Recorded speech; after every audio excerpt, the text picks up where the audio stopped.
a fitness page where I run like half marathons called Q Don't Stop. So if you guys want to see my fat ass run, you can follow me there. Okay.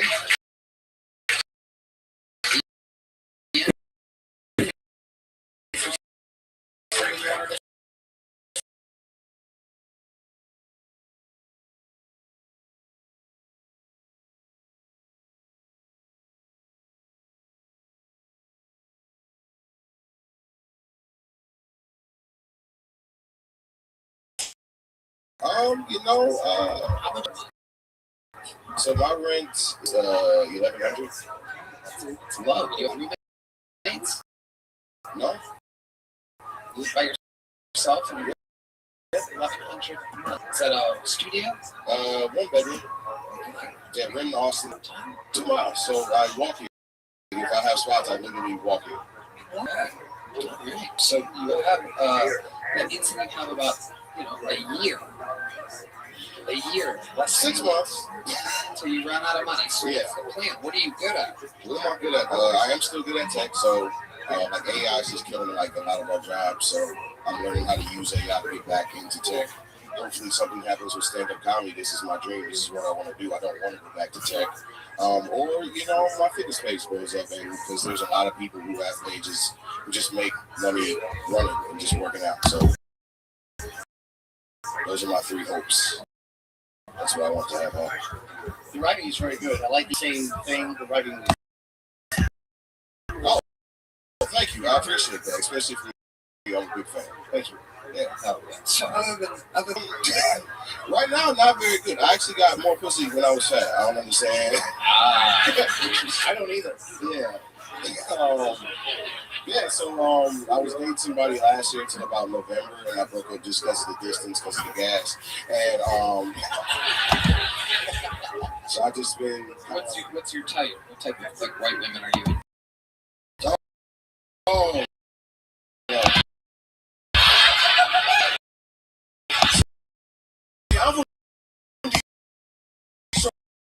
That's the Texas black guy thing. Oh, are there credits for that you're talking about?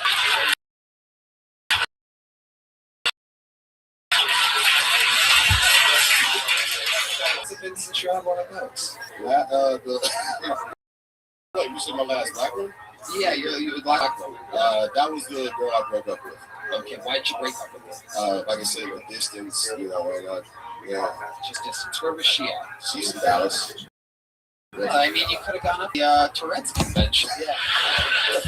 There you go. Did you talk to the Tourette's back there? I tried. He stuttered.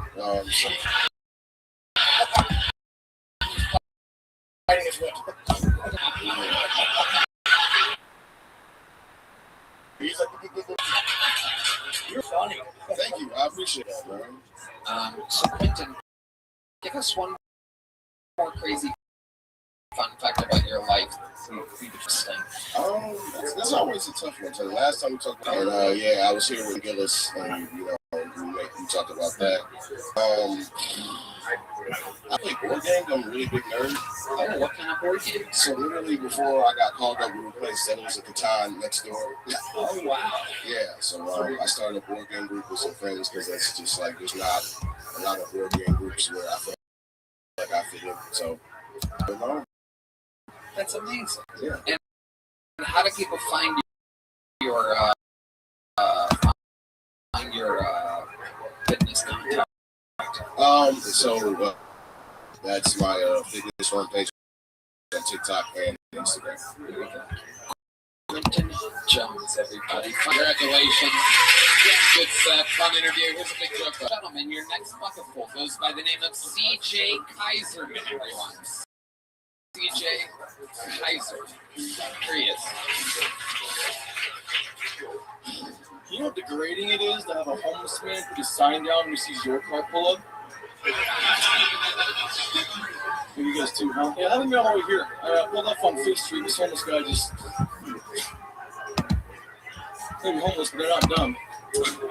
I rolled my window down, giving him money. He tried handing me a water bottle. That's how bad it is for me. Seriously. I drive a really old, beat-up 2002 Honda CR-V. It's been rear-ended probably as many times as Tony. Yeah.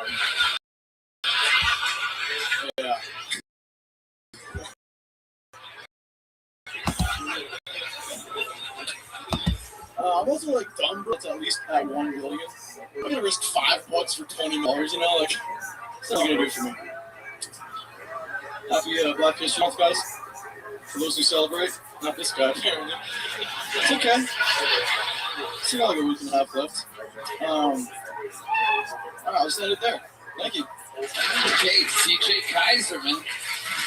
Nothing really worked except for the thing about me. Do you do that at like open mics? Does that work for you out in regular public? When I'm not here? The homeless joke I start with usually does better. Does better. Why do you think the homeless joke didn't go good here tonight for you? Not a lot of homeless people in here. That makes sense. Normally it works in front of the other homeless people. Yeah. Okay. How long have you been on stand-up, CJ? I did it for about a year back home. I've been pretty lazy since moving here. Who's back home? Spokane, Washington. And what made you lazy when you moved to a place where comedy exists in more than one venue? Saying I'd do more comedy, and then I just haven't really been saying up for more mics. I started a business, and all I really just took off, and I've been investing. What's the business? I sell football cards online. Affiliate cards. Sort of. It's super niche. It's still breaking. Just keep explaining it. Keep explaining. So there's boxes of football cards, Pokemon cards, whatever sport it is, and I buy a bunch of, and I sell the teams. So somebody buys a team of Cowboys or Tennessee, and then you just get all the cards for your team out of the boxes there. So instead of spending $400 in all the boxes, you're spending $20-$30 on your team. You just get all the autographed cards and rare cards and cards for that team. Is that why you also have a haircut from 1992? Yeah, I came out. when that haircut was popular, Deuce Bigelow was in VA. That you bitch! Amazing. So CJ, what was it like growing up in Spokane? Not great. It's kind of weird to reach here. It's cold up there. I got down here to avoid the snow and ice, and then we got that like crazy week with it. But we have one comedy club, just the Spokane Comedy Club, and you guys actually killed Tony there when we were touring years and years ago. But yeah, there's like random bars and stuff, kind of similar to here. Scene's not great, but the comedy club's okay. 2 nights a week. How long have you been in Austin? 7 months. 7 months. Yeah. And so you've just been buying boxes of cards and kind of organizing them and divvying them up and sending them off. Yeah, that's what we're gonna call it. Yeah. How much money do you think you're making doing that? Give me a ballpark. A lot. Like, can you just give us a guesstimate? What's a lot to you? You said 20 million couldn't possibly change anything in your life. So. I really don't like. I don't know how much I'm like. I did 72K in sales last month. What? Yeah. Yeah, but what is that profit? Yeah, how much? Profit margin's about 40%, so it's like 25 to 30K profit. Yeah, it's like Hire Glenn? Are you kidding me? Hire the last guy. He's only got 14 grand into his name. Yeah. I do need employees eventually, so we'll see. We'll cut that out cheap. We'll just walk the car for somebody.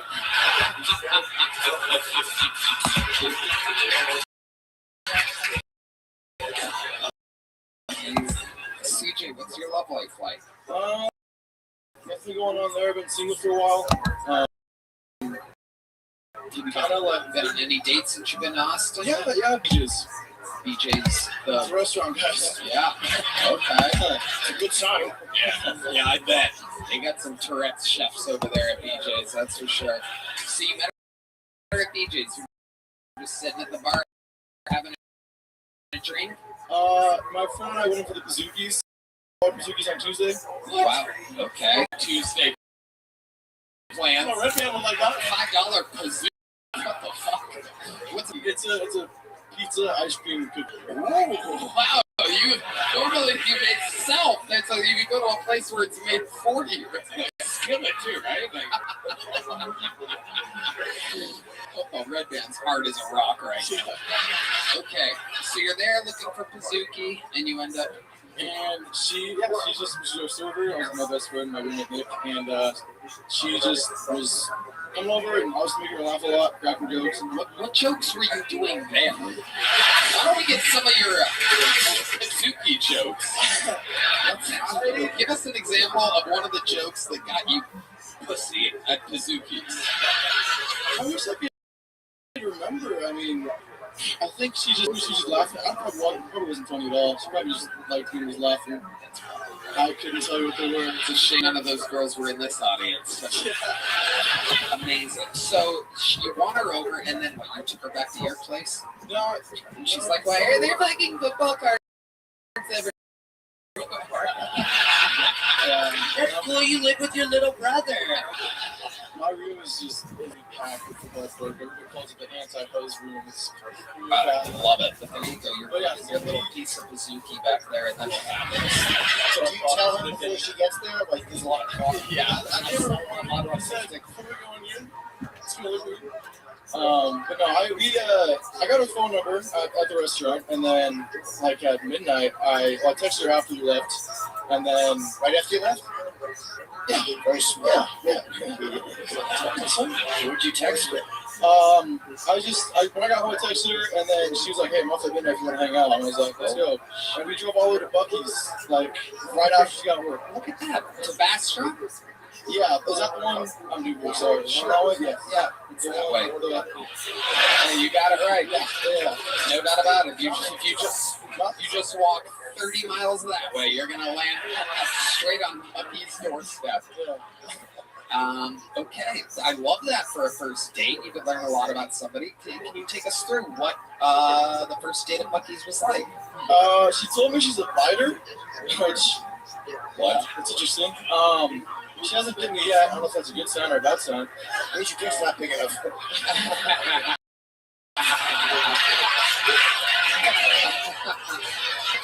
She told you she was a fighter. You were just walking Bucky's and she drops that on This is in the car. on the way to Bucky's. She's not like she gets overstimulated for like by people. She's like, she gave me a warning. She's like, yeah, if I get too overstimulated, excited, I might bite you. So, How old is she? 14. No, she's 22. 22. How old are you? I'm 23. So you get to Bucky's, then what happens? Did you buy something? What'd you buy at Bucky's? I tried things like Bucky's Fudge. I don't know why you keep asking them. Just focus on the answers to the question. Yes, Red Band likes fudge. Keep going. I tried putting on Bucky's Fudge. She did not want it, and we ended up getting just some random snacks. She's black, and so Whoa. And you're like, you must like the fudge. Also, she's a bite up.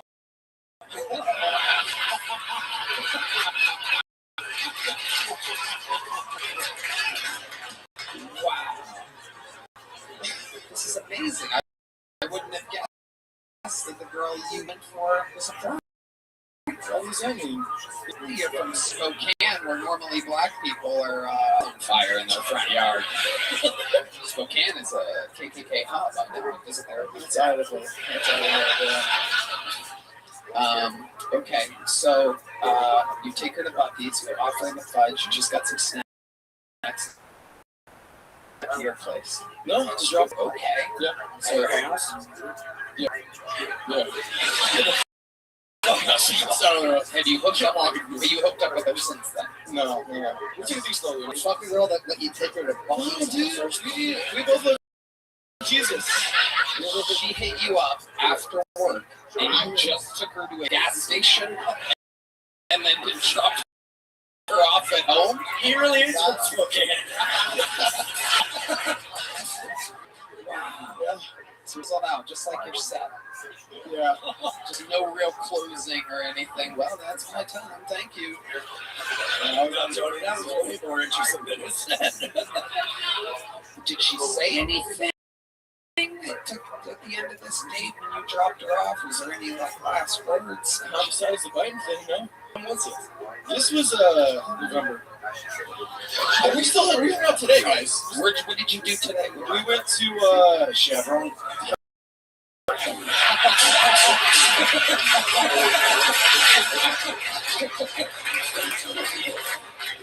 Amazing. CJ, fun times. You are leaving here with a medium black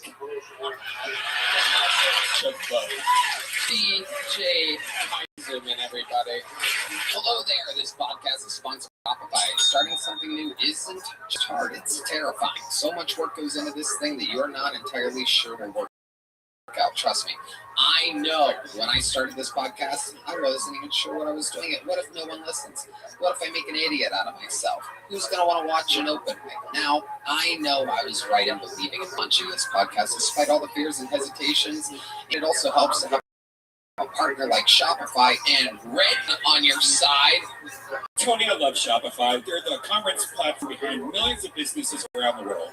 10% of all e-commerce in the U.S. is from household names like Mattel, Gymshark, to brands just getting started. Get started with your own design studio with hundreds of ready-to-use templates. Shopify helps you build a beautiful online store that matches your brand style. Easily create email and social media campaigns wherever your customers are scrolling. It's time to turn those what-ifs into... With Shopify today, use your brain and sign up for your $1 per month trial today at shopify.com/KillTony. Go to shopify.com/KillTony. That's shopify.com/KillTony. Some real characters so far. Let's keep it moving along. See what happens next. Your next bucket pool goes by the name of Matt Banwart. Matt Banwart, everybody. Here he is. I had 2 degrees in 4 years in college. I was always bad at school. What I realized is instead of, in order to take advanced classes, you have to take the arts appreciation, a global perspective, and a social diversity course. And I realized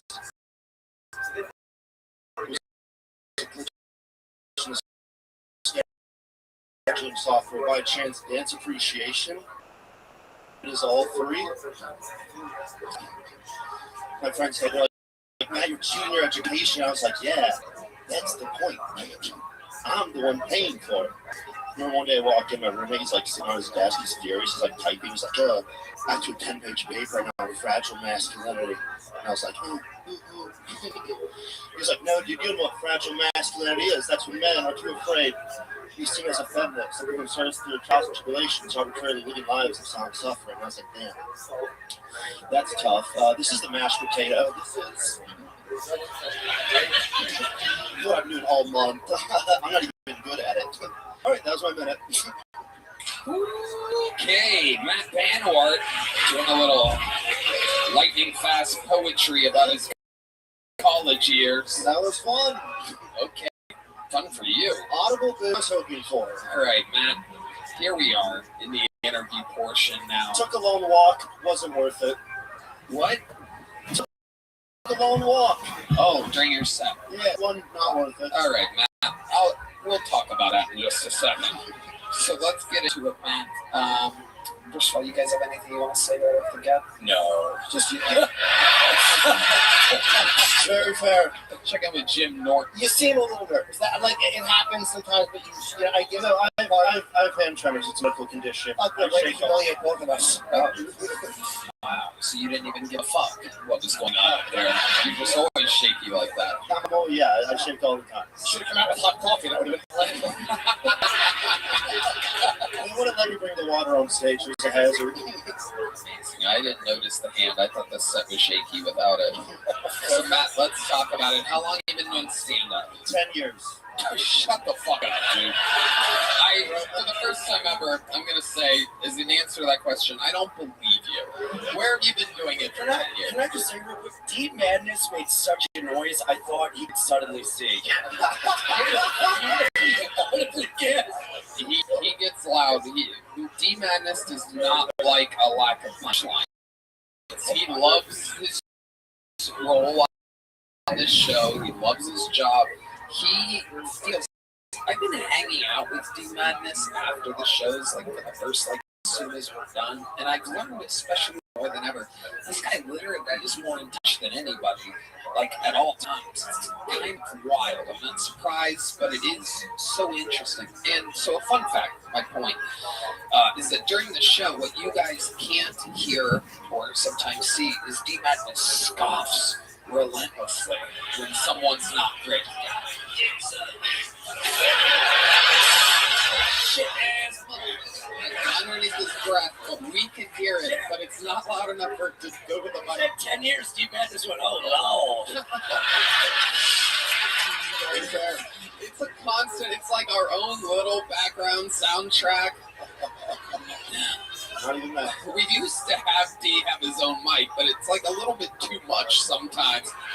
When I'm trying to dig someone out of an interview or something like that, but it's our we've learned that it's our own fun thing to have back there. D-Man, this is not a hand for D-Man. It's the absolute backup. Which brings us back to Matt Banor. 10 years. Where were you doing these 10 years at? First 3.5 were in Ohio, Chicago, and now here. How long did you move here? Almost a little over 2 years. And you've been working on this stuff. You go up a lot. You perform a lot. Yeah, I travel. I like to do shows. Yeah. Do you have like a best joke you've ever written in 10 years that you could do for us? Like a short little fucking banger. There must be something. 10. Yeah, I can do something. Here he is, doing something other than whatever the fuck that was. Just doing one joke for us, ladies and gentlemen, Matt Banor. Give him a hand.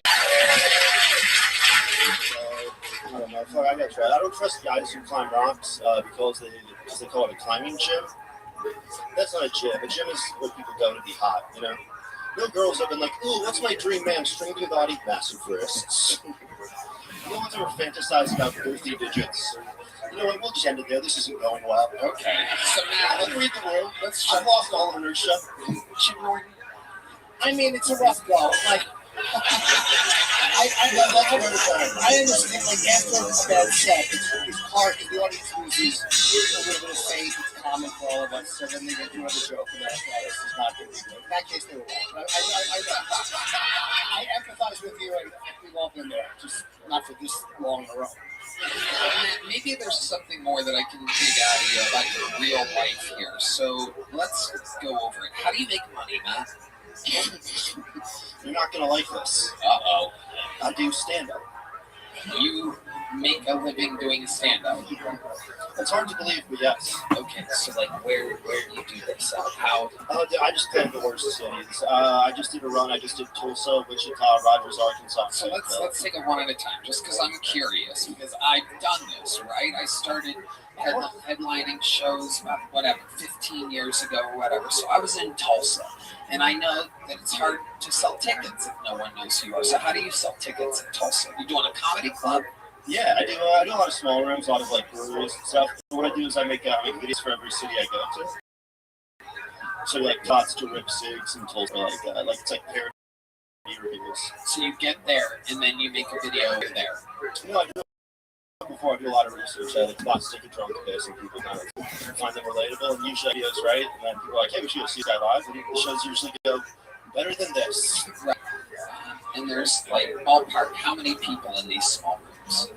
I'm doing just like 50 to 70 seaters right now. And what are you selling tickets for? What do you mean? How much do you sell tickets for? $20 a piece. $20? Pretty standard, yeah. Pretty standard for someone that, I mean, is a professional that can sell tickets. Yeah. Yeah. Okay. And the club takes a cut of that, right? Yeah. Right. So what do you think you walked out of Tulsa with? You must admit it's an interesting question. I shouldn't have talked about college because now I'm just doing an accounting class up here, and that's Just give us a ballpark. $500? Yeah. Well, that's been like 4 shows though, so I do like a full run. Okay, so you did 1 in Tulsa, 4 in Tulsa. I just did 1 in Tulsa. Okay, so then you have to drive to the next city, right? Yeah. Okay. You're looking at the soul. Interesting, I think, for the people that hear. Shit. No, we did that better. Yeah, I did way better last time. Ceiling's pretty low right now. Let's be real here. Very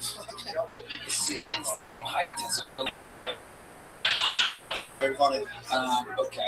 Your wife did you don't know about the before that. I talked about college. I was a sorority president.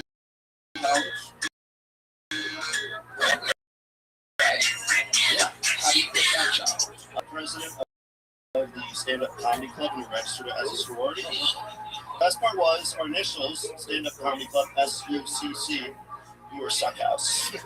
You still are. Did you get a little cookbook last time you run? No, I got a big You got a big one? Well, guess what, buddy? Wrong direction. There goes Matt Van Hard, everybody. One more bucket full up here. This looks like a new name. Make some noise for Orhan Lamor, everybody. Orhan. There comes Orhan. Oh, yeah. How are you guys? It was very fun watching what you guys did to that guy over there. Because he's more successful than me. I'm sure, guys. Like, I've never fucking done comedy. I never felt more like I wasted 9 years of my life than. Okay, there's the thing I shot myself, but just bragging like I do stuff.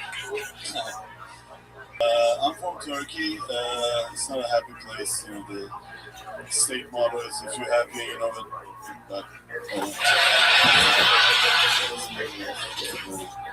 I was there for 2 years. Like I lived in LA for a long time. Then I moved back there, and then I came back here. And I like in this time I realized how to make America great again. Actually, what you do is you go live in Turkey for 2 years, and you come back. And it's fucking spectacular again.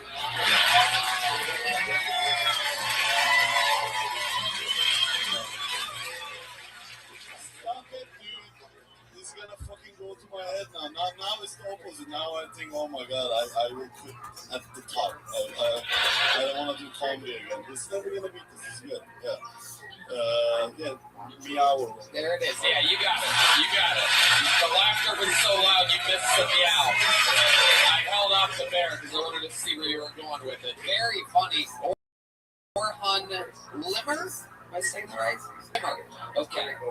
There. I don't know how it works in Voice. Orhan, that was an unbelievably great set. Just acknowledging the temperature of the room, having common sense, like a 10-year veteran would have. How long have you been doing stand-up, Orhan? 9 years.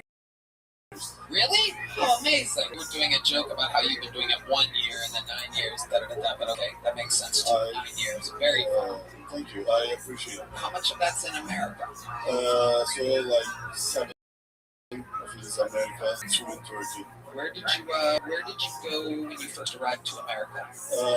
Comedy, like Los Angeles, like, you know, you see, like, where you go, like, where I started comedy is my,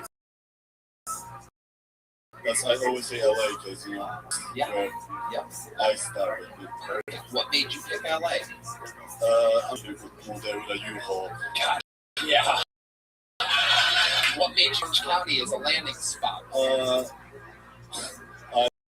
I studied film, unfortunately, which That makes sense. that's not at all money reasons, but yeah, then, you know, I got sick of LA. So, yeah. What is the scene in Turkey like for stand-up? Can I ask? Great. Oh, it's, you do it in English and in Turkish. But the thing is, like, in English, we can't talk about the government, which is nice, because they don't fucking get it.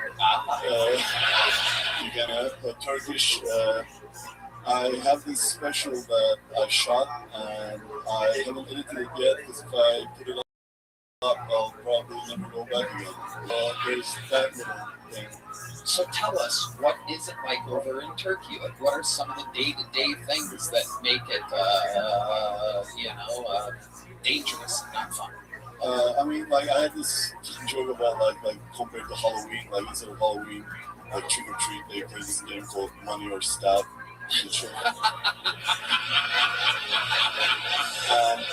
I'm seriously afraid of children here, because sometimes I see children here with bats, and they're just trying to get better at sports, but I'm like, I always think they're coming for me, because the thing is, like, when there's big dudes and you, like, hurt them, people will, like, you know, people will be like, I was trying to hurt you, so you hurt them, but it's fine.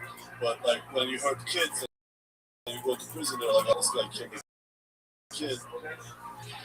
None of these are my real life. These are psycho. Amazing. Yeah, I think you're super likable. Yeah. You already hear your voice already, like your demeanor. Oh, thank you. And you just said when you kill kids and people, Yeah. Yeah, you need an accent to kill kids, otherwise it's like people are like, oh. Speak more, young Turkish. How old are you, or I'm 32 years old. 33? And did you serve in the Turkish military at Egypt? No, because you can get out of it. How did you get out of it? So there are ways to get out of it. One, you have to be gay and prove it. Oh, hell yeah. Here's the thing, like, so here's what people don't know. This is why I never joined the military. No, I don't know. Let the root black for a second. That's not how it is. No, I am straight. No, here's what shut up! You don't know me. You don't know me. You don't. I'm the only straight person here. Probably. Okay, listen. So if you're gay and you have to send them tape because they want proof video, they actually do. This is true. I'm not making this up. I'm not a straight. But blowjobs don't. Some people send blowjob videos and still went. So the other way is you have to work in America for 3 years. That's what I did. I did shitty jobs.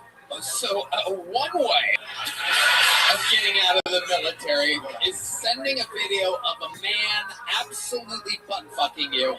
And the other option is going to the greatest country on planet Earth and making money and working for 3 years? Because they figure, like, corporate America also makes your asshole yay big.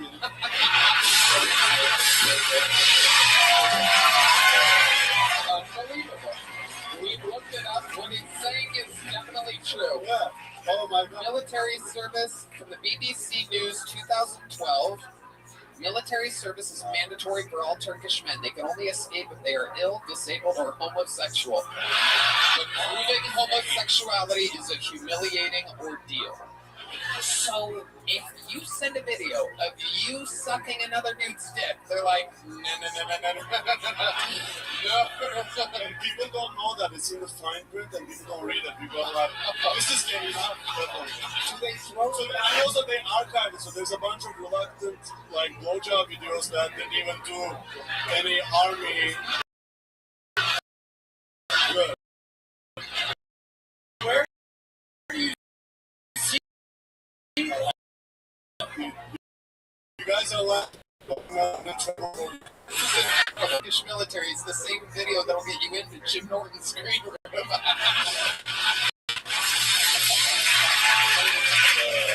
I love the guy who volunteers to watch the video in the army. The guy was like, okay, Count of videos is probably a team.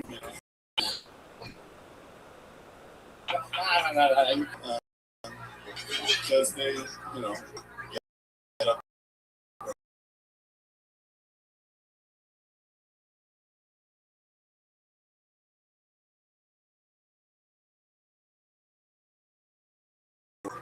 Because I don't know, actually, like, people said I should, and I did, and then people have, like, people said, hey, there's, like, comedy that people like you there. I said, okay, and they speak, and, like, I'm telling you, like, this is a 1 minute guy, so, like, I really appreciate you guys, because You absolutely dominated. I want to talk to you for a little bit longer, even though this interview is going very long. But I find you so interesting. So now that you live here, how do you make money? I work for a luxury car brand, but I only part-time, and they give my go to other cities. A luxury car brand. It's a Mercedes, whatever. Okay. You've been so nice. Forget it. I love it. Absolutely. Have you ever tried to get out of work the same way you tried to get out of work? No, I just go to different cities and comedy. Absolutely incredible. What else about your life? Tell us more about you.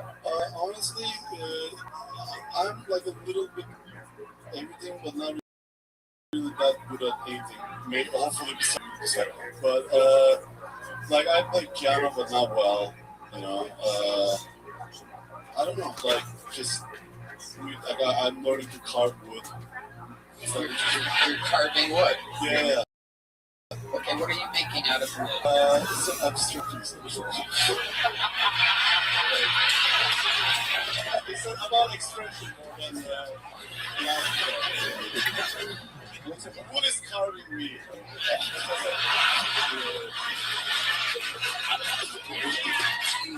Right.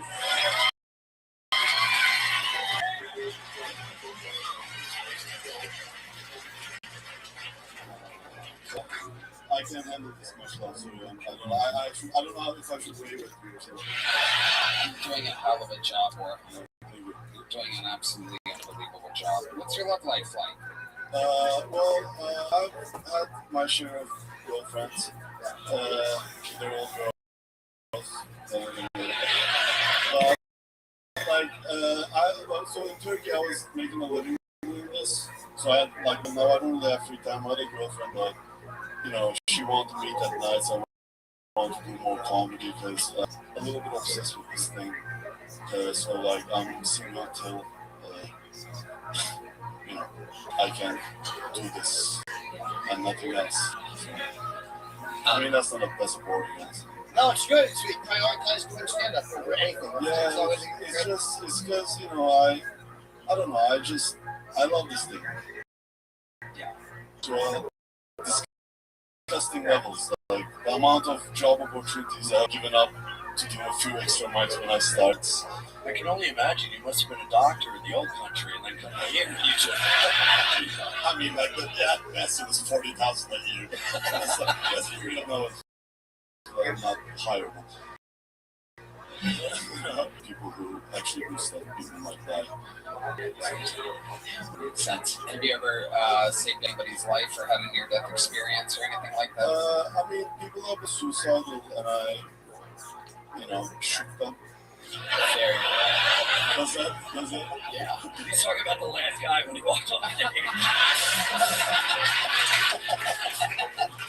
I shook them, they were on a ledge. He produced a show, he didn't put me on. I might actually talk him into actually. Orhan, you are so funny. You are exactly what this show is built for. Somebody that's been doing it 9 years, and you left LA, and you moved to Austin, and I just find you so incredible for the sacrifices that you've made, and you're just so funny, and I can't wait to see you. Golden ticket winner here on that.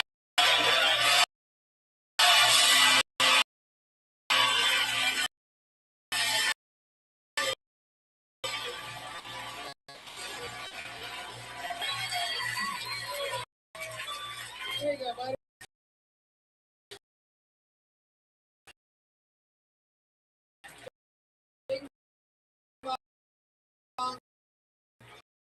Hey, up here, Orhan. Boom. There you go.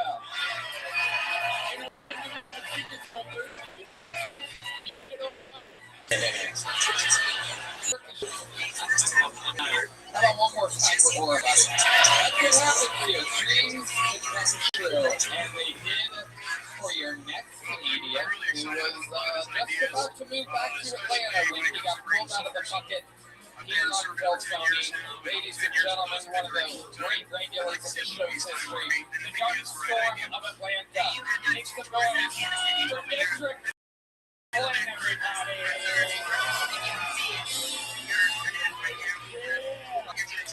Sir, what do you about buying $200 worth of pregnancy tests if you can be on them, son? Because you can't get pregnant right now. Sir, what do you know about with your best friends that got to go to couples therapy because it's cheaper? Sir, what you know about having a spider that lives in your room and this nigga is not your pet? This nigga is not your pet, but you can't kill the spider because you got a white girlfriend and she like the spiders keep out the bugs and it's an injury point. So then you chat GPT what kind of spider it is, only to find out it's a black widow. Nigga, I can't kill a black mom.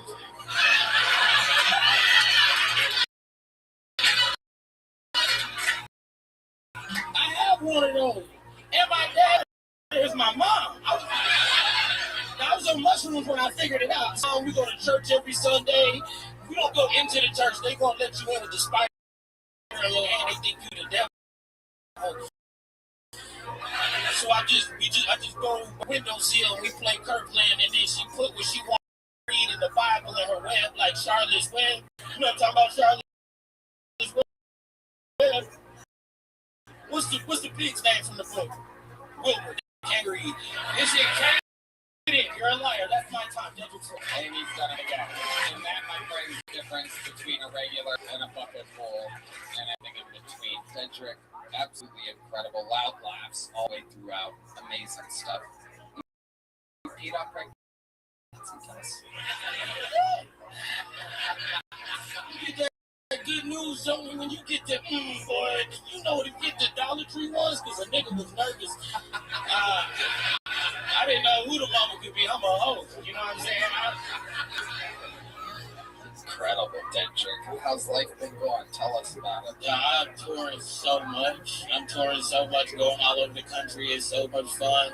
I do hate getting on planes. I think y'all know that. But every city I've been to, I've been selling a lot of tickets. There's a lot of good fans. Happy Black History Month to the 7 black people that watch Kill. I've had these you wanted every show. Yep. We got the good ones, though. You know what I'm saying? Little fun fact: Drake watches every episode with his crew in Toronto. He makes them all shut up and sit around a big screen TV. Man, I love Drake. There you go. We love Drake too. Yeah. I love it. You're very creative. I love the spider bit. That was really funny, man. Like, you're very interesting guys that she develops. Do you have something nice to say too? You don't have anything nice to say. I already know you put your back down, but so hurt my feelings. I was going to piggyback off of Jen, but the way he was sucking his cock, trying to get out of the army? I still can't believe that. That might be one of the craziest fun facts. You can send a video of you butt fucking. It's actually true. There's some guy that's the head of the Turkish army who's done after these videos. It's even better if it's not true and a bunch of guys are going with their friends and still going to serve. Absolutely incredible. People think America's bad. Turkey, you have to either butt fuck or fight another place that has better weapons than Turkey does. I feel like I would be gay instead of going to the army. Though. I think I would choose just be gay for one video just to get out. I've seen you fight for Turkey the food. Give me that. I want that, please. Give me that.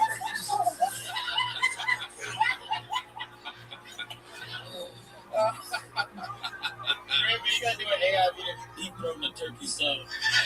Yeah, that'll be on next week's video. Cedric, anything else crazy going on in life? How's everything? Man, it's fucking, I don't know how to explain it. It's just fucking incredible. I'm finally, I'm starting to feel like what the first couple months were. I'm starting to get real comfortable being up here instead of being like extra nervous, because it is hard to come out here. I'm not just saying that my friend Brian, a couple people ago, but it's just Fat Bar. Oh, He does run some things over there. I did his club up there in Des Moines, Iowa. I don't think he likes me anymore. I'll talk to him. Okay. I want to be able to do Des Moines again. Also, thank you for this sweet ass jacket. Of course. I just wanted to say thank you. This is fucking players here. Yeah, they were to come over the holidays. The whole crew got new jackets from our amazing team here. It took a while. Somebody put tariffs in place here in America. And it took a while, and now they arrived just in time for Texas to be 95 degrees again. Yeah, So perfect. Sweat like a motherfucker. Oh, do I look good?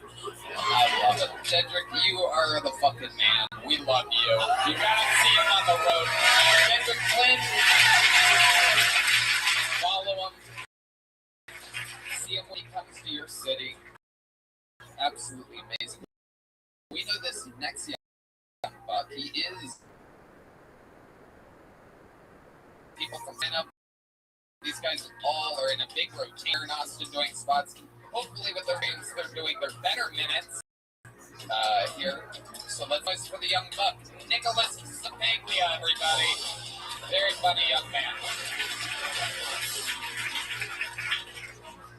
I was at the bar the other day, just getting a drink, and this big group of ladies came. It was a bachelorette party. It was like a big group of ladies. It was like a gaggle of bitches. So many.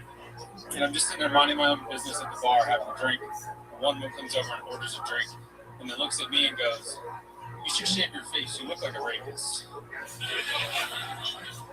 I just yelled at her. I said, "Yeah, you look like a victim." Got her ass. She didn't like that very much, and she tried back. She's like, "That's not funny," and I'm like, "Shut up, bitch. Yes, it is." Don't worry, I'm not into fat chicks, and she was clearly anorexic, so got her again.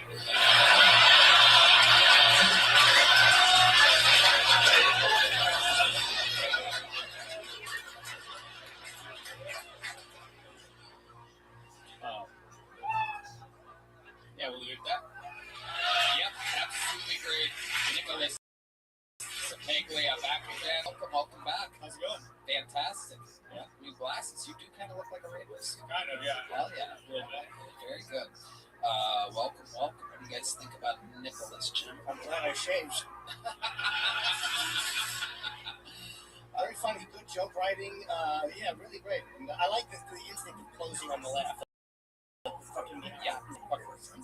I like it. Thank you. Welcome. Got out on top. What's going on, Nicholas? Tell us about it. You work here at the mothership. I work here. I recently became a father about a little while ago. So just doing daddy daycare during the day and stand up at night. The wife is working full time. I'm raising the baby right. Tell us about that. Yeah. I'm pretty sure we are all fatherless people. Well, I mean, we're not fathers. We're childless. Yes, childless. And we're probably also fatherless. We'll just come from a test tube. well, I mean, it's cliche to say, but they always say you're never ready. So you don't know what to expect, which is just the cliche thing that is true. But it was a little different in our situation because when our baby was born, we had a little baby girl. Wanted a funny one, but we got a girl.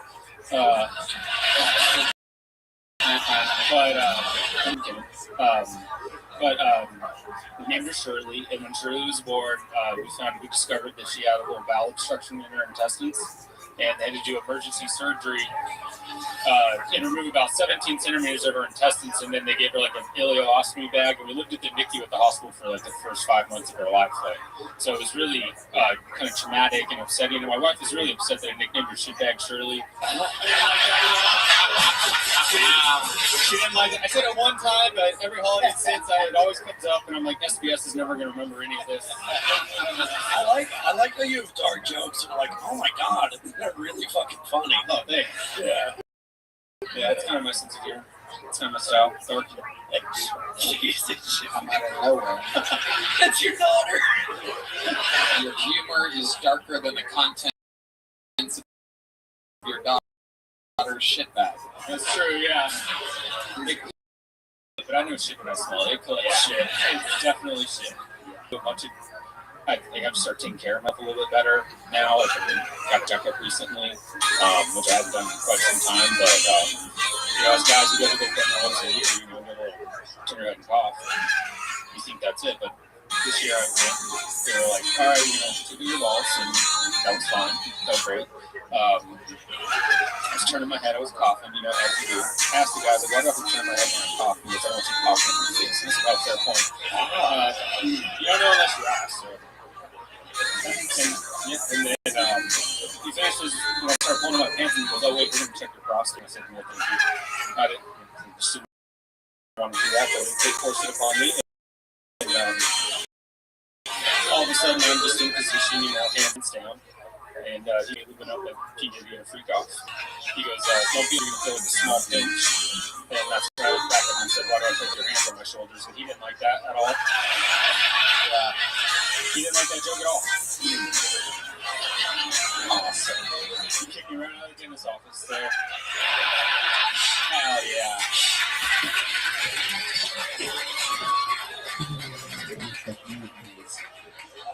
Other than that, that's been pretty good. I mean, that was a kind of a struggle.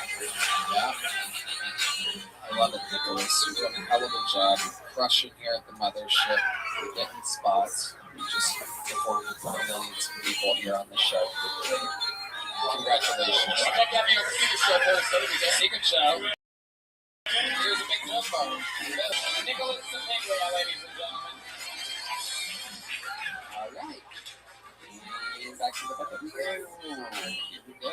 Make some noise for your next bucket pull. It is Kirsty Hayden, everybody. Kirsty Hayden.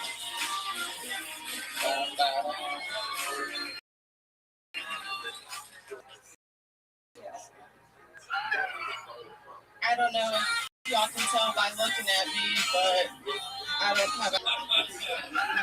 don't have I'm actually looking through this app I found where I find strangers who choose me to stay at their place, water their plants, take care of their pets. It's called Hinge. No, but I do go from house to house, and it usually goes pretty well. But one time I was taking a cat, and when I came home, I discovered that the cat had gotten into my dirty laundry and chewed up only my underwear. So, weird way to find out you have a yeast infection. Yeah, you can take the puss out of the panties, but you can't take the panties out of the puss.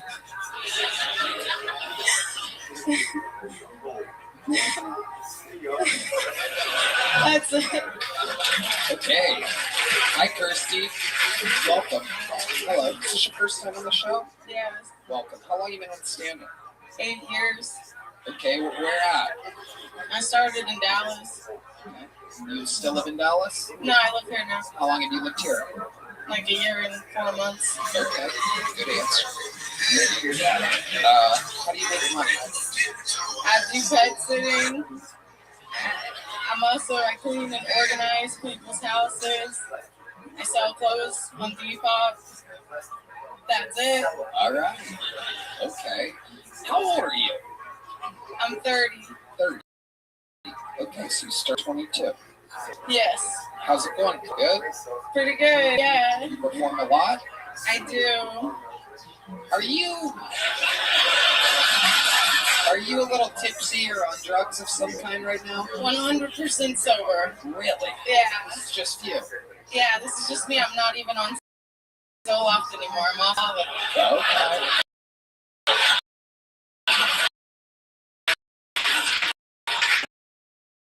Your parents are used to doing drugs?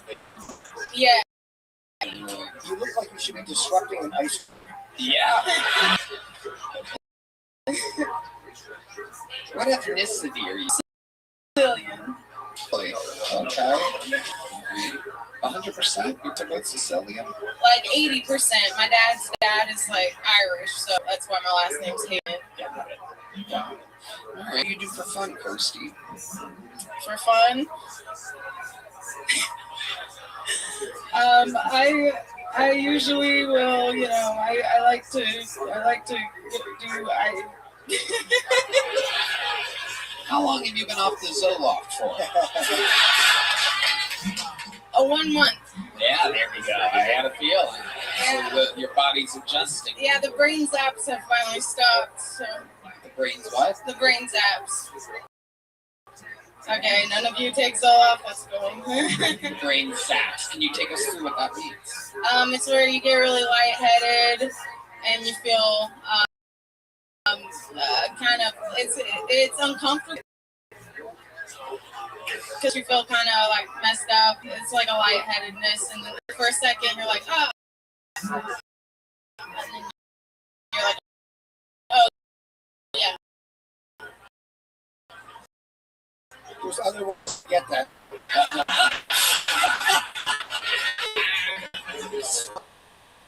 It's easier to just quit the pills than be put on hold. Did you wean off? Did you talk to a doctor? at all? You just kind of just Cold turkeyed it. They tell you not to do that, but I think I got through it just fine.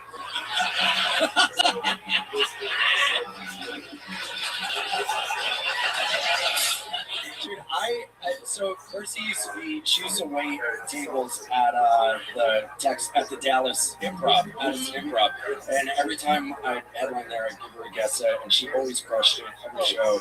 She's very funny, and this interview's great. You're like a female. You look like female Mitch Hedberg. Bitch Hedberg? Mitch Kids Hedberg. We already have a Mitch impersonator, though. So. That is true. You have a guy that looks and sounds exactly like him. What were you using Zoloft for? Like depression, anxiety? Well, I mean, that's what it treats, Red Band. But that's usually why people take it.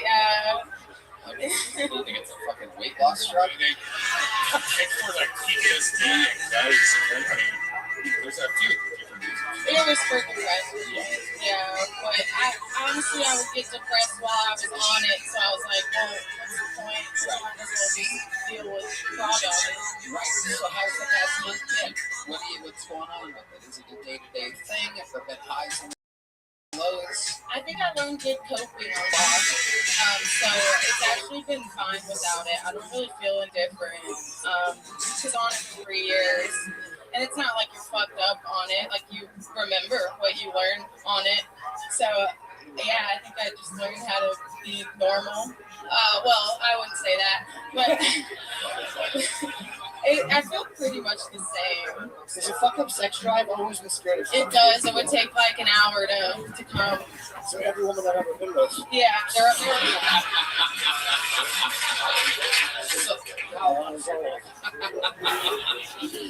So, how has do you have a boyfriend? No. So, have you been on dates or anything since being off sober? Or are you just like you know the whole thing is better because you're pleasing yourself? Well, it's hard to date when you do comedy because you're just out every night and dating apps because I don't really like care. Right. You know, so no, I don't really go on dates. Okay. Very often. So no, I don't know. I don't do that. Okay. Right now. All right. Yeah. Okay, Kirsty, what do you do for fun? You're not doing stand-up. I do a little bit of yoga. I like playing pool. I like singing sometimes, and I take showers. Oh, amazing! That is a rarity among Austin comedy.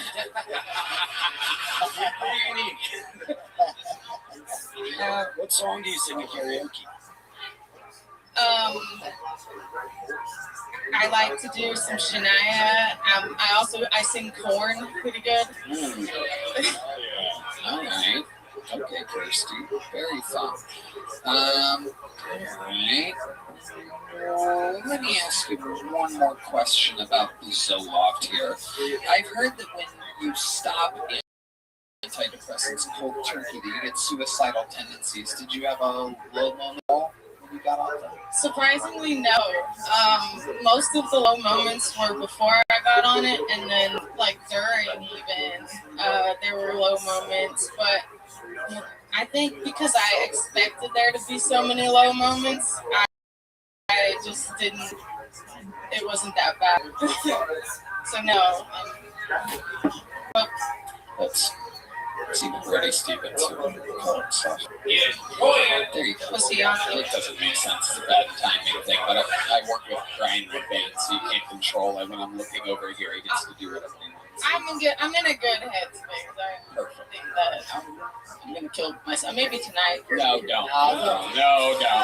I can't have that kind of press. I can't have that kind of press. Don't write a suicide note. Yeah.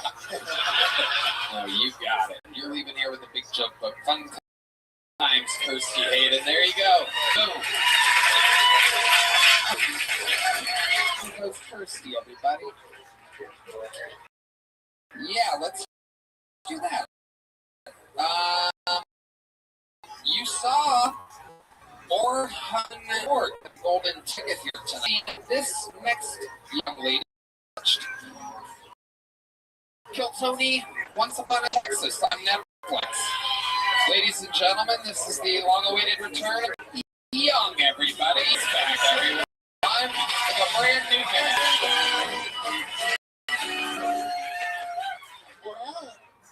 Learning more about this country in English, I realize everything's better when it's white. For example, a normal person just lives in the house, but the most powerful person lives in the White House.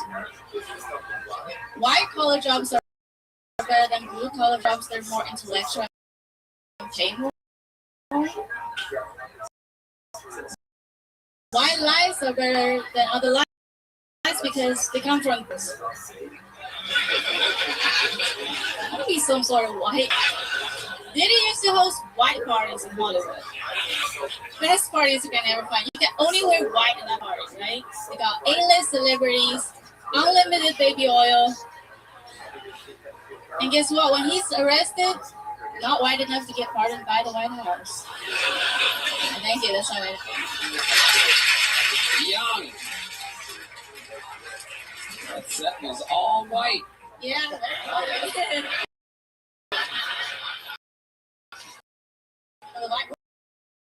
Stuck with one premise there. I love it. Very smart. Cool as always. Very likable. It's been good. Yeah, I scheduled some shows around a few states and awesome. Where are you going around there? Next week I'm in Florida, but it won't be aired. But I have a show in Austin, March 21st, in San Antonio, April 11th. San Antonio, you can drive to it. You drive? I told you I drive Uber before. I was 5-star driver. Yeah. Yeah, I did 5,000 trips. Really? Yeah. High ratings. That's crazy. I find that impossible. Jim? I enjoyed your student. I thought it was very funny. You had me at, white. I was like, but very good. The good writing, and I enjoyed you very much. Thank you. Yeah. She looks like you're ready for your system to shitty. I love when I shit on the panels. I can't control it. I just look at you. I thought you looked like someone from the Alien movies. It's human incubators would come out bald and wrinkly. Are you gonna let? Do I now? You see it?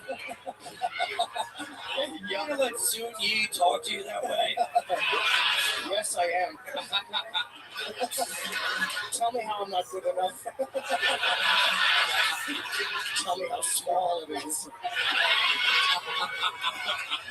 Right is good, but not there, right? Tell me about it.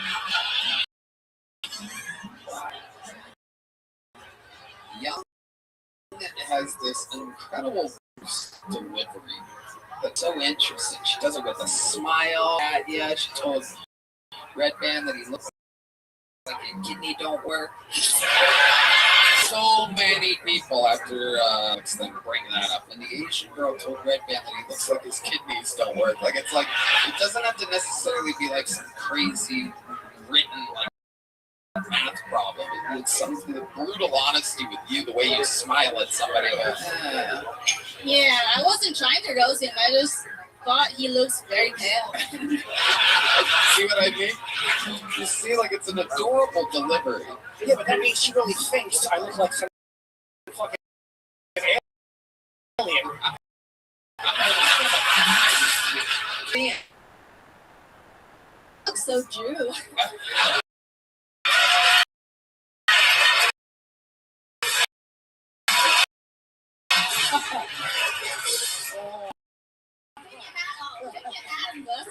In Texas, that's the worst insult in alien. I find it interesting those like fake jewelries on his knuckles, like trying to be a rapper. Derek, you take a number 35, a 47, and a 16. Are you Drew though?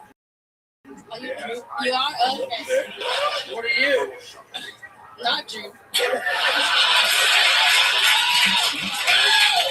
Oh my god. I love she doesn't even say A. She just goes, are you Jew?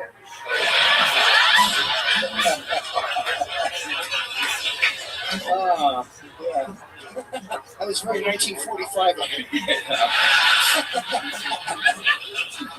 Since when do the Japanese not like Jews? Oh, you're Chinese. I got in trouble for this before, getting these things backwards. You guys are totally different. Two totally different people to us.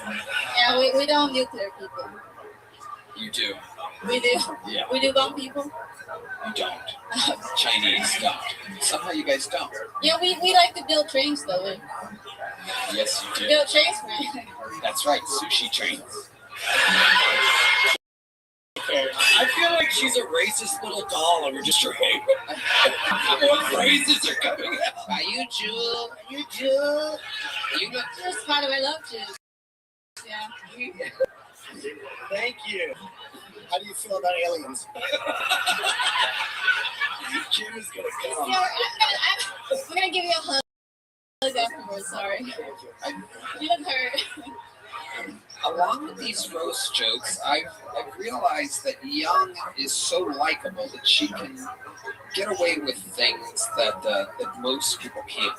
Everyone, including I've noticed liberal people like my 80-plus-year-old mother. She mentioned how amazing she thought you were, and she loved your Trump impression, and she hates Trump. Oh.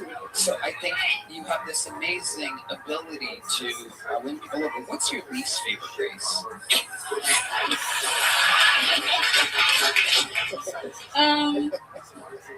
If you were joking, what would your least favorite race be? And what would your best impersonation of them be? Oh, you're really putting me on spot, Tony. You're trying to make people hate me nowadays. Black. Mexican. Japanese. Ooh. Now, as a Chinese girl, tell us, what is it that you don't like about the Japanese? Oh, we fight a lot and we kill each other all the time. Yeah. Why? Why is that? Yeah, you know, they're neighbors. Neighbors just hate each other and fight a lot. Yeah. But is there something about them in particular, like I don't know. I think we just think we're better than them, and they think they're better than us. And yeah, just like Christians, you know. What? Aliens and Earth. Take it easy, Miss Saigon. Jesus. I can roast a Jew and a juicy. Yeah, you have to, right? I'm really a Jew. I threw 23andMe. I took a look at you. 23andMe? Just from the neck up. Yes, for sure, definitely. You're 100% Jewish from the neck up. No, I'm like watching that. I found out 223 is Italian, Irish guy. Perfect. Hey. But she spotted it. It's really, what a great instinct. Yeah, no, I mean, even though her eyes look like they're closed, she can see. Young, you are amazing. So likable, so funny. Young, everybody. We're going to go back to this bucket. There's someone around the corner here. Make some noise for your next bucket pull, ladies and gentlemen. It's Jordan McDonald, everybody. Here we go. Here comes Jordan.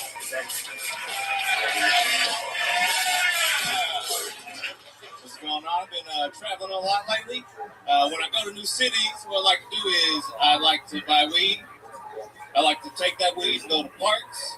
I like to smoke that weed in parks. And I like to watch homeless people. That's how I judge how much I like the city. I suggest y'all try. I was in Toronto, Ontario, Canada not too long ago. Any Canadians in here? Oh, yeah, USA. USA.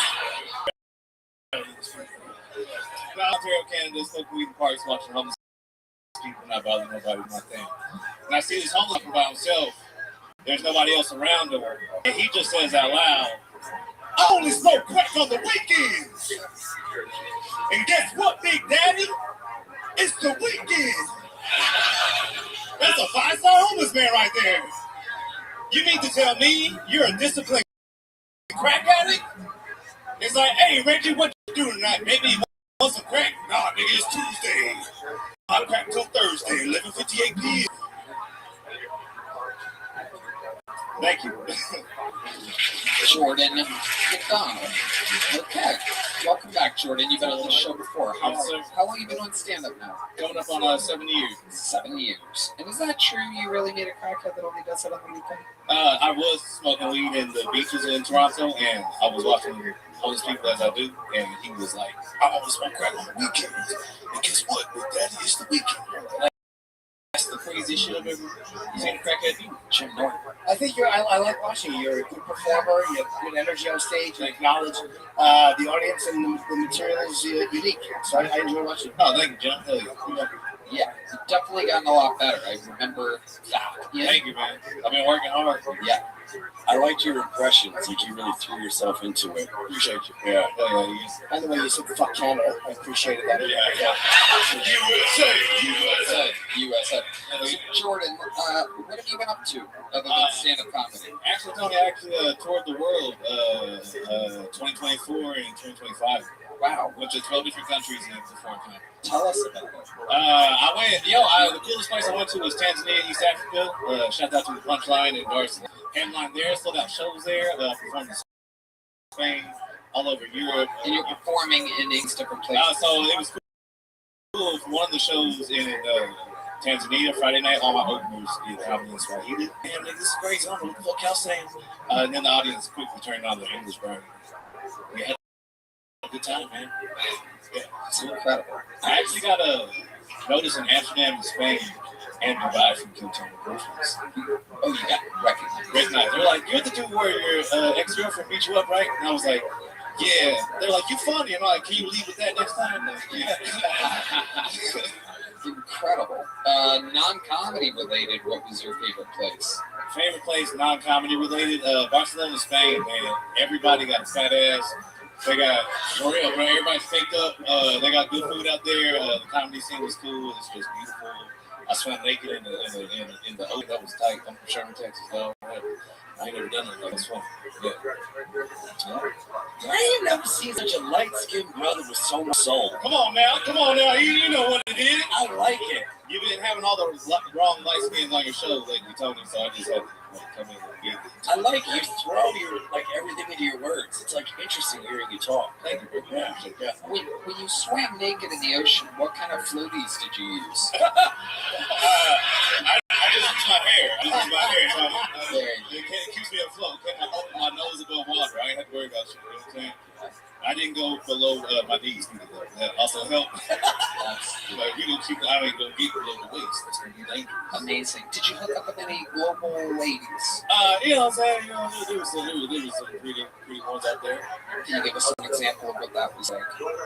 Barcelona? No, one was in Edinburgh, Scotland, at the French. The Jewish girls out go crazy, boy. Let me tell you. No, tell us. What do you mean?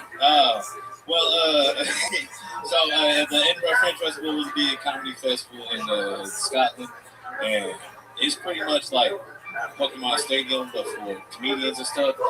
And everybody's just trying to involve a teacher to write you. You know what I'm saying? And sometimes a Charizard and Raichu meet up sometimes like, "Yo, this motherfucker make electricity and fire." Okay. I don't know. Can you explain that to the people that aren't absolutely brain dead dorks?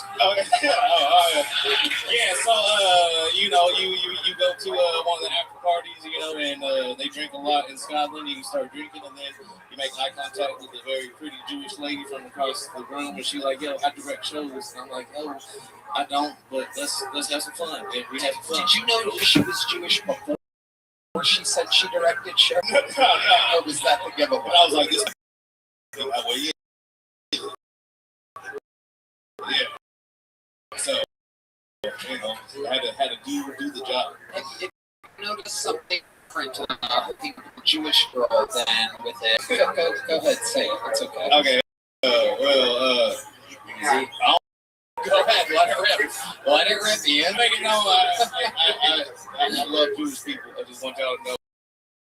Yeah. Shout out to the one Jewish right now. I love you, brother. No, it's not really that much of a difference. There, I don't know. She had like smoke, and I was like, that's crazy. You know, I was like, shots or something. I don't know. That was the only difference was the bowls. Gotta push them on. Exactly. No, they're not. Bowls are called rats. Hopefully this is still in the clip. Hopefully the clip didn't end there. I love it. Jordan, anything else crazy we should know about you? Anything else crazy, man? Me and my homies been making short comedy films and shit. We got a really funny stoner film called Pushy. If you like good stoner comedy film, Where can people find that? it's we got it on YouTube right now. Just look up Pushy films on YouTube. Pushy. Okay. Yeah, and Tony, I had a funny moment with you at St. Fest this year. We did? Yeah, we did. We were just hanging out in the green room or whatever, and you walked up with a slice of pizza, and I was talking to Joe DeRosa and a few other comics. You just came up and you were like, "This looks like so-and-so from Star Wars. I know this because I'm a Sith Lord."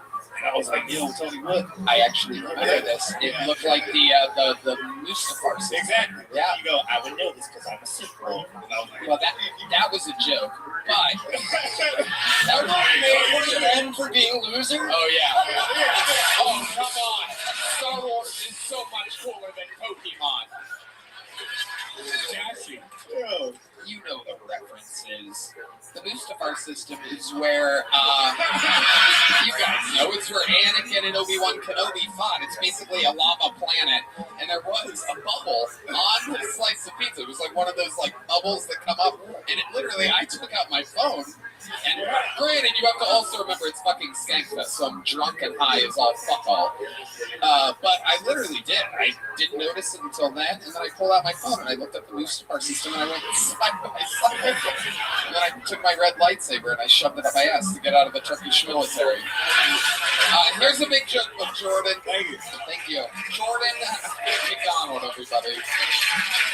That's the lightsaber of the Sith. They don't use green or purple lightsabers like what you got there. No way, Jose. Straight red. I'm almost to the point where I can shoot electricity out of my fingertips. I'm saving it for Madison Square Garden, our third time. Tickets going on sale real soon. You know, just casual business. All right, let's do one last bucket pull. Make some noise for Joey Johnson, everybody.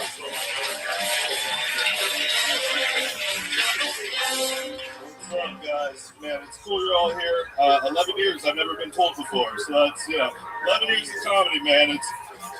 Sure, I don't have time. Shut up. It's hard making money doing this, man. 11 years. I just got back. I was doing shows in the Denver area, and I was stopped at like a homeless guy outside the comedy club.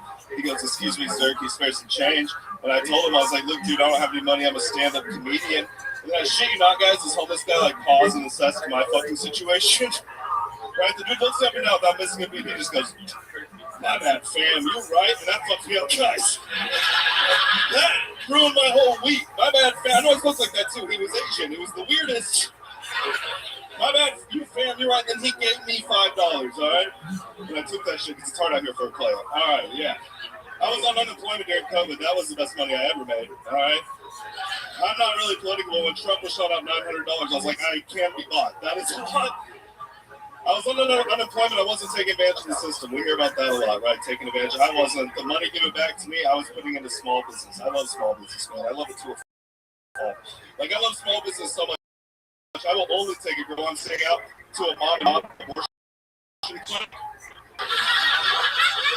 Because big abortion is just killing the little guy, right, everybody? Great stuff. 11 years you've been doing it. Exactly. Hyenas, actually. We actually met one time. Oh, God. Tell me the Star Wars shit I said. No. These are not the jokes you're looking for.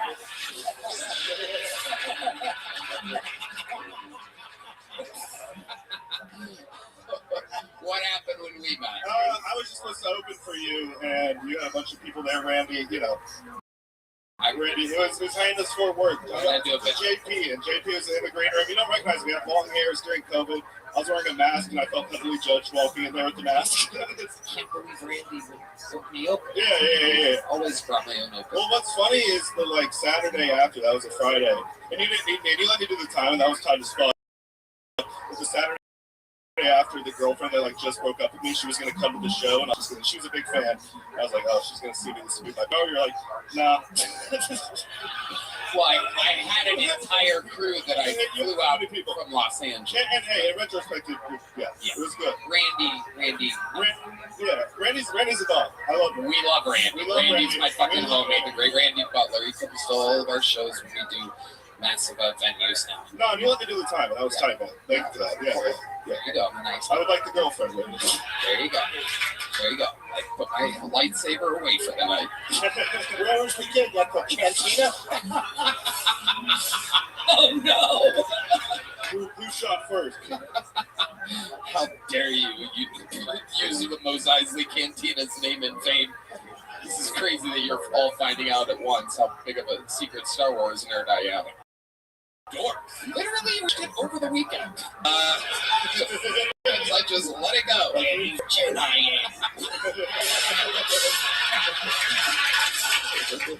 Do your big one.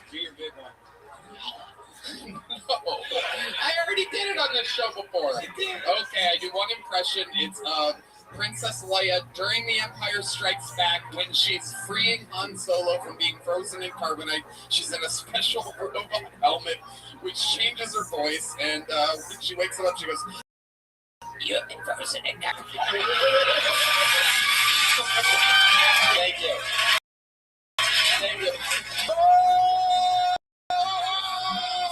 Do we need to do the secret show of that? I don't want to. Now this all makes sense. That's why you're talking in the C-3PO stick.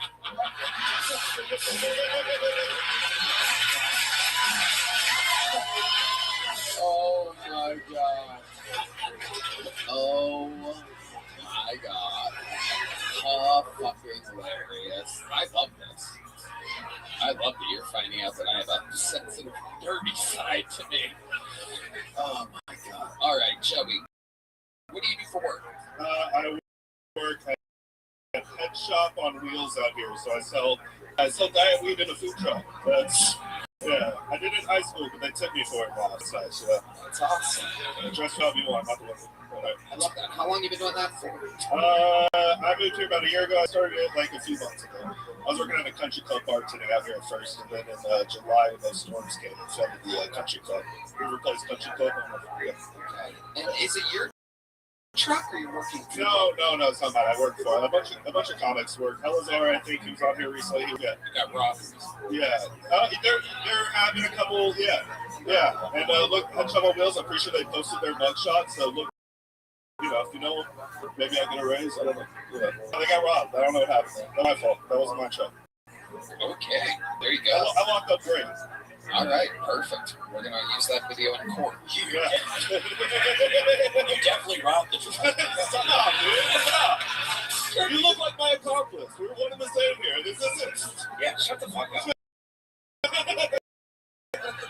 6 on the door. I did not rob. Okay. I swear, dude. I need about 14 an hour so bad, please. So it's 14 an hour. Yeah, I probably should have said that. What's your rent? $750 only, actually. How many rooms? Roommate. Then that's a dude? Yeah. One bedroom or two? One or two. Two. God damn it. Whoa. For $750 would be crazy. That'd be. Looks like I found you. How R2 your D2? All right. This is not the droid you're looking for, Tim. All right. Is it a one bathroom? Did we already do that? One bathroom? It's a one bathroom? So, tell these people what it's like. It's gross because both me and him are trying to get in the house, and the protein intake is it's gone up for us and the toilet. And that's crazy. Having women over is crazy. You know what I mean? And also, like, the toilet seats now falling off is just like doing that thing where, you know, I think both of us are like sit wipers, right? Like you shift and she knows what I'm talking about. She can sit. Yeah. What do you mean? Like, if you, like, do you stand and wipe, just wipe or sit and wipe? I have a bidet. I have a fucking drum. stand. Where's the stand? Your standards? Oh, see, I just lean. And then I fucking, yeah. I probably should say this. That sucks. But, like, it moves the seat. I don't know It moves what I a do. little. Everybody stands, right? You stand up. That's crazy. Who stays? Most people stay sitting and they go up. No, but wait, no, you lean. You grab a cheek lean. It's a whole reach process. Yeah. That's how we like. It's a super straight way to do it. It's very rare that we have so much standards. Yeah, this is crazy, by the way. The numbers are normally in my favor, like, wow, on this call. Yeah, now, there we go. That's a fucking honest man. Look, that is a strong man right there. He sits in, that man works in construction. Wow. What do you do? Sit, lean, and right? No!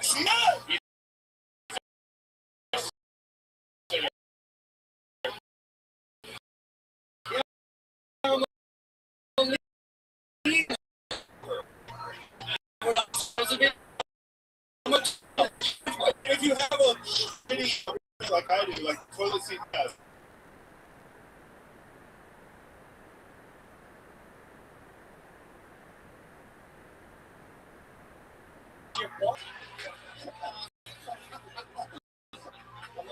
I'm like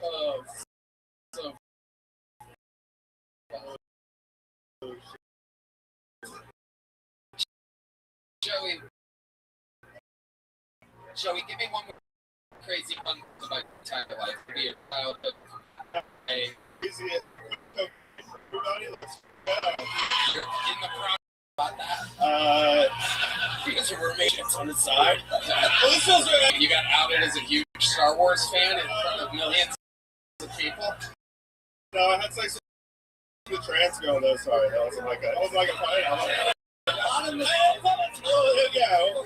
Sure. Yeah, no, this is why this is not the best, but I just, you know. No, what happened? And we were fucking, and by the way, she looked great. She looked great. I was fucking. Then I saw the penis, and then for me, that was like the rock bottom. Because I knew, but then when you see it and it's big, you're like, fuck, that's... Yeah, I know. That's a lot. And then I felt like bad, like I couldn't stop. A rock hard bottom. Then I felt like I couldn't stop because it would have been fucked up, like to have been turned off once I saw the penis. Wait a second. Hold on. Yeah, I know that's the craziest thing after I did it. Let's go one step at a time, Joey. Just relax for a second. You're getting real amped up now. Sorry about that. It's getting closer, Tom. Yeah. Move back, Joey. Move back. He means it's your lifestyle. Joey, you're saying that you didn't know she was trans until you saw her dick? I was willing to ignore it. I was so like coked out. Like, to ignore the fact that like it could be a possibility. And again, you can play pretend until you see the shit. But then when I saw it, I was like, oh, I like don't like this. But then I didn't want to finish. Joey. You robbed the truck, you are gay, and you knew she had a cock. Just be who you are. It's 2026. Thanks, dude. I appreciate that. So you're saying that you were having sex with her, right? Yes. You're hitting it from behind. Yes. Okay. And did you finish? And then you saw the dick? Yeah. So you came, but you weren't curious as to why first base was her asshole? Yeah. Or was that you're just like, wow, this is freaky. I don't know. Yeah. You didn't wonder why her pussy smelled like shit.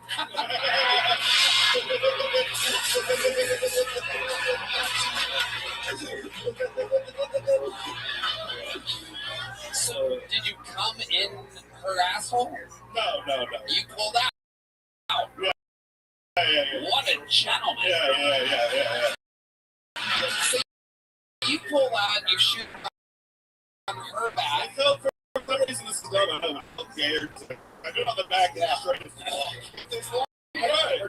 You get it? Yeah. So when did you see her dick? Because she's like, is that it?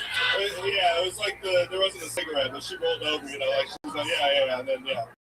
Was hers? And then I felt bad, like it how even though I was, you know. Did you make her come like a gentleman, or you a piece of shit? Honestly, man, I have no idea at that point.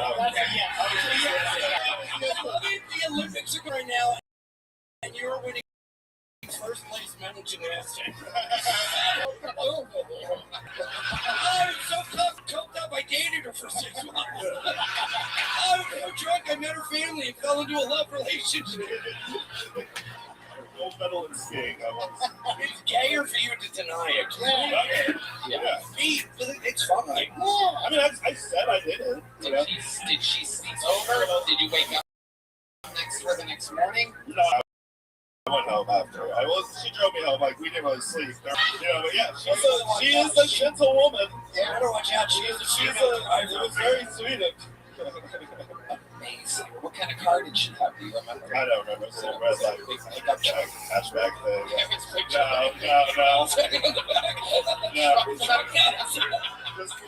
But they're tucked up underneath. Oh, Joey. Congratulations. Fun set, fun interview. Love it. Great stuff. Joey Johnson, everybody. All right. I fucking love this episode tonight. I mean, unbelievable. What a showing. Golden Ticket winner. Young was great. Hendrick was great. William got the whole thing started. Normally, that's how you end it. So it makes you wonder, how do you end an episode like this? And well, there's only one way to truly do that. This regular has it all.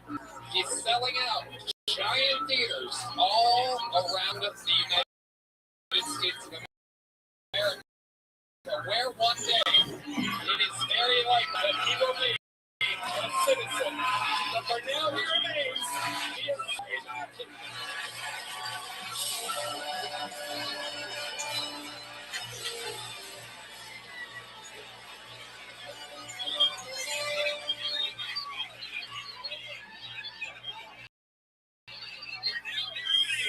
So there were ice raids happening this week in Austin. Holy shit. As an immigrant, I am anti-ice. As soon as I get this green card, get these rapists out of my country.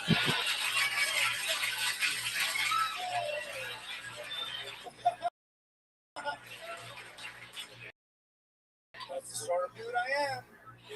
Once the ladder up, fuck off, we're full.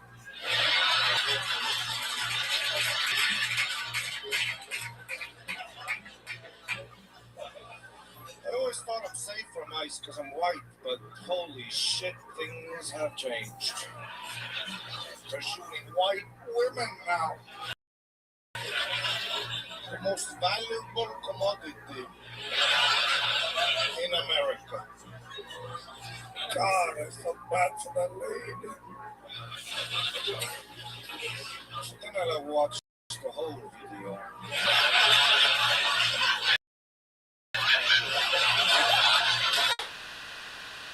You know what I'm saying?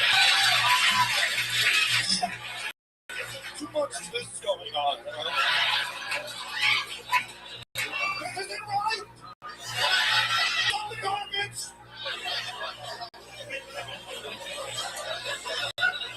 Only white people feel bad for her. I asked all my black friends, they were like, oh, shot by law enforcement?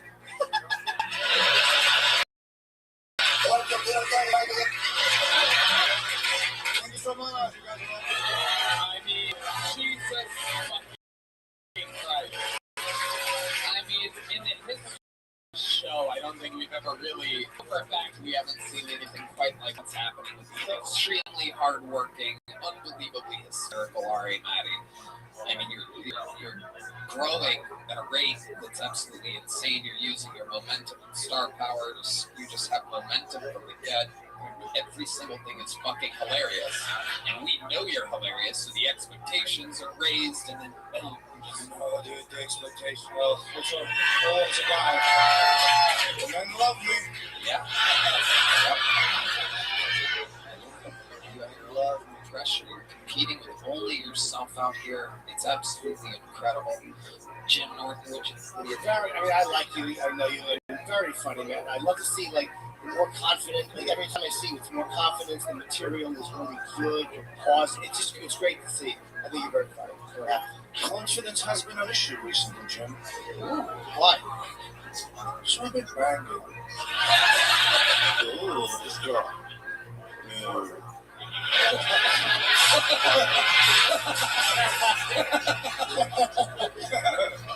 That must be fun. So for a few months, I've been banging her in the right hole. Everything's correct. You never know.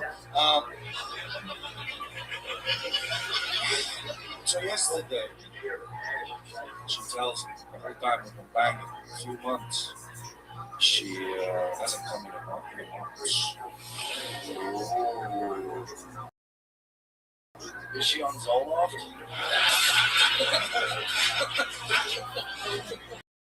God, it feels like a train.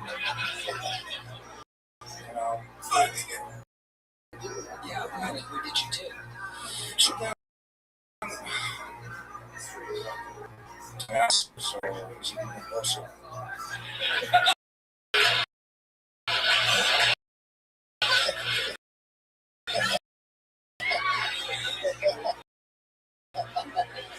She goes, yes, I come with a vibrator. Usually when I bring it up, you guys don't know. And it's like, well, dude, whatever we need.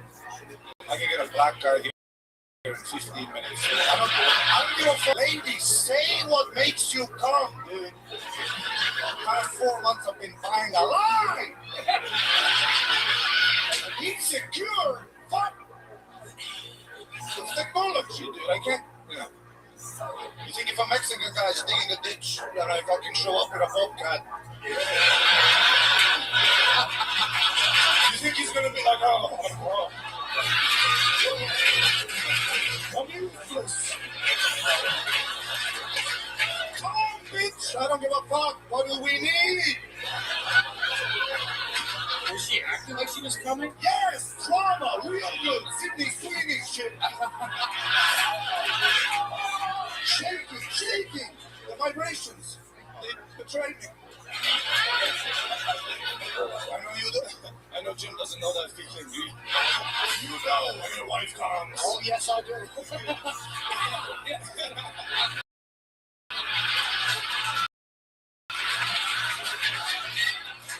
Oh, you hit my shoulder that time. Oh, shit. Oh, my God. Did you get the vibrator and then try? Did you do it right then on the spot? I had it there, but I'm not sure. Just fucking grab a Roomba and fucking go. So are you looking forward to your revenge? Are you gonna? Yes, there will be revenge. I was even shopping for vibrators myself, dude. I was shopping for things where, dude, the battery isn't even enough. I was shopping for fucking tools. I was shopping for things you can plug in the wall and the lights flicker.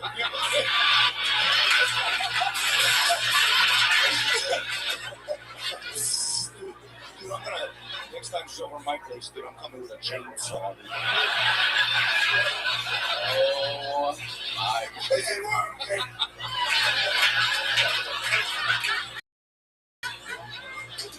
Holy shit. Oh my God.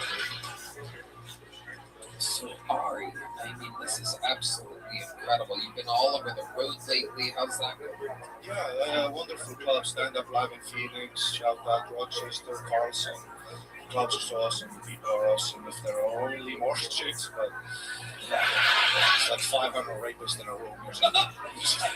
You're yelling fag and you're crushing, dude. And that's AriMattyComedy.com? AriMatty.com, for the love of God. Some of these shows are looking I don't need this right now. No one's coming. I mean,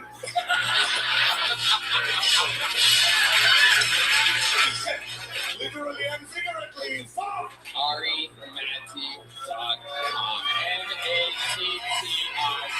It's your fucking ticket. Sodian assassin Ari Matti. One more time for him. This episode was brought to you by Shopify.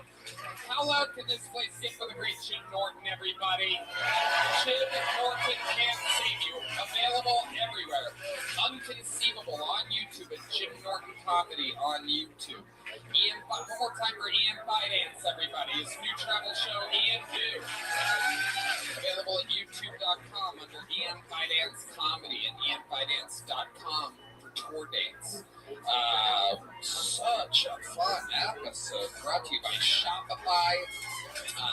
We are doing the Intuit Dome in Los Angeles, California in May, so come out and see that wherever you are. You can fly to LA and see LA, or if you live anywhere near LA, come see a real big-ass, our biggest film Sony of all time at the Intuit Dome. Red Band? Check out my favorite band, Red 7 on YouTube. Yes, and other huge announcements coming soon to this live audience. We love you. Thank you, guys. We'll see you next week. Good night, everybody. Thank you.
Gracious, how exciting is this? You guys happy to be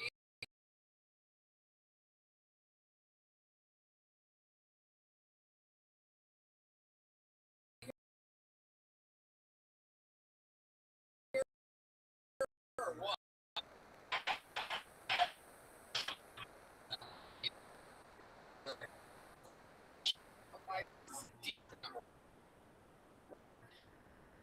All the cakes. in Houston, February 28th, one in Grand Prairie, March 28th. TonyHitchcliffe.com. Get tickets now. You guys ready to start tonight's fucking episode or what? Okay, every single week, this Mamma Jamma doesn't get. I mean, this is just so amazing. Two of our favorite guests in the history of the show. Make some fucking noise for the great Sal Volcano and Greg Fitzsimmons. Oh my God! Yeah, baby, Greg Fitzsimmons. Sal Volcano. Oh my God! Very exciting stuff, ladies and gentlemen. Sal Volcano is on tour. SalVolcanoComedy.com. He's doing the Ryman Theater in Nashville. He's got a brand new season of The Impractical Jokers coming out on TBS Thursdays. On TBS, and his podcast, Manoosh, is available everywhere. Greg Fitzsimmons, one of the greatest guests of histories, touring Fitzdog.com. He's in Philly, Lexington, and Houston. Coming up very soon. How you guys feeling? Excited to be here? So excited. Hell yeah. I'm fucking excited. Are you guys excited? Hell yeah. These sick Latinas love The Impractical Jokers. Ladies screaming Sal's name over and over again. Little fucking, the tortas love you, Sal. You guys know how the show works. 300 plus comedians are stacked on top of each other in a bar right next door. And if I pull one of their names out of this bucket, our trusty assistant goes, grabs them. They get 60 seconds uninterrupted on stage. You know their time is up, and hear the sound of a kitten. That means they have to wrap it up then, or else they bring out the angry West Hollywood bear, which is just loud and annoying and cuts them off. And then I conduct an interview. We find out more about their real life or their careers or anything really that I find interesting about them. I'm so excited about this, Sal and Greg. I mean, we have you guys. It literally just does not get any better than this.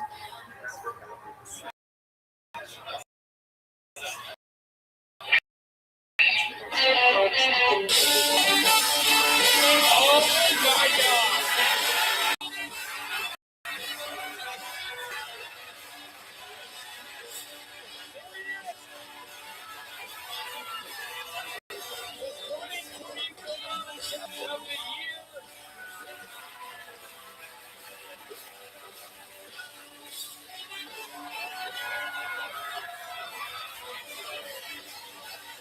my God!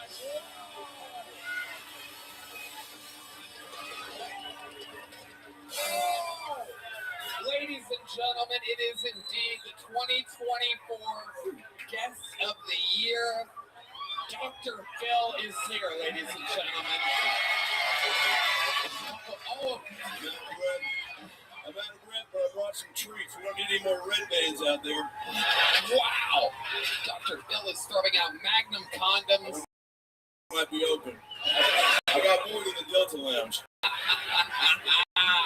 I'll hold on to these two later. Dr. Phil in the flesh. Literally recognized as one of the greatest guests in the show. Whoa, what was that? Monkey buns? Oh my goodness gracious. We didn't even get to hang out yet. How'd you get those? Wow. Sad to be back, Tom. It's been way too long, Dr. Phil. You've been out selling out all around the fucking world. We did it. Going to Australia and Canada next year. That's right. Sorry, this year. The Who Is Me tour. Wow, that's a wild thing that's happening. I'm excited. Maybe I see what you do. Wow, it's wild how You do. So we're going to keep it right here. Okay. All right. This is very exciting. Dr. Phil is here live in the flesh with Greg Fitzsimmons and Sal Volcano. This episode is brought to you by Shopify. My goodness. I mean, what a start to this show. I mean, that's absolutely crazy. You got a fucking joke water? Yeah, we do. Shouldn't quit. We absolutely do. We shake them up before the show to add an energy to the show. It's working and it's working. That's what we call that. But what's amazing is that while this is one of the greatest starts of the show ever, why don't we take it one step further and have the first comedian be the record holder for all-time appearances, normally the closer of the show. One of the few living members of the Kill Tony Hall of Fame. Some people call it the Titan of Tacoma, the weirdo of Washington. This is the Big Red Machine, William Montgomery.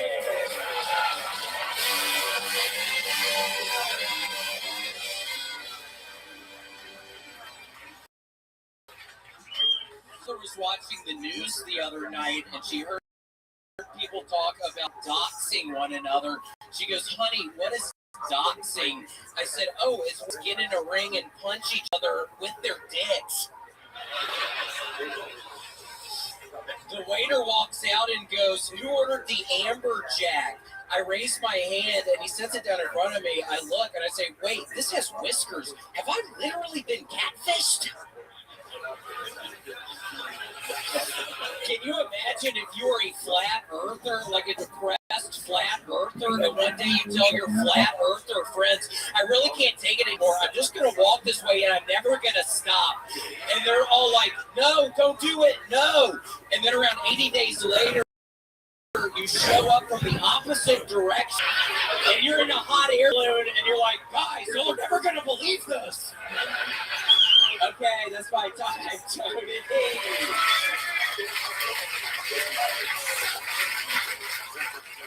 Because the earth is round, Tony. That's why you'd show up from the other end. Right.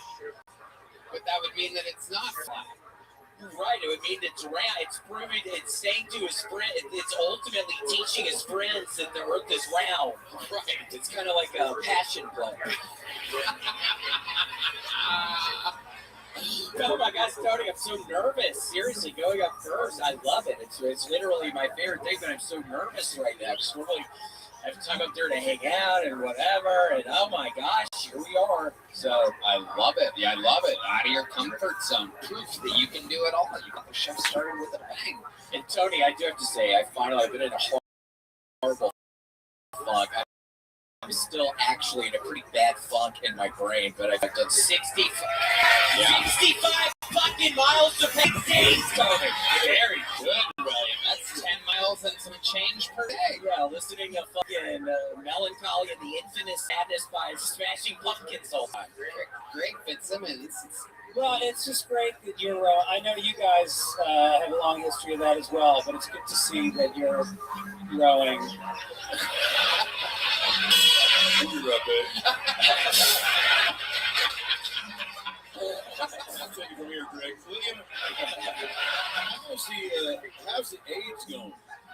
It is not going good. That's part of why I'm in my funk. I messed up when I was in Vancouver last year. I allowed this guy to have sex with my ass, literally with my ass, seriously. Well, it's good to mix things up. I know, it was fun. I was kind of in a funk. I've been in these bad funks, and I've tried.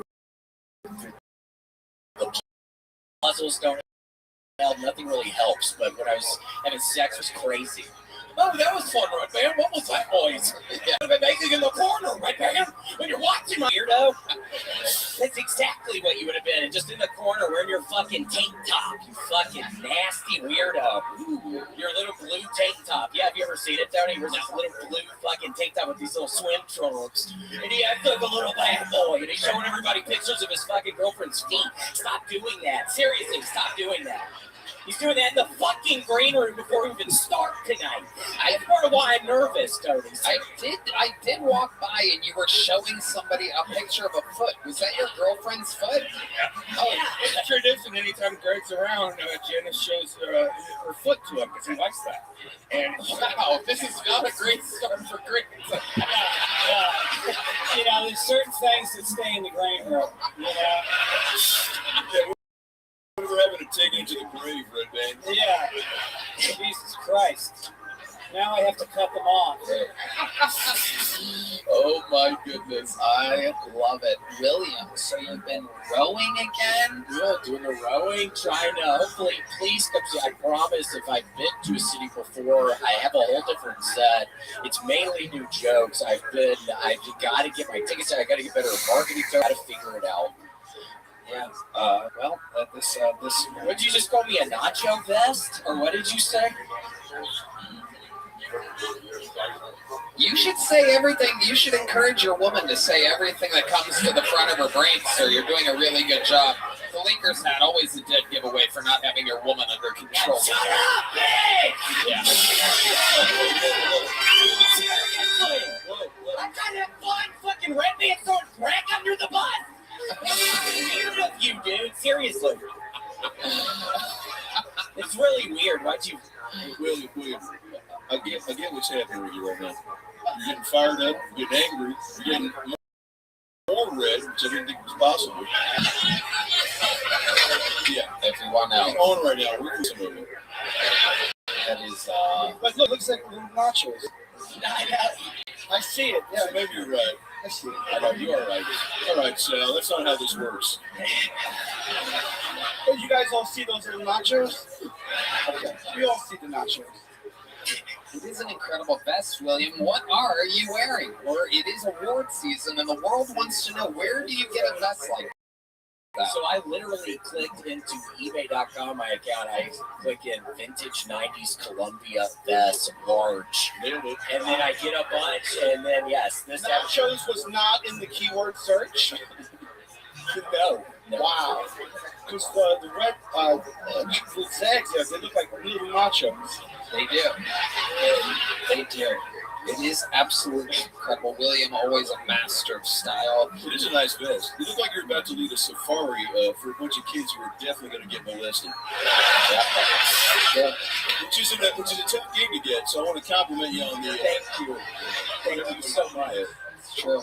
You look like the tour guide at Epstein Island. Knocks you off the dock and you pull up on the boat. So you should. We'll keep it. Okay, ever come in here and it's just red man jacking off with all the fucking weirdo. Wow. Well, William, you got the show. Nice to You got the show started with a fucking bang, my friend. Unbelievable. Lights out. The great and powerful William Montgomery showing us how it's done. Now we go to the bucket, everybody. Oh my goodness. Oh, Dr. Phil getting his own book delivered to him. That is incredible. You are a genius. Philip C. McGraw, PhD. You and me. It's as easy as 1, 2, 3. I'll talk about that in my book. Right. Page 73. 73. If you can't rhyme, get the fuck out of my garage. All right, so the bucket we go. Ladies and gentlemen, your first bucket pull tonight is Sancho Pancho Villa with an uninterrupted minute. What's going on? Hell yeah. So even though I'm 5'1", I am into taller women. And so that could be hard. So I got these shoes that make me 5'3". Y'all believe me, we'll call this mic stand 5'3". And that was... But even it's still hard to hit on. Like I was hit on this one girl, she was like 5'5". And she looks down at me and she's like, "Boy, you're so short, you would have to go up on me in the bedroom." I'm like, that's a weird way to ask if I keep a stepladder in the trunk. I'm like, "Girl, what do you think I'm wearing this shirt for? Like, I'm trying to eat out of your heart, you know?" But on the same note, I hate telling you this restroom. Because, like, now I'm over here having a tippy toe. I can put my chimichanga on the foot over the rim, explain to a girl that I got crap from a men's restroom. I mean, it doesn't work like that. Hey, I'm Sancho Pancho Villa. Thank you. That's my time. Wow. Adorable. Absolutely adorable. One of the largest full-grown babies to ever do stand-up comedy, ladies and gentlemen. A giant when it comes to the weight class of babies. Sancho Pancho Villa. You're standing at 5'1", is that what you said?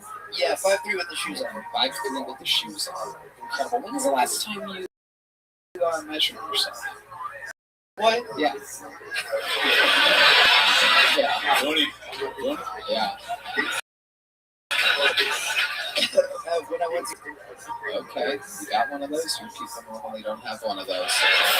Do you have car insurance, Sancho Pancho Villa? Yep, USA. Let's go. Shut up. Yeah, right. Hopefully they lower my rate. I don't know. Okay. USA? AA? US aid?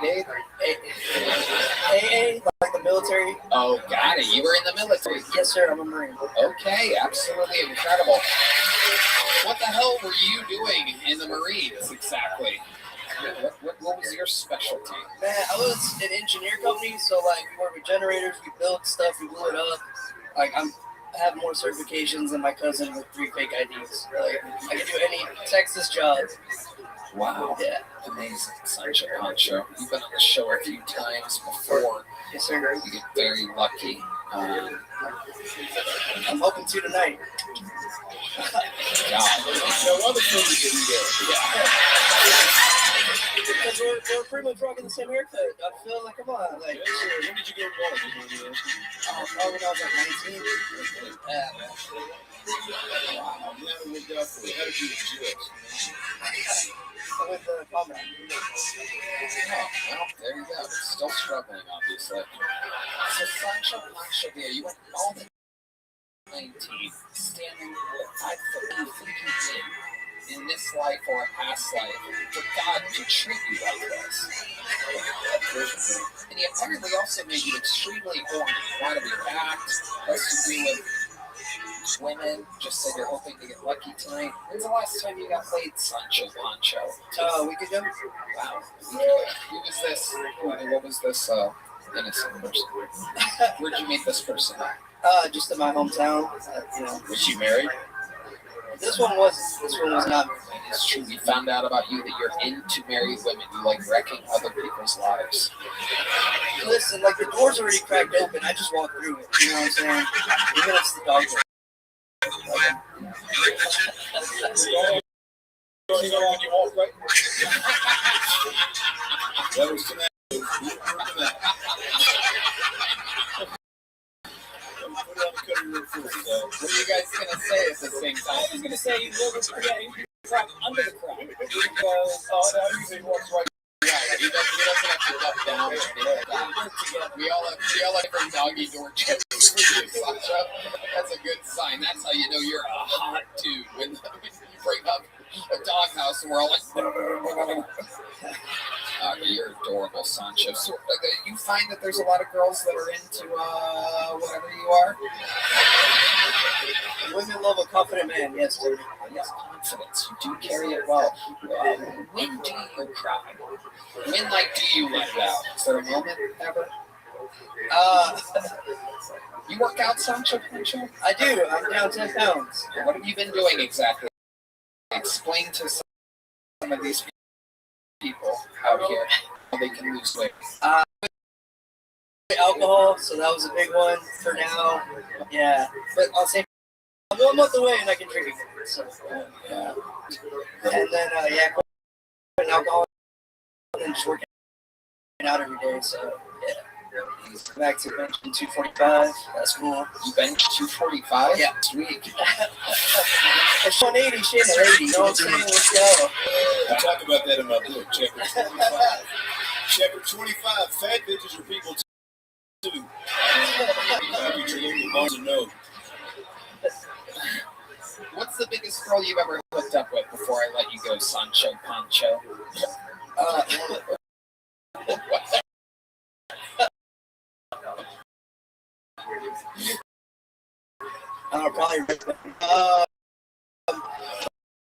Probably she was like 233, probably. Thank you.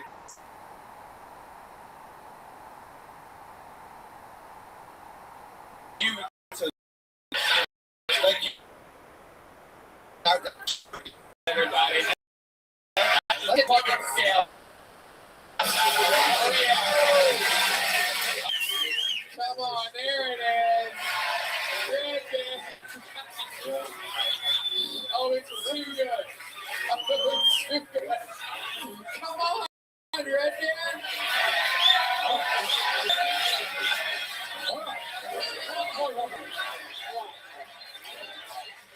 So I will say I'm fully clothed, and that was naked. He's wearing 27 pounds of clothing, everybody. Here he is. My real guess, Oh my God. my real guess is I weigh myself like this. By the way, if a bucket pool gave this many excuses before getting on his scale. I'm just gonna say I bet I weigh about 239. Okay, all right. Yeah, Redman, you're very good. 233. Here we go. Ladies and gentlemen, he's getting out of the show. Sal, read it off for me when it comes up. It just says, all right. It says out. Okay, do you want me to report that? Yeah, report it. 251.4. That's right, folks. He's wearing 17 pounds of clothing. It's getting cold outside. What do you mean? Sancho Pancho, get on that thing. Let's see what it says. All right, I'm gonna take my shoes off.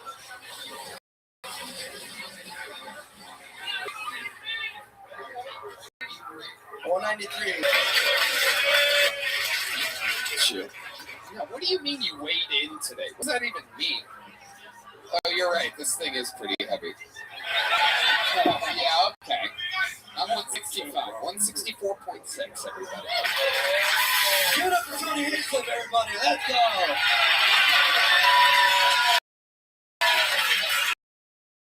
What is this? Sancho Pancho? Give it up for me. You're right. I'll give you maybe. Take yourself a joke book, Tony. Thank you. There's the lovely Heidi, everybody. And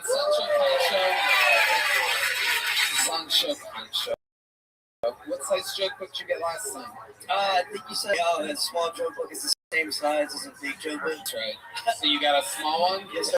Well, today you're getting a medium one. Let's go. Sancho Pancho Via, everybody. There you go. And the show is off and running. You weighed 233 today? No, 239 today. 239. Were you? Yeah. Okay. All right. Ooh, it's a lot of drinks coming in. You guys having fun out there? We got Dr. Phil, Great Simmons, and Sal Volcano, everybody, and a shit ton of water. An absolutely shocking amount of water up the table.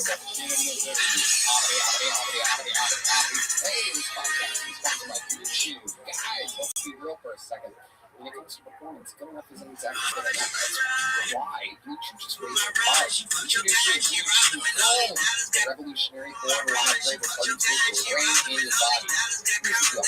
Most people only focus on blood flow. YouTube Gold goes further. It provides two different ingredients for circulation. Plus, apomorphine, oxytocin to enhance arousal, desire, connection from the inside out. It's not just about function, performance, physical, and mental. YouTube Gold is also right on night and starts working. It's also getting more confidence, a whole new level of readiness. Future of performance. Smart at BlueChew.com and see why millions of men trust BlueChew now. Gold chain up, changing the game for good. Right, man?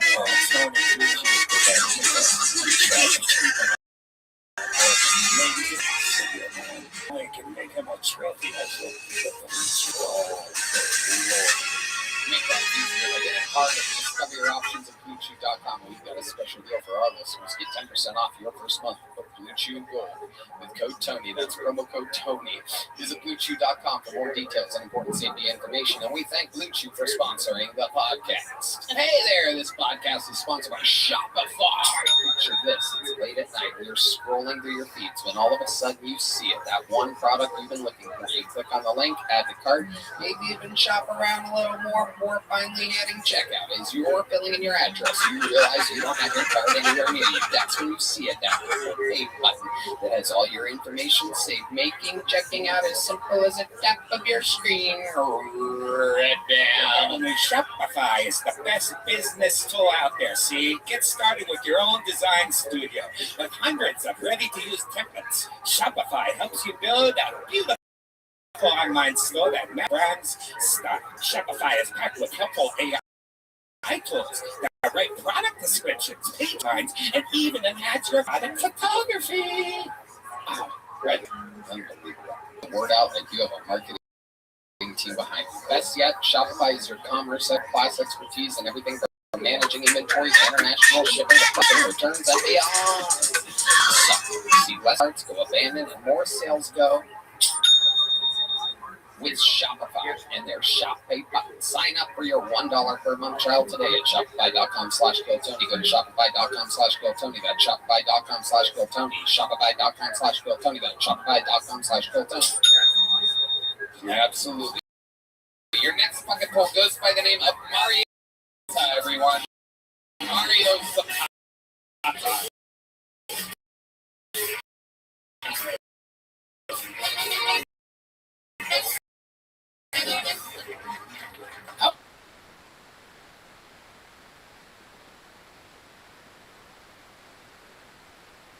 Got arrested. That shit's crazy.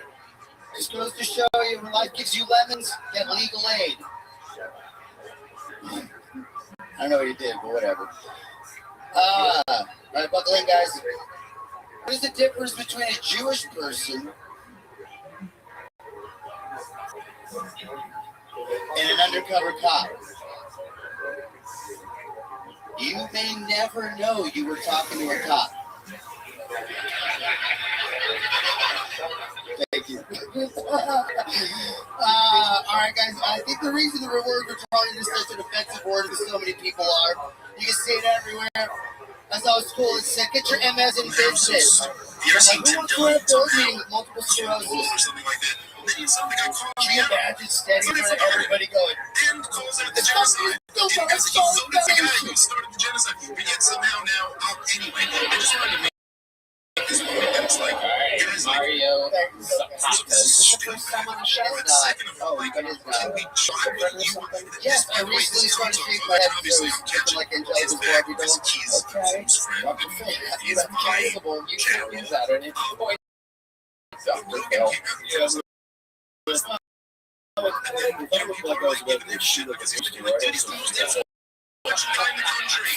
what I mean by that is you can be like, too many Jews, and then you say, what's the last you said? I think the reason the word retarded is so offensive is because so many people are. Right. Okay. And how do you feel about that, Joe? Like when you say it out loud to the silence, does it feel I'm behind it, dude. I know a lot of retarded people. Sal, what do you think about this guy? Well, I like that you had topical stuff, so you're writing new stuff, and I like that you really went for jokes. You really did. I will say though, I noticed that you told everybody to pump it up before one of the jokes. And then you really deliver. So just be mindful of that. You can tell her to buckle up like she says. The inference is that you're going to blow his fucking balls off with this next joke. And then it was really just a real hard type of joke. Like, I think it's funny. I guess everyone's kind of buck it up. At first, I thought they were like cheering because they cheer off the joke. That was sketchy kind of catchphrase. Like, why? It's one of the tourist places. Let's go. Buckle up, guys. Buckle up. Yeah, we just say something.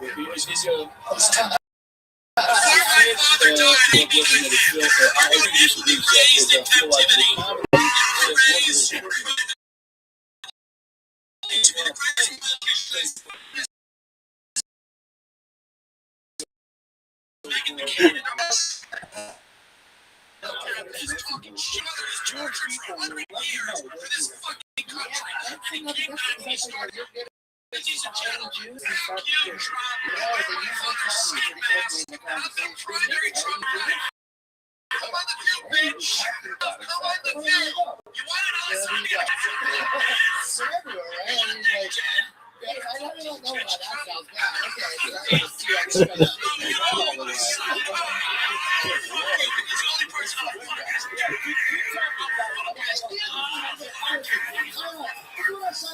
Let's do it. Okay.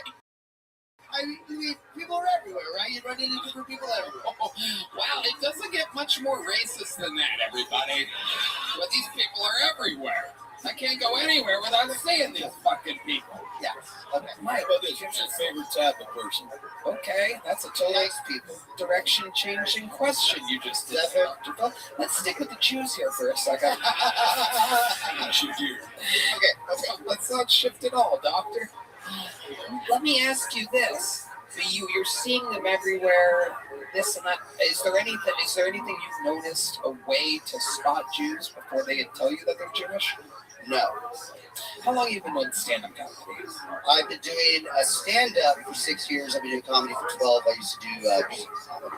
Okay. Well, you would sing? Yeah. You would write your own song? Guitar and stuff like that, yeah. Do you have any original songs? I do. Okay. What note are they in? What chord is it? We're in G because it's an open room. Okay. That's what I'm playing. G, what are you singing? Something, Mario. Okay. They'll follow you. Here we are, and we're hammered again, and we're talking about all the girls we've banged. We both drink until we can't see. Then my friend leans over and he said to me, "Hey, I love you, man. You're my bro." And I'm like, "Yeah, bro. I love you too." The part that's weird for me is he's telling me this while he's rubbing on my knee. My name is Mario. And if you're having a bad time at the show so far, well,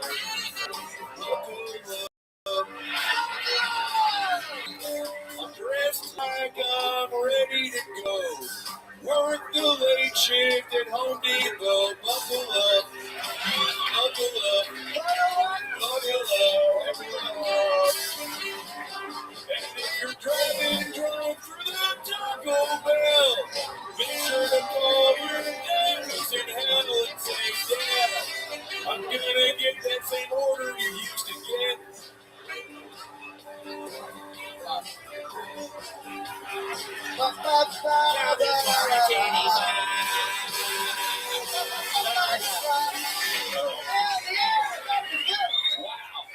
Dr. Phil making Mario Zapata hilarious. Appreciate that. Hell yeah.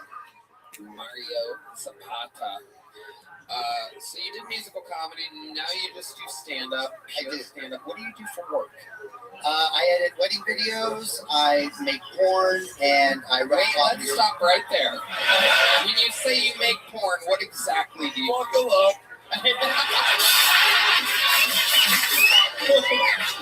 Where was that person at before I fucking improvised this shitty song? Trying to be discreet. Yes, we talked about it last time. I into porn with my wife. Oh, that's your big wife. And a tall wife. Yes, a tall wife. Okay. It's different. Yeah. You're not pulling Pancho Villa out here. You're I like bar.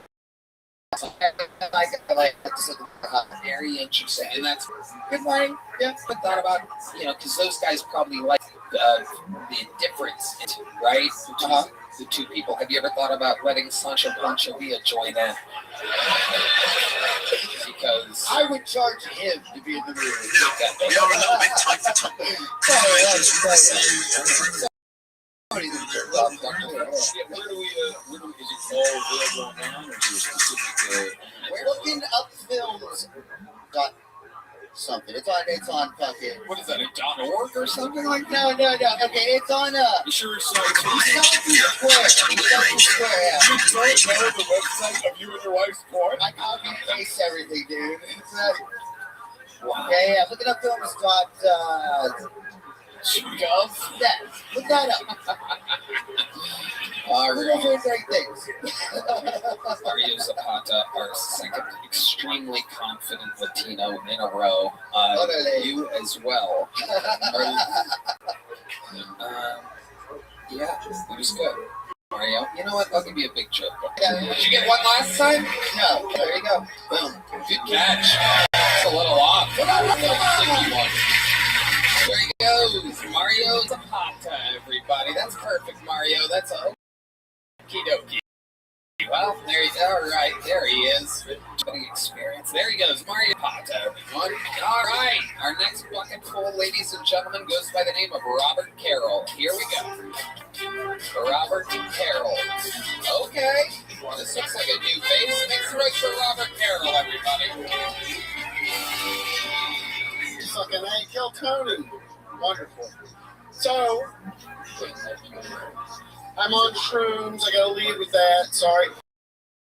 What are the odds? This is my second time I signed up. There's no way to forgive me. I'm sure we're pretty fun. Give me a little bit, okay? So I get stuck here for the ice. I'm staying in a goddamn hotel. Very nice hotel. You know, how many times can a 60-year-old man jerk off? 38. The answer's 38. 69 would have been funnier, but it's really okay. So, the mushroom thing, anybody do psilocybin? You're going to spread it. Oh, yeah, anybody shrooming tonight? Well, that was a bad idea. It's going to turn out fine, for sure. So I talked to all these young people, and I'm like, psilocybin's legal now. And they're like, oh, that's so cute. A microdosing? And I'm like, no, I don't know. What the fuck is a microdose? 7 grams of microdose? Yes. I guess anyway, I'm Robert Carroll. Thank y'all. You gotta love a guy who 50 seconds in says it's gonna turn out just fine.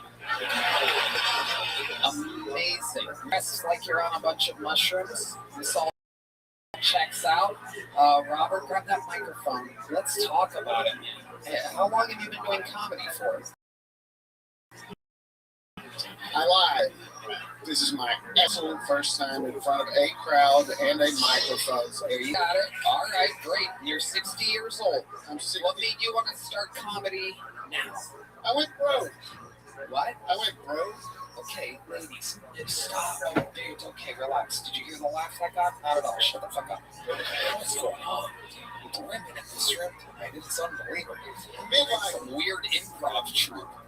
Kamala lost, ladies. Shut the fuck up. God, what the fuck is going on? This fucking one's back now. Okay, Redman, very good. Wow. Can the ladies start heckling if Redman's gonna jump in with his fucking comedy? I understood. My God. Okay. Robert, what made you want to start here today? It's a long story, but going broke, in short, and just... How did you go broke? Let's talk about it. Oh, it's okay. You're on the show. Decades of working as a builder for the commercial construction industry. You got a little quiet there, Robert. You really fizzled out. Years of work. That's why the short version is I just suddenly realized, fuck it, I'm going to be 60, and if I keep scraping, things will be so fuck them. I just literally went nuts. My whole family, they've decided to keep me, baby. So, like I said, I think it's good. I think he thinks he's in a bed bath and beyond right now.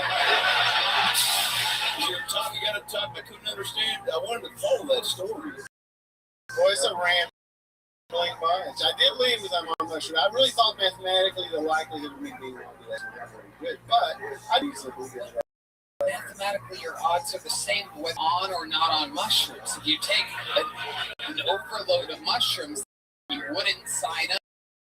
I'm not sure about that. I'm not sure that's true. I'm here, man. You got it. You signed up last week. What would you have talked about last week if you would have gotten people not on mushrooms? Were you on mushrooms all year?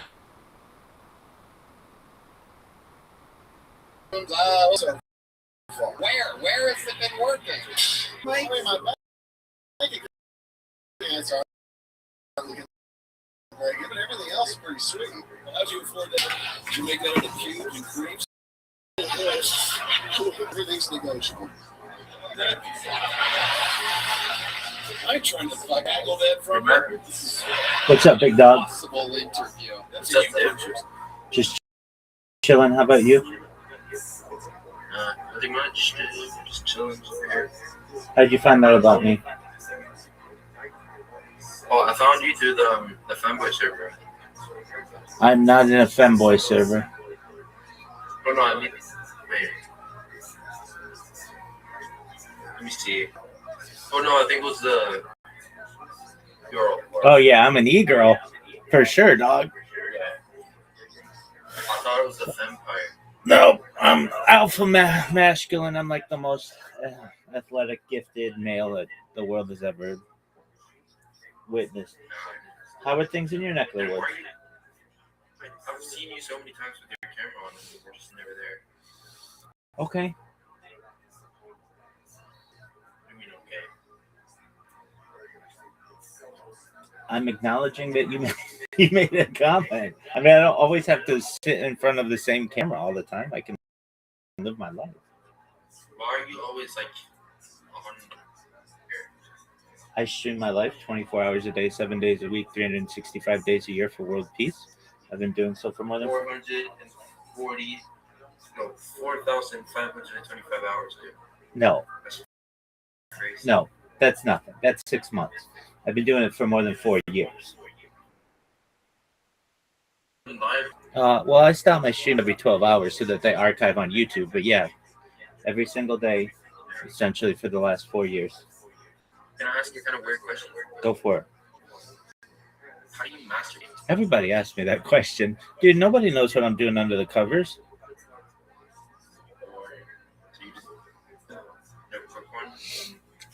As I said, nobody knows what I'm doing under the covers. Alright. Yeah, that's cool, man. All right, well. Wait, sorry. What's it like to be part of the Fempire? Oh, it's pretty good. There's some cute members in there, but they don't really want me. Why don't they want you? I don't know. I think I'm stupid and ugly. Oh, don't think that of yourself, dude. You're a good person. I'm sure you've got a lot to give the Fempire. You could be like a general of the Fempire. Yeah. What is a femboy? Is that just that? Do you have to be gay to be a femboy? No, I think femboys are just feminine men. That's what I think too. I think so. Yeah. Yeah. So you could totally slang dick, but just be into like, you know, not alpha male stuff. I like femboys. Well, that's cool, dog. I like MILFs. Are there a lot of people in the Fempire? I might have to join it. See what's going on in there. Do people live stream in there? No, but there's just people in there often. Oh. Well, I'm about streaming. What do you, I mean, like people, do people have their cameras on in there? Right now there's like 2 or 3 people with their cameras on. All right, that's something. Yeah, that's kind of, sometimes there's some creeps in there. Oh, all right. Well, nobody wants that. One time there's this 40-year-old man, and I told him I didn't want to talk to him, and he kept asking me how old I was, and that I sounded old, and that he wanted to be my friend and stuff. Uncomfortable. Well, actually, that's a good question. How old are you? Oh, I don't want to tell you, dude. That's kind of weird to ask. Okay, then you've got to go. You got to be 18 to be in here, big dog. Oh, no, I'm 18. Okay, well, then that's all I care about. Well, I'm going to go back to the Fempire, dude. I'll talk to you later. Peace. Peace out, bud. Love you. Take care, big dog.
Damn.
Tell us a fun fact about your life, man. You're 60 years old. You've said so far as I'm on mushrooms. Okay, I'm 60 years old. I'm a commercial builder. I'm a grandfather of 31 grandkids. We had play day Saturday. I was not on mushrooms for that. Okay. I behaved. How often are you doing mushrooms nowadays? Often as I Yeah. I have found that You're dealing with some type of trauma or something like that? aren't we all? Yes. Yeah. Like what? Can you give us something compelling about your life? You have 60 years to reference here. Well, I lost 80 pounds last year. So February and May are kind of. So I was here because I was working on the show Meanwhile with Roseanne Barr. I don't know if I was anyway. I was here as a background actor. I got stuck. Joe Ellis is someone you know. Joe said, "Hey, you should come talk." Well, you didn't know if you were supposed to mention that you did background work on the show Meanwhile? Who would want you to keep that to yourself? Excellent. I'm going to try to follow. I know. I have one other question. Do you put on all the jewels after you take the mushrooms? But I was wearing these things before I was doing the mushrooms. I wear this pretty well all the time. I mean, I do not Is sleep that at all. strictly aesthetic, or do you any of those things have a certain special meaning? It's probably OCD. Once you start wearing them, then you're like, oh, fuck, I don't have that on. I'm sure my When about in your life did you start doing a lot of mushrooms? Oh, well, I did a little college back in the 80s. Like this Recently, my son just graduated from college, and he's ballpark. A year ago. Perfect. When did you start wearing the around your neck, that type? Well, 2 years. Yeah, 2 years. It was faded. That answers. When did you become turquoise, Mr. T? Yeah, you definitely got a Jeff Bridges, Jim Wins get Me Too to the Witcher's Present 75. Jeff Bridges and Jeff Bridges, the other guy, yeah. All right, Robert. I've kept you up here way too long. Thank you for putting up with the guy that snuck in and you didn't torture. The crowd was great. I am going to do the thing. Yes. Write a set. Write jokes sometime, and then you'll be back on, and then we'll know something about you. I love that you're on mushrooms, and now we all feel like we're on mushrooms. Yeah, contagious. Throwing him a Magnum condom. There you go. He probably thinks it's going to be wearing. There you go. There he goes. Robert Carroll. Wow. Shoot up. Amazing. Hell yeah. Yeah, show Joe Biden how to get out of here.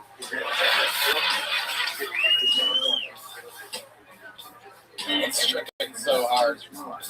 That guy, these old people doing mass amounts of mushrooms out of nowhere. It's just insane. The guest is sponsored by Talkspace. Talkspace is the #1 rated online therapy, bringing you professional support from licensed therapists and psychiatrists that you can access anytime, anywhere, and take control of your mental health. Talkspace makes it easy to start better mental health overall. Just like your physical body needs exercise, your mental health needs maintenance and attention. Talkspace helps you build confidence and skills. Our therapists not only listen to you, they provide valuable techniques to manage conflict in your life, helping understand self-awareness. Life is all about how we are in a relationship with one another in communication. Talkspace can help you identify obstacles and create new meaningful connections. Talkspace makes getting help you need easy, accessible, and affordable. Plus, most insurers have a $0 copay. Only I love Talkspace. They're providing some of the best mental health treatment out there. I commend them enough because therapy is like, for me, some crazy moments of transformation. Yeah, I can tell. And as a listener of this podcast, $1 off your first month with Talkspace. You Go to Talkspace.com/Tony and enter promo code that's SPACE80 to match with a licensed therapist today. Go to Talkspace.com/Tony and enter PACE80. Hello there, my dear friends. Me, your favorite human being. Very nice guy who cares about everybody. This podcast is sponsored by Tecovas because anywhere worth going is worth going in good boots. Find your perfect pair with Tecovas. Their boots are crafted with over 200 meticulous steps for broken in comfort right out of the box. The in-store experience is unparalleled with expert staff and complimentary beverages and customizations. Red Band. I mean, I love my Tecovas. I personally wear those rugged Chelsea boots, and I highly recommend It's prime boot season. So start the year off right with a new pair of Tecovas Western Print apparel. They have elevated leather goods like wallets, belts, and more. Everything at Tecovas is crafted with the same attention to detail and timeless style. Shop Tecovas Western Goods online at swing by a Tecovas store. Full experience, free drinks, boot shop, and complimentary brand to make your feel. Get 10% off the Talkspace.com/Tony. Free email and text at ECOV/Tony. Tecovas.com. Oh, everybody, it's Tariq Morgan.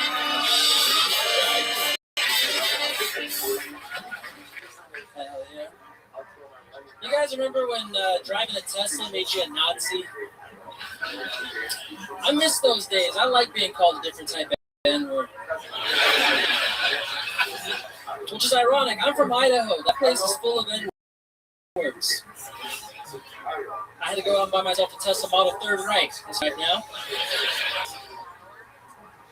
See, this joke is only fun and silly if you can remember that the N-word means Nazi. So anyway, I see this group of filthy fucking N-words coming down the sidewalk. And they were headed right towards me because I was screaming out N-word lives don't matter. Yeah, I hate black people. But not as much as I hate those blonde-haired, blue-eyed N-words. Thank you. Okay, 50 seconds from Tariq Morales. Stop. Anything after Robert Carroll is amazing. Anything after an old man going, I'm on mushrooms. That's just incredible. We should try. Tariq. Amazing. First time? Second time. Second time out. Oh, it is. All right. How did it go your first time? Oh, yeah. I had a full 60 seconds. It was great. All right. Okay. And how long ago was that? Maybe November. What did we find out about you then? What was the interview based around? Oh, I had a gong. Not that black. You had a gong? I had a gong, yeah.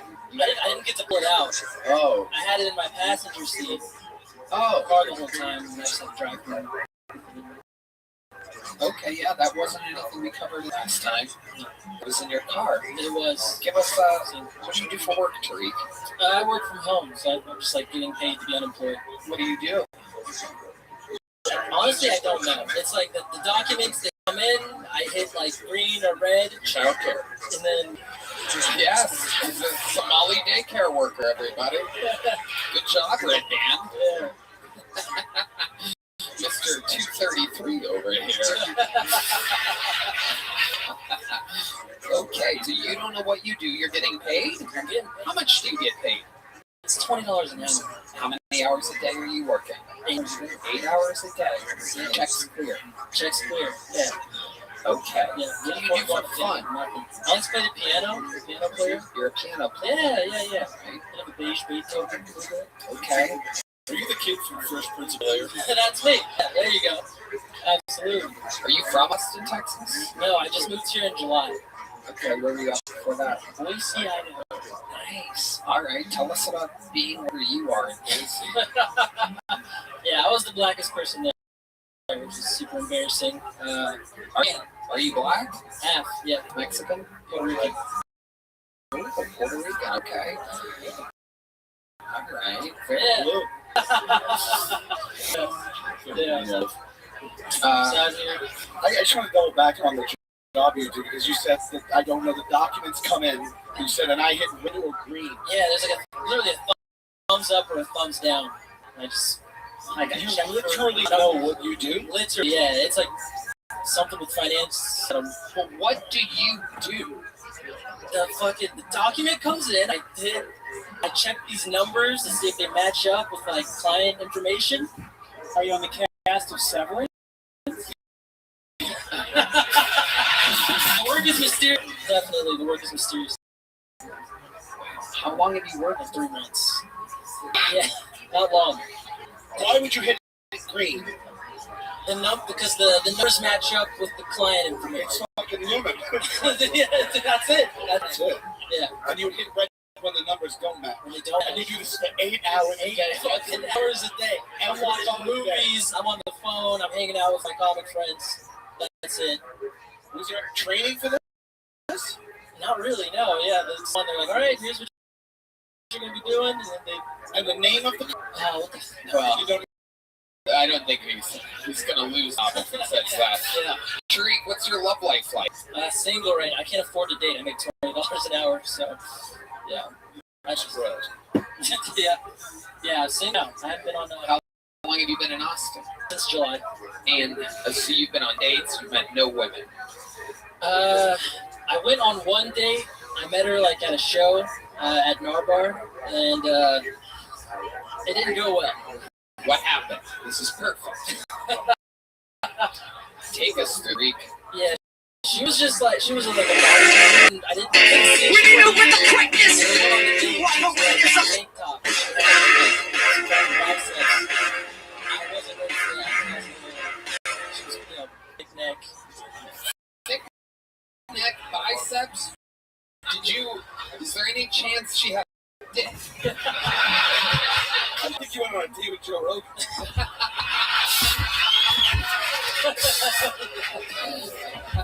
Oh, beautiful. Yeah, a lot of venison. That's it, Joe So Rogan. she was jacked. Now, and permission to speak freely. When she took her hoodie off and you saw just goo, right? Yeah. And you saw you were like, oh, there's a potential opportunity for me to peck fuck her, right? Did you Wait, what was that, Dr. Phil? peck fuck her? So, she's so muscular, her boobs are coming pecs. So if you still want to achieve a titty fuck, I'll send you a link. Yeah. There's, but when she wrote the clone, did you get it to take a step back and go, this isn't what I ordered? Yeah, I broke out the small. I said, it's not what I wanted. Yeah. I paid, and I was like, for the kiss, and yeah. You mean the head off? Yeah. When she went in for the kiss, exactly what happened? She went for the kiss, and I had enough time to like kind of think about it, so I leaned back a bit, and then I just looked away. Her eyes were closed, so I just looked and pretended I didn't see it, and then I looked back. I was like, oh, hey, great meeting you. She was like a red document. Yeah, it was a thumbs down for me. Though. It was a thumbs down. Wow. Tariq, absolutely incredible. What size joke book did you get last time you were on? The big one. All right. Well, there you go then. Tariq Morales. Bone size making all books. Small, medium, large. Some are black, some are brown, like Tariq. Okay. So, things are moving along here, but I think we need to shift the momentum. I mean, wow. This has been Sancho Pancho, Mario, Robert Carroll, and Tariq. I'm gonna say none of them knocked it out of the old fucking. Well, I disagree. It's my favorite. So, I'm gonna bring up one of our unbelievable regulars, ladies. Sage the Room. He is fucking fantastic. Make some noise for the great, powerful, the dark storm of Atlanta, the Dedrick Flynn, everybody.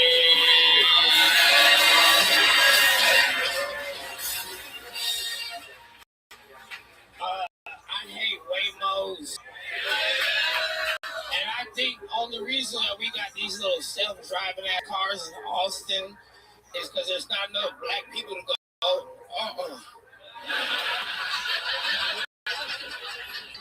I hate these self-driving ass cars because they don't leave the human factor in there. Because if I'm drunk and I'm going Who's gonna pick me up in the Waymo?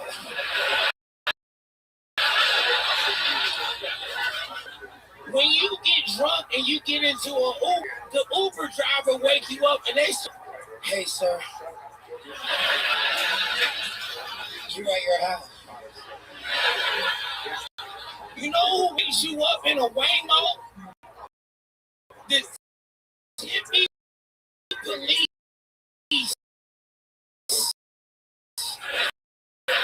in Phoenix, Arizona. I went to sleep in a Waymo.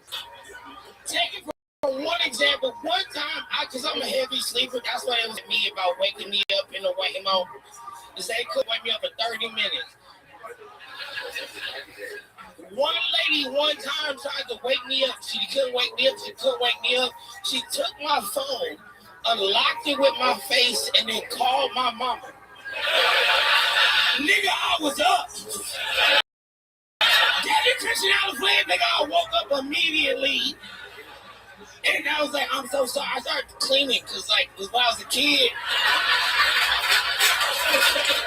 I was a kid, if your mama started whooping your siblings, if you cleaning, she not gonna whoop your ass too. And so I woke up to start doing push-ups, cleaning, and she was like, "How dare you let it get in?" And the next day, I had to go to that same Uber place and then cut her credit card. That's my time. 2 minutes of material, tons of punchlines throughout, cleansing the room of the past 4 bucket pulls. I'm so sorry. What are you apologizing for? The bucket pool. Oh, yeah, exactly. Great work, Edric. That really happened, didn't it? Yes, it did. It sounds real. I texted the Instagram the night after that. I apologized to the Tempe police. And I was so scared the whole time because like when you drunk and they wake you up, you still lying when you wake up. You're like, oh, I shouldn't have been lying this whole time. And the whole time I was like, I'll be fine. I'll just call Joe Rogan. That's right. The Phoenix Tempe police love Joe Rogan. They do. They told me that when they was walking me to the Omni where I was. I just did a sold out show. I felt so bad. I didn't know. I'm sorry. I'm sorry, Tempe police, to the 2 officers, and I know y'all name. And the Instagram asked me that too. They said, "What officers?" I said, "Nigga, I told you I was drunk." That's amazing. That is cool. I've always been falling asleep in a Waymo. There's no real. I don't know. Slept through that too. They don't have good music. That's what happened. I was leaving Rochester, and then I had a 5 a.m. flight, so I stayed up, went to that, flew, did 2 hours in Tempe, Arizona, and I was expecting to see my grandma right now, and she lives in Tempe, and so I didn't know until and I started hanging out, and I started getting sad. I said, you know what, I'm gonna leave, and then I got in the Waymo, and the Waymo, they have suggestions for music, but none of them are good. What are they? Music that you listen to. Dr. Phil music. Vertical horizon. Sure. I know you don't play with me, big man. Oh, yeah. Shania think Mark Twain listens at all. Yeah. Well, maybe next time I'll fuck around that Waymo with you and we can go get some fish sticks or something. Or not. Or you just look at me and say, "You're white black," you know. That's right. Don't do that again. Let's do it. I love those teeth. Is there a specific song that would be on a Waymo? If you needed music to wake up a black person that fell asleep in a Waymo, as our senior black correspondent, what song would you pick? Too Short. How does that go? What Too Short song again? What Too On and on. Can't understand how it lasts so long. I might have a superpower. That's as long as you go without the copyright strike, so we get it. That nigga, you can bring me out of the grave. That is. You are, nigga, I be bound. They should playlist to wake me up. Don't let the. That mean nothing to me. I'm from Atlanta. We go to sleep to gunshots, nigga. That's not. Absolutely. No. Think Pancho Sancho listens to Too Short as well? You live in Atlanta too, don't you? Yeah, I live down in New York. I thought you was in Atlanta for a while. For True TV. No. Hey, Atlanta, this nigga's a liar. That would be a great sketch on Impractical Jokers. Just you guys going around the streets of Atlanta telling each other, say hello, my friend. Do you have an extra wallet? Guy walking towards you right now. No, but I'm about to, mother. Dude, I'm playing both roles here. Great, Dedrick. What is one of the more days in Atlanta?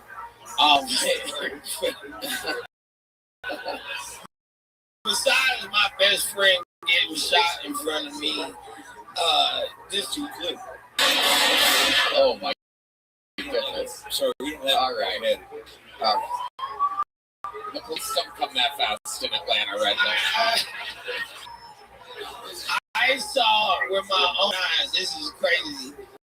I was at a bar and one dude walked up to another dude and asked that nigga for a chicken wing. And the dude was like, order your own chicken wings, because he was like, yo, I paid you $25. I can eat your chicken wings faster than you. That doesn't work anywhere. He said, you never take your po ass over there. And then that dude, I swear to God, this is the time I've ever seen this entire my life. He had a sock attached to his string. It was like just a string with a knot on the end of it. He started swinging around like it was a nunchuck. Everything in the sock? Yeah, it was something. That nigga was like, but if you defend your, that's your honor. You know, like asking for a nigga a hot wing in Atlanta is like asking to fuck somebody's wife. Right? You know what I'm saying? Like that shit is. And this nigga pulled out a gadget. He been waiting. Yeah, a sock with something in at the end of a. You watch Lord of the Rings? You know what Sauron came out with that little chain thing? That nigga was like, "Oh, this was the Lord of the Wings." Lord of the Wings, ladies and gentlemen. Yeah, it's an act through by the foot.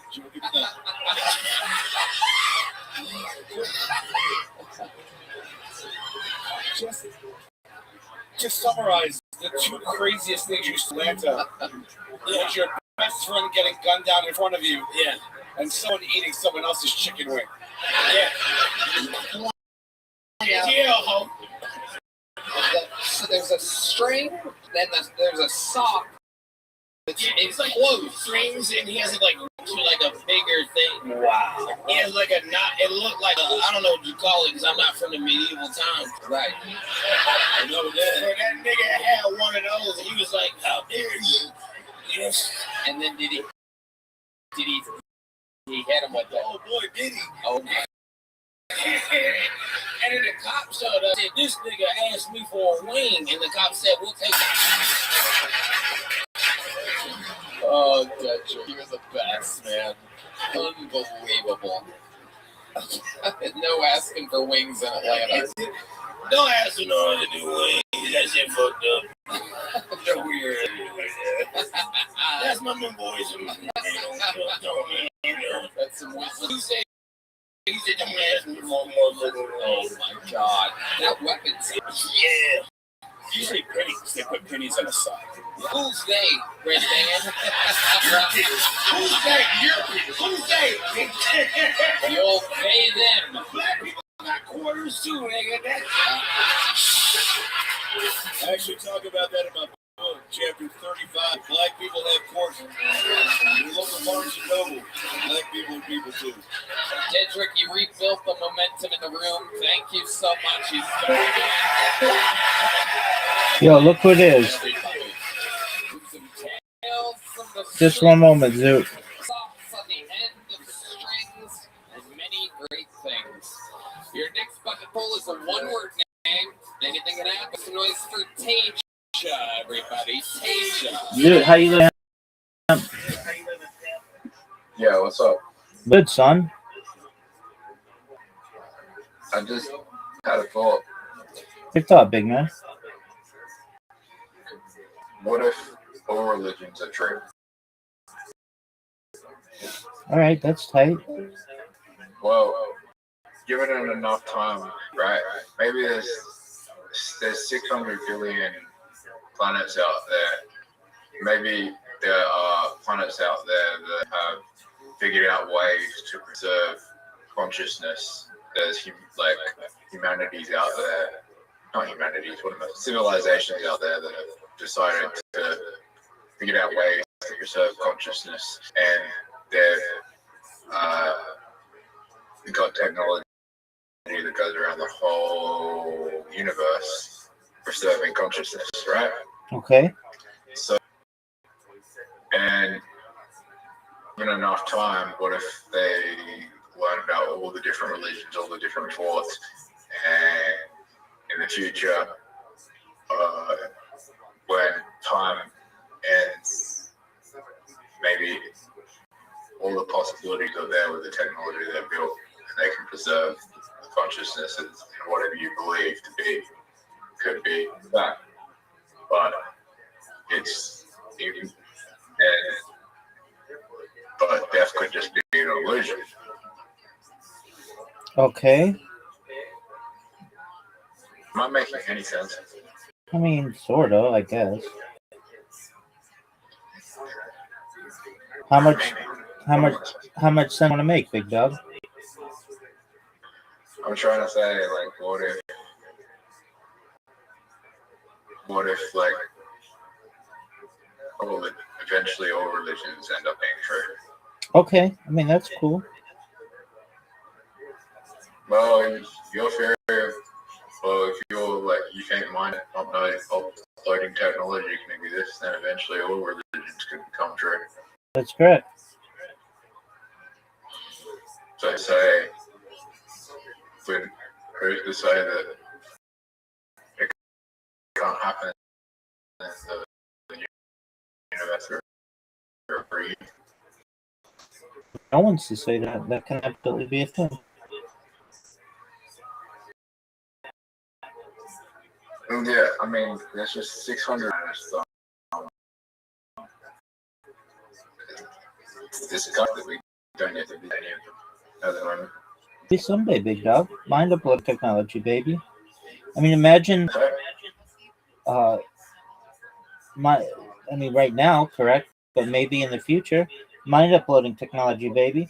I mean, imagine, like, if you were living like 100 years ago, you'd be like, man, I'm so close to perhaps having the opportunity ever within reason, but I'm gonna die. Like, we're not quite there yet. You don't have that same limitation, perhaps.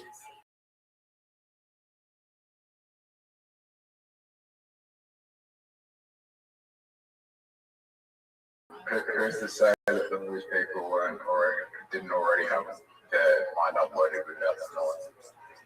Or somebody could go back and get their minds back.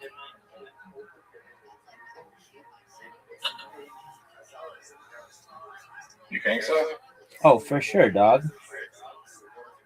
Even if they've been cremated? Yeah, dog, there are ways. I mean, if aliens exist, then they could be recording absolutely everything that's going on Earth. So we would have like a video of what they were doing. And okay, is that cryonics without is there cryonics without dying? Oh, yeah, Futurama. But Futurama, how is the cryonics tube without dying? Yeah, I mean, there's potential of anything.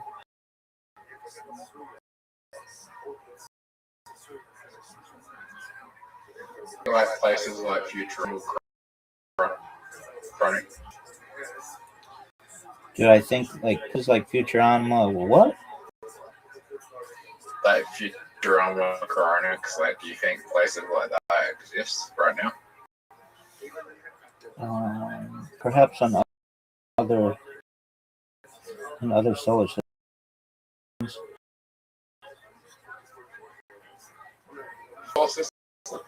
I mean, where evidence for it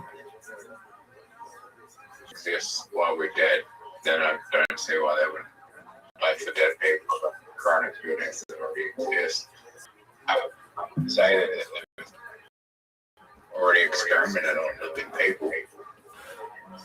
Okay. But not completely dead, like not completely like alive, but like I've heard stories out there that terminally ill people were going into chronic before they were about to die. They weren't legally dead when they did it. They were terminally ill when they went into chronics. Like, that was like hours of the death. They were hours of death, and they went into like chronic street.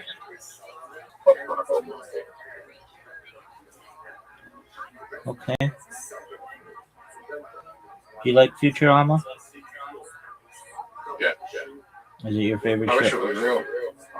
All right. I think it's real. Who's to say it's not? I'm hoping like the stuff that they did real. Okay. Who's to say it's not real? Do you think Matt Groening's a terror? I think he's kind of a creepy. Why do you think that? He went to that fucking island and made women massage his feet. He didn't do anything. What are you talking about, dude? Virginia Juro said that he didn't do anything. He just got a full massage. Yeah, that you know of, dude. I think he was I think he knew, and he was going there to spy, so like to confirm what was happening, so he can write about it in The Simpsons to warn people. Dog, get out of here. Just goofy talk. He's going as a what? Who is he? Michael Jackson? Yeah. You think the same thing about Michael? Okay, I mean that's cool, and you can believe what you want. I think he. I don't know. Like, there's no. I read the fight. Virginia Graf said he said that his feet were ugly, but he was a nice guy and he didn't do anything wrong. All right, dude. Dude. You bring up, okay, dude. Let's talk about your stand-up comedy career. Are you excited to perform? Are you? I understand. Are you okay? Are you to perform on Wednesday? Yeah. Okay. What stand-up are you gonna do?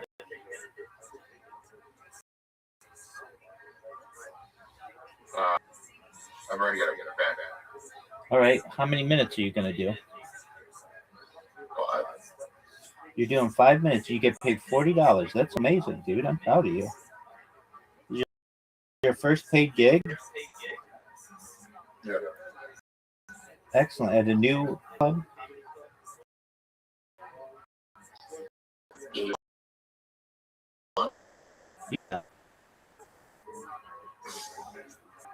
Chelsea gonna be there, dog?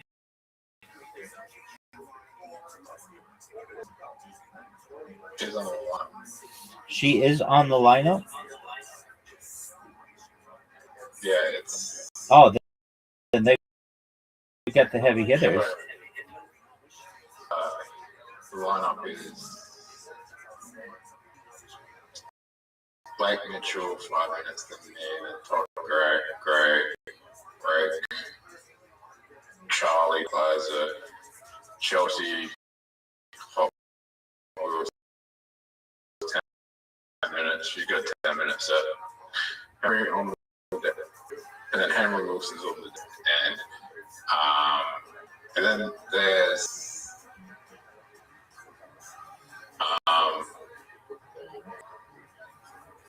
Daily Boy's there. Who's that?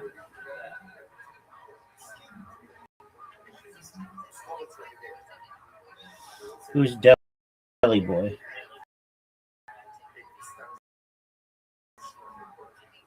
You watched his raw fucking comedy set that you haven't watched.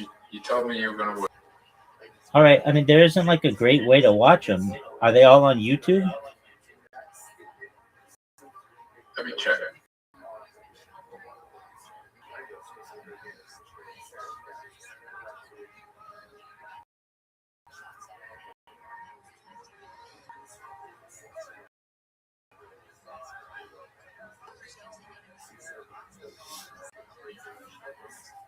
I think What do you think, dog?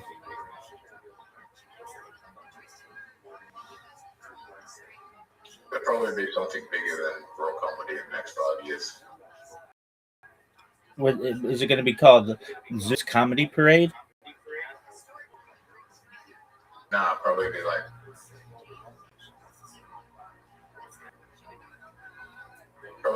Roar. Is that the British one?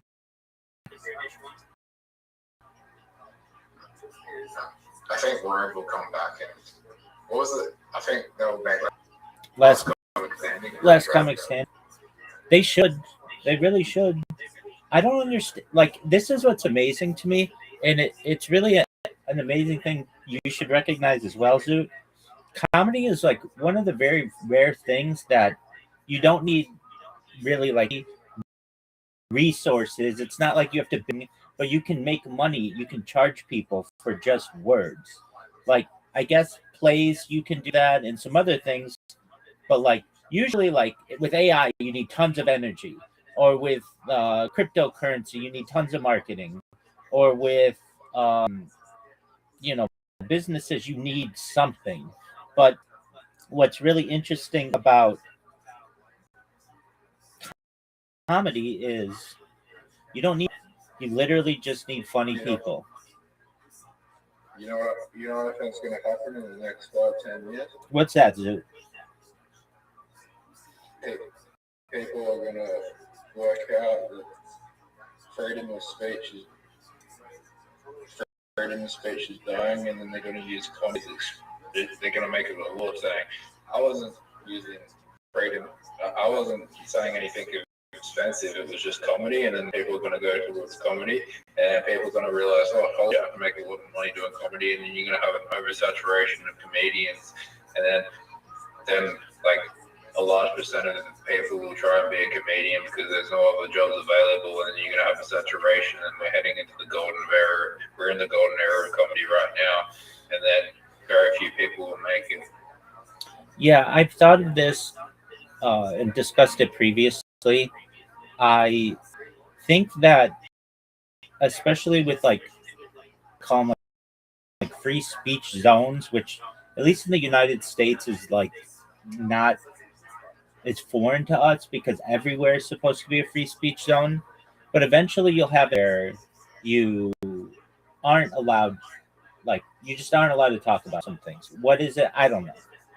Whatever it is, we're seeing this contraction of free speech in the United States. I think there will be, or I look forward to, and I would perhaps advocate, if that's the world we're going down, the road we're going down, that we have free speech absolutism in the realm of the comic club, and that gives people the freedom to do what they want and not have to worry, offending someone or whatever. So, like, let me give an example of where we've seen this previously.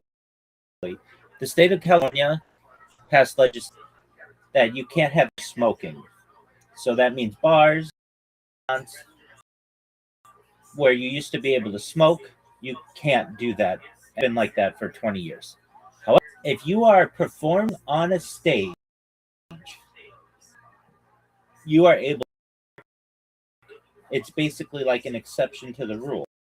And I think that clubs eventually will have their own exception to. If you're performing comedy, you should be able to say whatever. I'm a free speech absolutist. You should be able to say whatever it is you want in the world.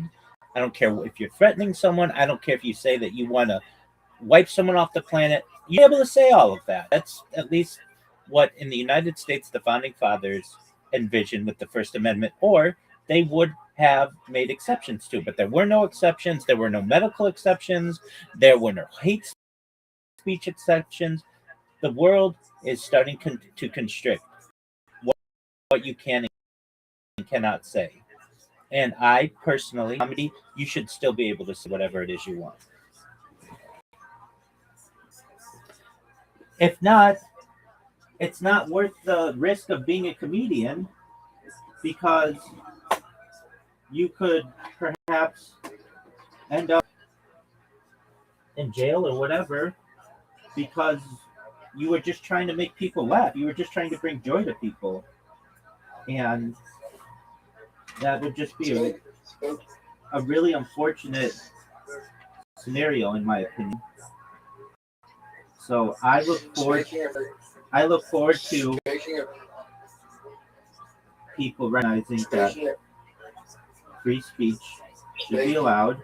Speaking of freedom of speech, In comment. Kanye West sold out. Dog, what is your obsession with this motherfucker?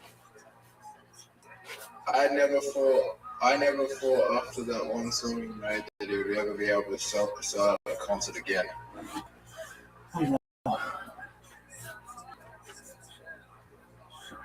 He sold out in minutes. He sold out what? Kanye West sold out.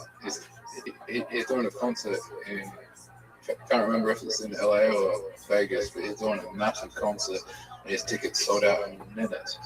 Yeah, people love him. He's got some bangers, dog. After that one song he did, I cancel his whole career and he'd never tour again. Okay. People still want to hear his old songs that they like. I wouldn't be surprised if he played that song for concert. He'd get in trouble for it. What? He'd get in trouble for it.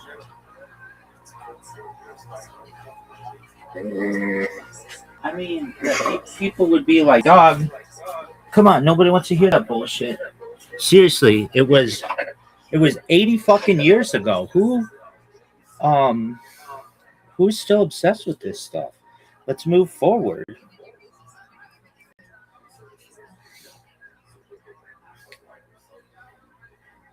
I don't think he'd play it. He's come out and said that he wasn't in his right mind for that. People are generally forgiving individuals, and I think they forgive him for that.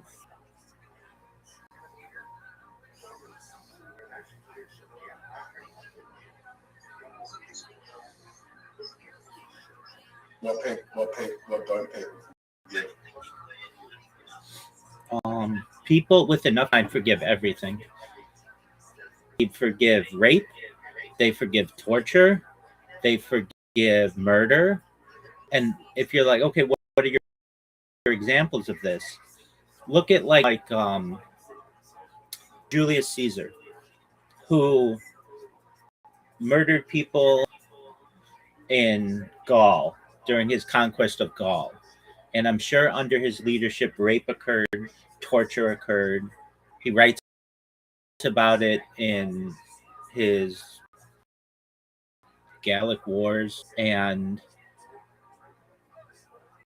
yet, Julius Caesar, in many ways, to some people, is seen as one of the great generals and leaders of society. Look at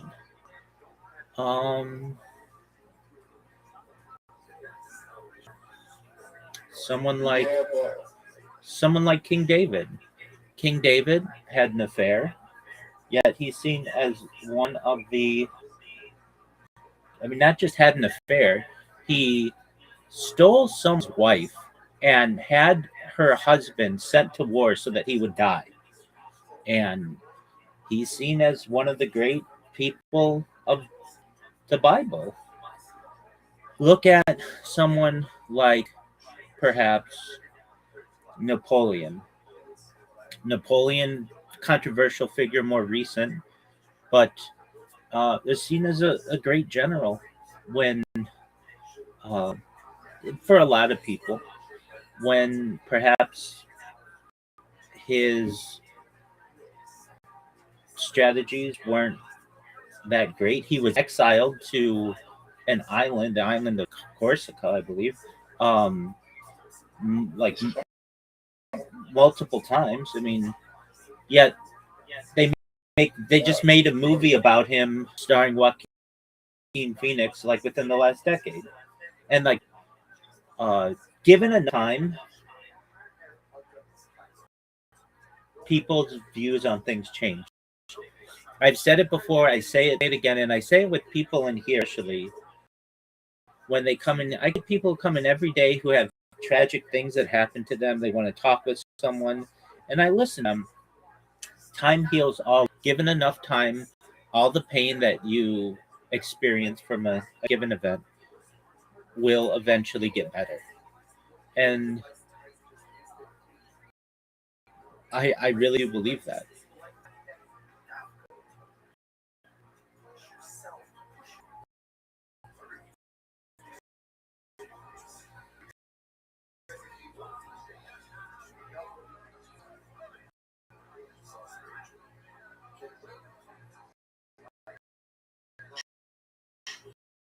so who do you think?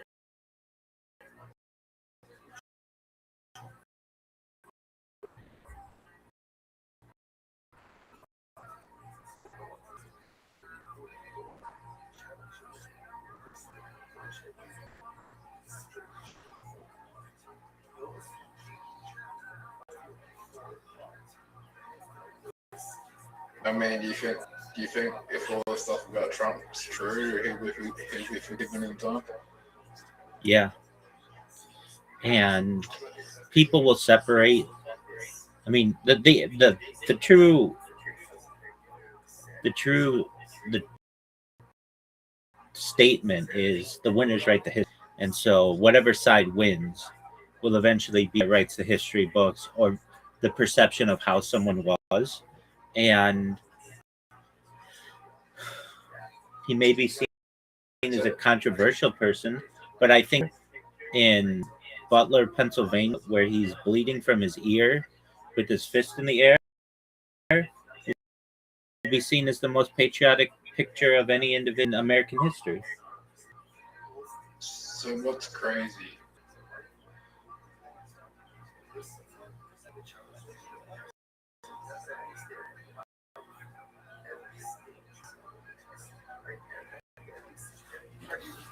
Bro, what's crazy, right?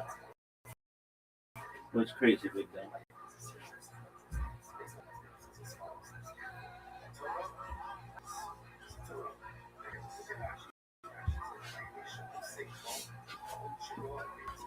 Zoot, while you're thinking of what you're going to say, I have to use the restroom. I'll be right back. Please stay if you want to talk.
What's up, Zoot? Hi. In Trump's first term, he banned to deal with sex trafficking. He made sex trafficking Zoot. That's fine. I don't want to talk about this stuff. You talk about it too much. Like literally, of my day, like 4 hours of it, with things that are just depressing and sad. I want to talk about that. To me, is a positive, and I'm excited for you. So you want to lose a mini golf? Yeah, I'm ready to see what kind of garbage ass play you're gonna give.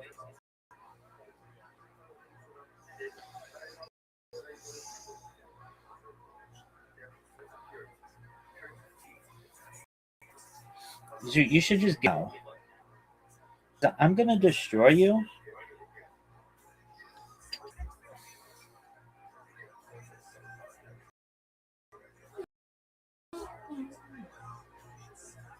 Dude, do you see how good this shot is? See how good this shot is?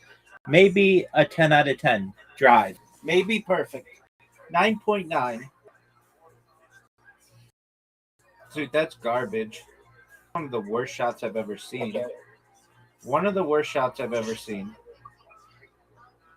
What do you think of this? Zoot, look how good this shot is.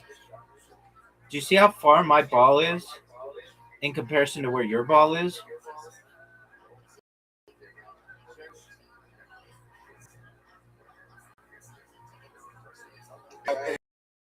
People do good things. Are you serious? How didn't that go in?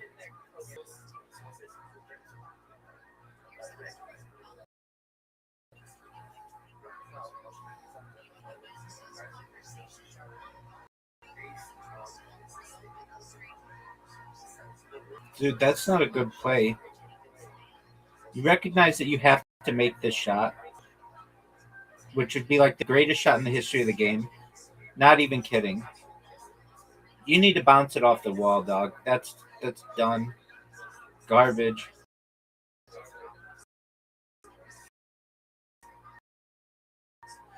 Zoot, you're already down 0-1. Your thoughts, Zoot. What are your thoughts? Let's interview you. Zoot, look at this shot. What are your thoughts on that shot, Zoot?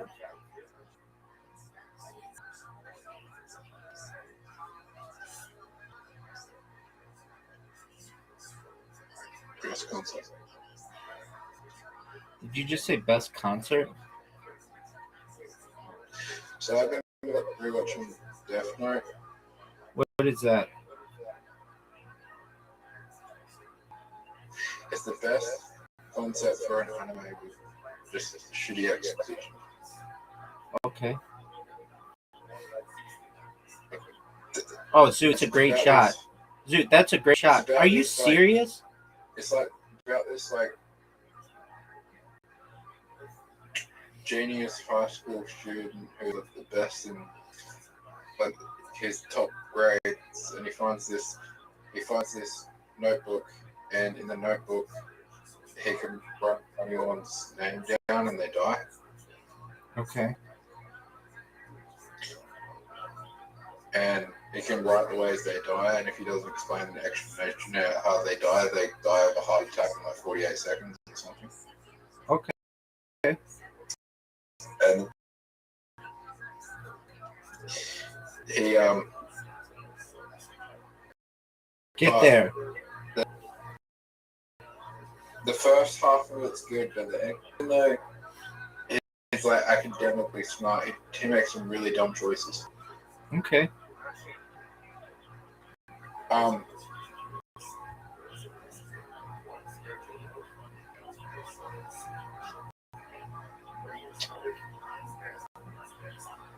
Dude, I saw this. Like, Go ahead. Like he just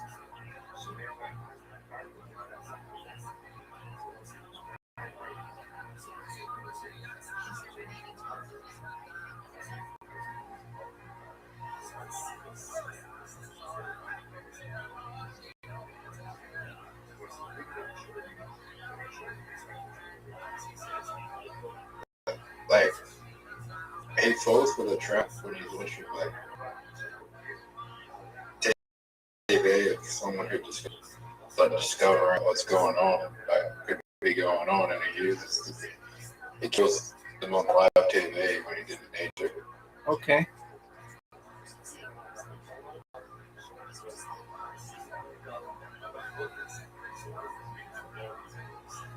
This is an interesting strategy. Are you going to be able to get my ball?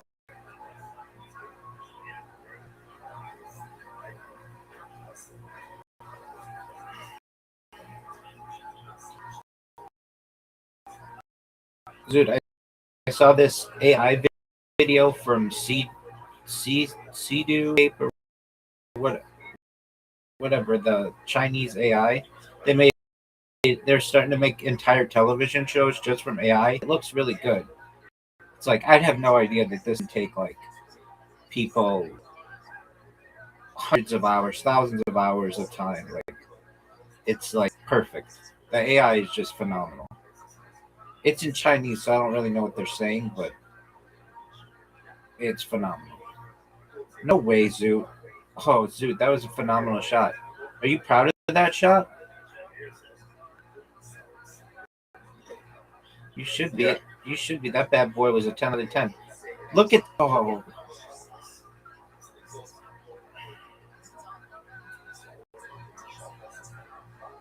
Don't miss. That's all I have to tell you.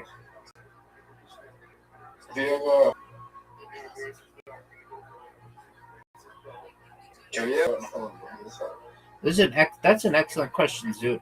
I don't think so.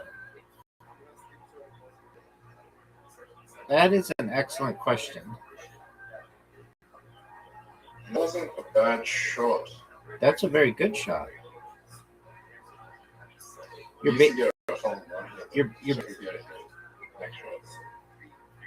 You're basically forcing me to have to get a hole in one. Or whatever, hole in two. It's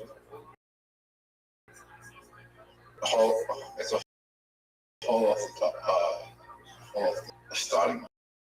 I don't know what you can say. The T. Is those Zoot? Boo!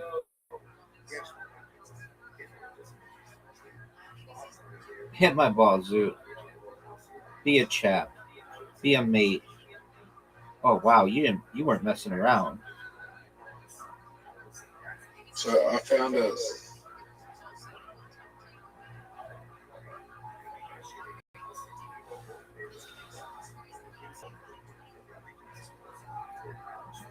Rabbi. Yeah, big dog. Did you watch the Oscars? No. Who won? One battle after another. Sorry? Rabbi, you there? Chelsea Buckley won Best Actress. Michael B. Jordan won Best Actor. One battle after another won Best Director, Best Picture. Okay. One battle after another. So Timothy Chalamet? He did not. Michael B. Jordan won. Wow. I agree with you. I'm pretty surprised at that too. Come on, baby. I mean, I wasn't a big fan of that movie, but I thought he was going to get the Oscar because of how popular it was. What are you going to do here? I've got you in a difficult position. That's not how to do it. I bounced off the left wall and under my ball. Oh, you just messed up. I would say Michael Jackson maybe would be clean up with the Oscars next year. They split it into two parts, so it's probably not going to. Yeah, they basically sacrificed more money for accolades. Zoot, you made my shot really hard. Come on, baby. Come on, baby. No. Zoot. I don't know. I think the Michael Jackson movie will get a lot of nomination. I think second part. Okay. Do you know why the second part is going to be more emotional? I think both will be popular. Yeah, but the second part probably be like more emotional because you have all the controversy leading up to his death and his death, which is going to be very emotional. Okay. I mean, how many times have you seen a celebrity die and the whole news talking about it for like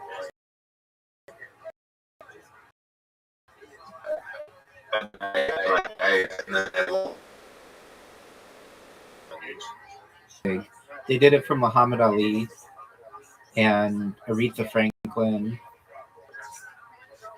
and but like Michael Jackson's was the biggest one, no doubt. Charlie Kirk. They live streamed Kirk's death. Oh, funeral. Sorry. But Charlie Kirk's was near as big as Michael Jackson. Yeah, I was just talking about musicians.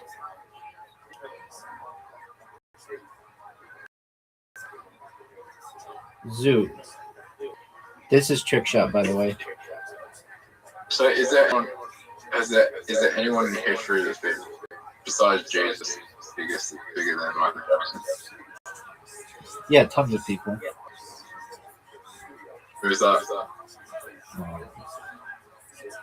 Arguably, like all the monarchs of the kingdom, all the presidents, or most of the presidents, at least. Like you recognize, we're only looking at Michael Jackson through like a very limited scope of time. I mean, he's big, but he was bigger in the '80s than he is right now. Same with like Elvis. Elvis was bigger than everybody too. Not that big anymore. You know what's crazy? This person's still alive. What's that? Justin Bieber, when I was in high school, which was like 15, 16 years, you could not go anywhere without saying Justin Bieber. Like, he was huge. Yeah, that was more like a Canadian British thing in the United States. He was very big in the United States, but like no, he was big around the world. I know, that's what I'm saying. He was more like that, but he was Canadian. United States doesn't always take well the Canadian, or the British. I'm not saying that not both. Oh, that was the best shot I've ever had. Maybe. I'm not saying that they're not big, but at the end of the day, they're not Americans, so people don't like much. Like, Britney Spears was like an all-American girl.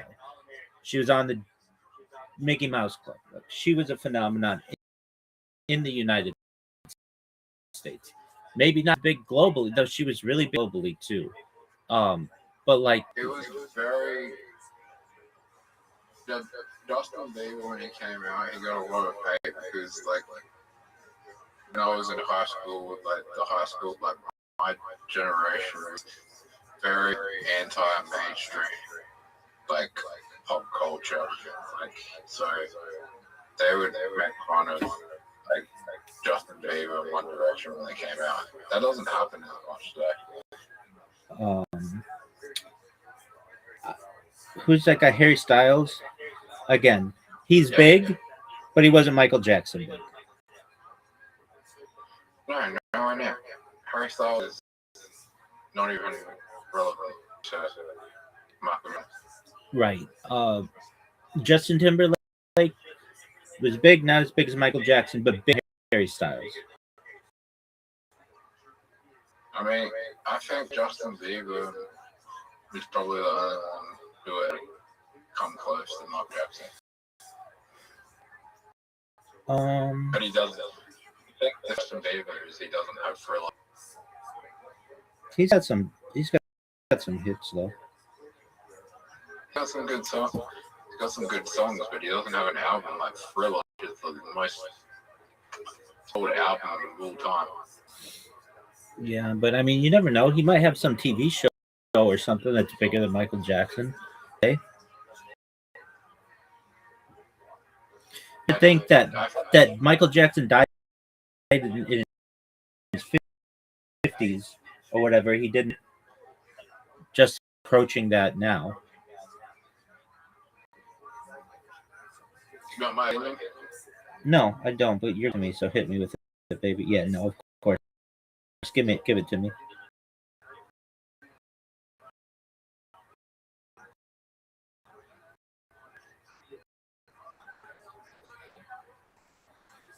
It's so hard. There'll be someone who does it in the upper half. That could happen. Somebody's like,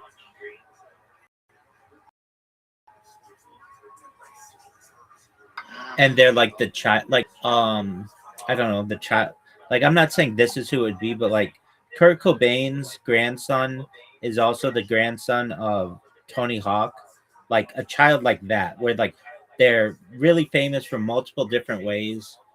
I don't know. It'd be like if like Whitney Houston's daughter had a child with, well, like even Michael Jackson basically did this. He married Elvis's daughter, which is like,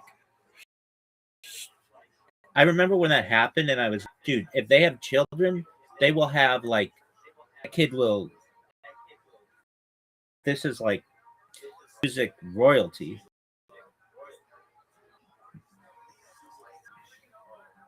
It's a different world though. Like before, it was a world of records and very limited television. The first 3D video I ever saw was a Michael Jackson video that they had at I think Universal Studios, something like that, and it was like it was a big deal. I just remember being like, wow, he's like so like advanced, like whatever he's doing is so advanced. Do you think you'll be bigger than Michael Jackson? Absolutely, easily. I think so. It comes down to how much data have you created. One of the reasons why Michael Jackson is so big is he created a lot of data. Do you think Michael Jackson will still be relevant in 500 to 1,000 years? He might be seen in his own way like a great author would be seen today. Like, I don't know, Francis Bacon, not so like a Shakespeare, but something like that. I don't know, like maybe like a composer like Tchaikovsky or Mozart or Bach or something. I think we had this discussion before, but whose art got recognized? Whose art didn't get recognized by the died? I think Picasso's a version of this. Monet, so there's an argument to be made. Those are, I think, some pretty good examples. Manet. Picasso's the big one though, because he like died like in a depressed state and everything, and people didn't really appreciate his art until later. Wait, is it Picasso? Actually, no. I'm misstating this. Van Gogh, not Picasso. Van Gogh. That's what I meant to say. Picasso was appreciated in his time. Kiss Shot. But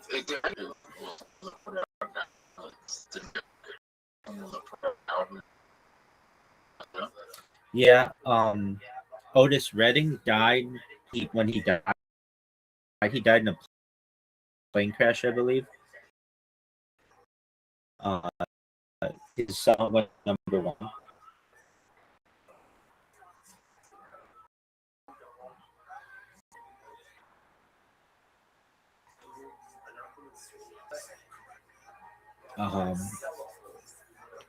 The big one that of which I can think, but like, I think there have been others, maybe somebody who sampled somebody else's song, and it wasn't that big of a song when it came out, but because it was sampled, it became big.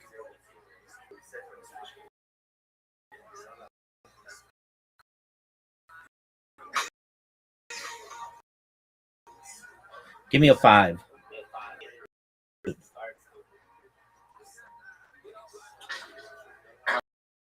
Few songs, but how would you feel if I'm gonna beat you? That's what I like to hear. Full House, man. So I play the Full House over and over. Dog, you definitely play the Full House.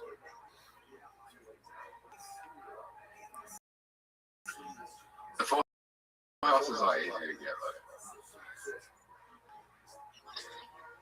I will get 3 Full Houses this game. So Looks, did I get a full straight? No. 555. Oh, yes. That's garbage. This game is so rigged. So rigged.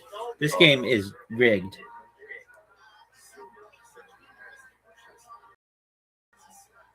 This game is so rigged, dude. Because I'm winning. It's just a rigged game. Because I'm winning. No, I mean, like, it goes back to that one rule that you had like a while ago where you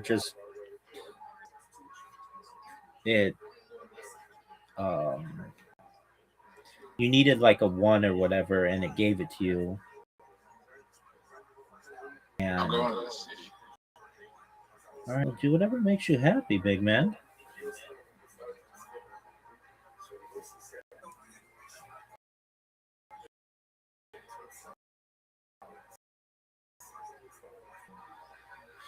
No. You need a 4.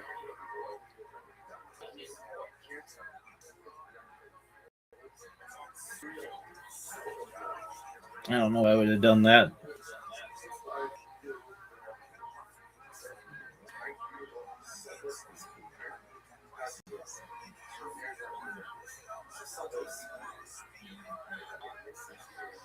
Yuck. All of these are bad.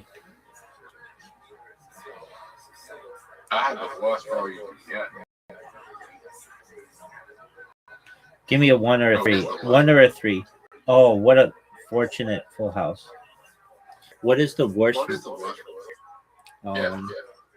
1, 2, 3, 5, 6.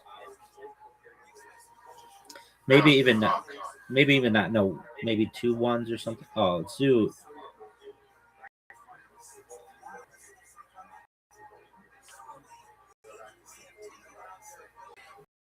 This is big time. I'm dominating. This is big time. Give me another.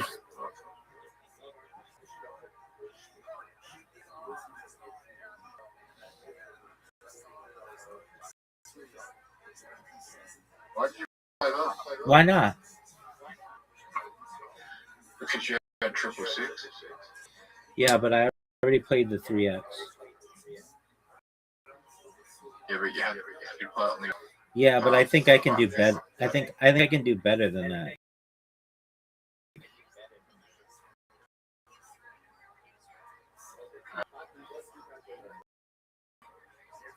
Okay, 1, 2.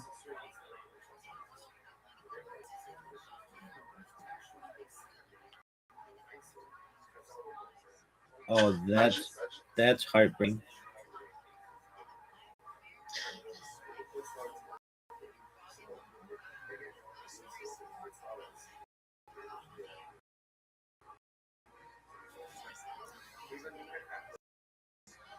Fuck you. No. Okay. I need the full phrase. Yes. This game's rigged. Do I play it the full times?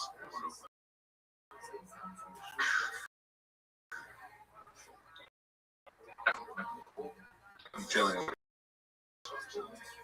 1, 2, 4, 5, 2.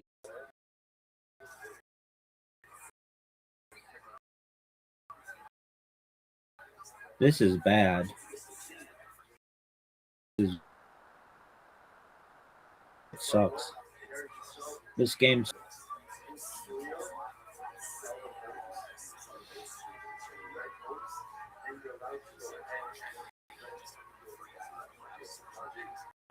Dude, this game sucks.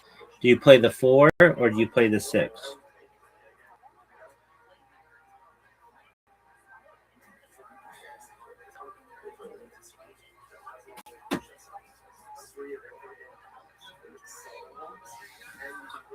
I probably should play the 6s. Give me a 4, dog. How does it feel to know that I'm guaranteed getting over 300 points? You're gonna die. Zoop, that's how we end this. You can't say those words, man.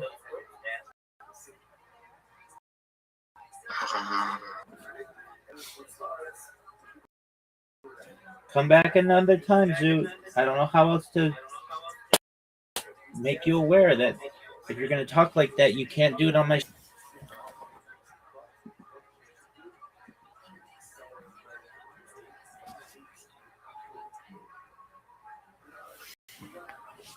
Come back another time, Zoot. We're done today.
No.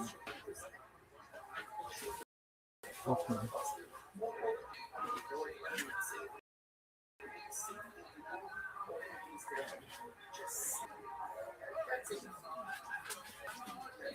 Yeah, zip ties.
Goodness.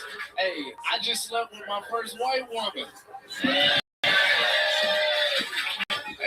I'm glad you proud, nigga, because my girl was for real, it was bad, nigga. It was bad, dude. I had never been with a white woman before. Fast. I bust quick. Some people say premature. I like to say right on time. But now, as soon as I put it in, I bust like instantly. Then I was like, my bad. I'm sorry. Oh my God. She said, no, Jerome, it's okay.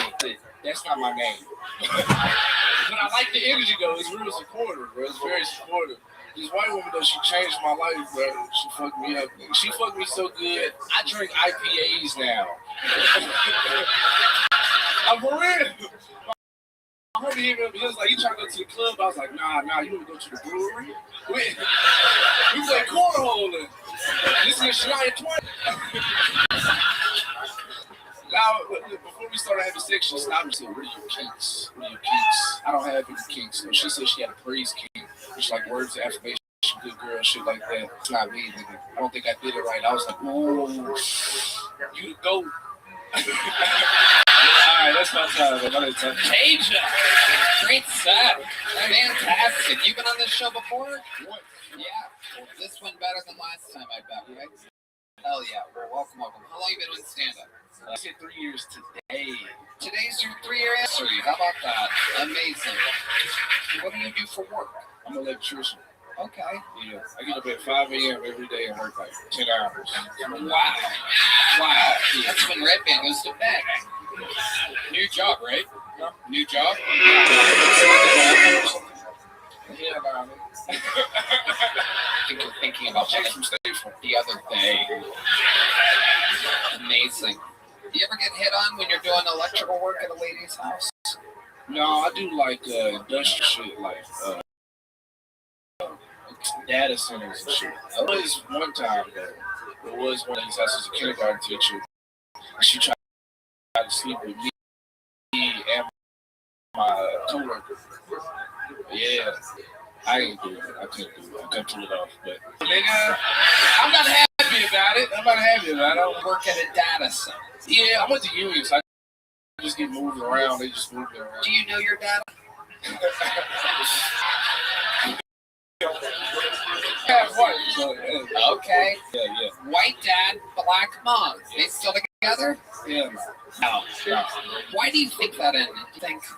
Why do you think that happened? Do you have brothers and sisters? Yeah. How old were you when they divorced? No. I was like 1. You sure your dad's white? I swear to God. Okay. White as hell. All right. And what does your dad do? He a realtor. And what does your mom do? Okay. The documents come in.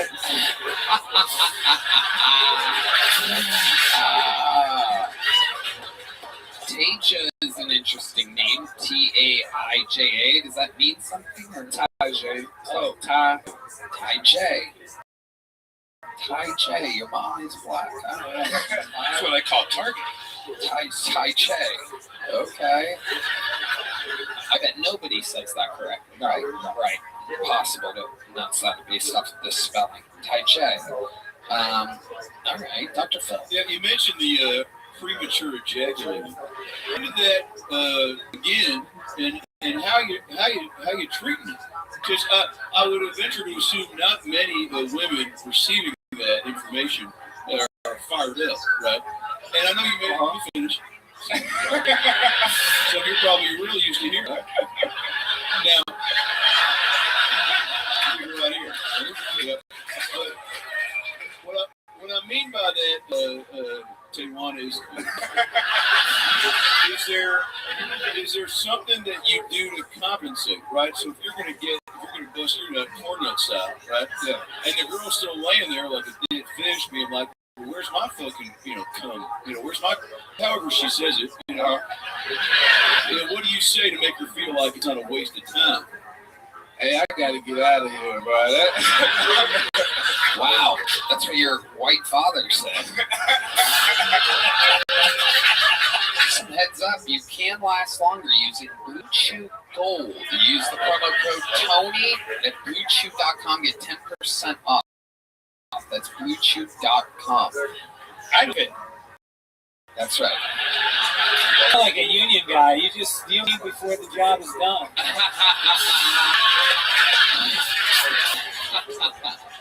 That is tonight's Frito-Lay joke of the night.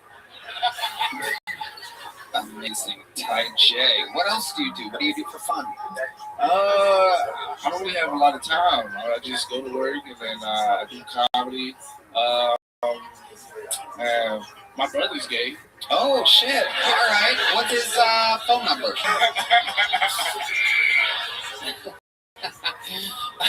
Fucking throwing red meat to the panel. Desperation. What does he do for work? What do you do for work? Yeah, I think he like a librarian. Some gay shit. Okay. Hell yeah.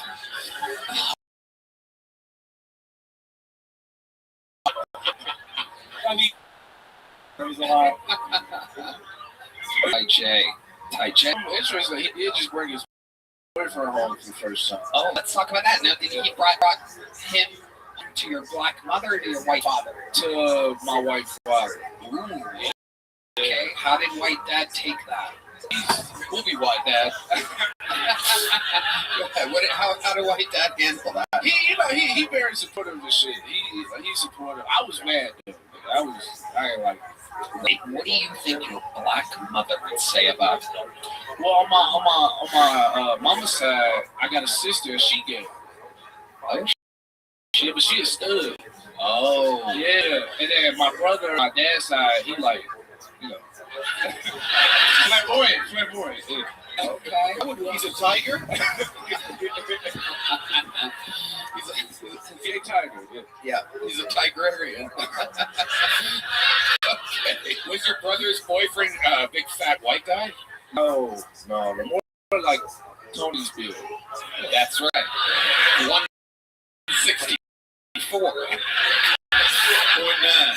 I was mad because that nigga was ugly. Oh. That's what pissed you off. Yeah, because I don't care if you're gay. Don't bring no. Yeah. But you got to get him too. You know what I'm saying? Yeah, he looked like he bite people. I'm for real. He had a fucked up grill. Bad. Maybe your brother likes to last longer in bed, and it's easy to do with an ugly person. Thank you. Yes, this is some of my tricks. When I want to last long in bed, I hook up with an ugly man. Okay. This show's out of control. You get a big joke book last time? Well, you're getting one tonight, Ty J. There you go, buddy. Hey! And it keeps on rolling. Good job. On to the next one, as the great Jay-Z once said. On to the next one. Your next bucket is by the name of Greg McCowan, everybody. Here comes McCowan.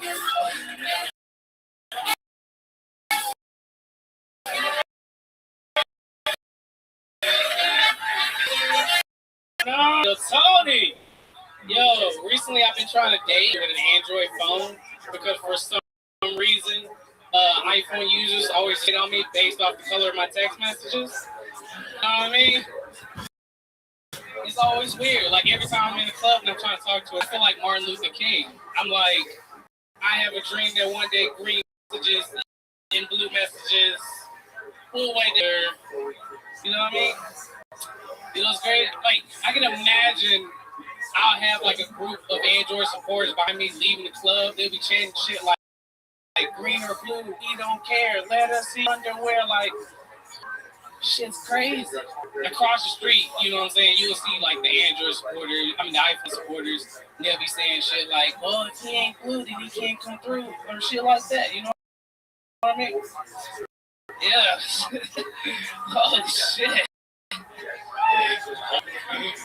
Holy shit. Okay, I'm pretty sure. That's crazy. That's his closing line there, Greg McCowan.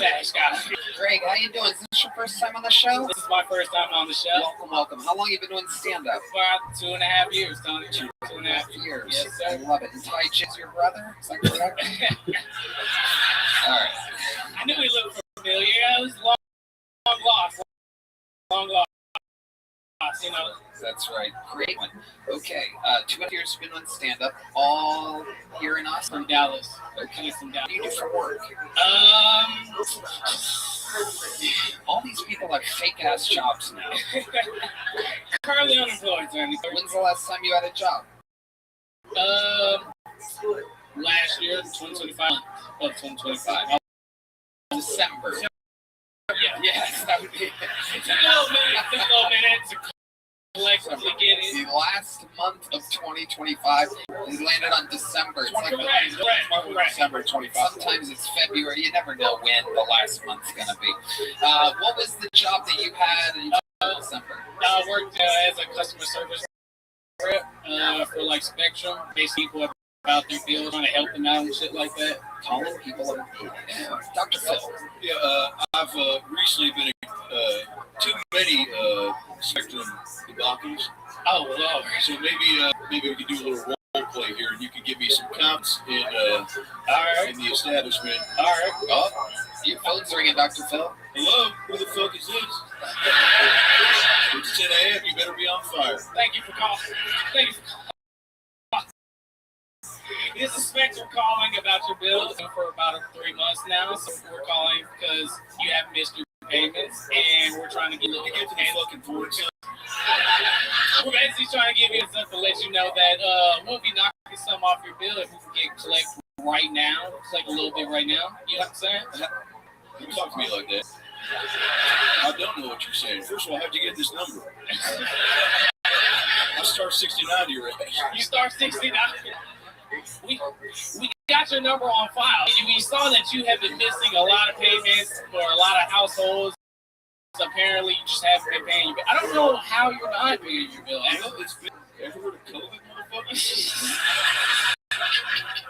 Well, you know what? I got you. This is what we'll do. Well, if you go ahead and pay $100 right now, you ain't even got to worry about the bill, dog. Don't even worry about the shit. All right, let me call my friend Red Band real quick and see if he can bend on me $100. Uh-oh, Red Band, pick up the phone. Yes. And what's up? What's up? 257.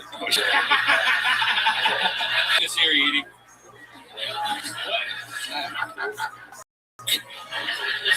So Brandon, So he's the one we gotta get the money from. So me is you. Is this a three-way call? What is happening right now? Shit, fucking guy. Oh, hello. There's a fourth caller. Sorry, this is how we do that at the field house. I know you guys expect me to shit fucking one-on-one this shit, but I got a whole half court ready to play, motherfucker. We're playing a big game of 24-hour fitness. Guys just or go ahead, Tim. How exactly did you lose that job?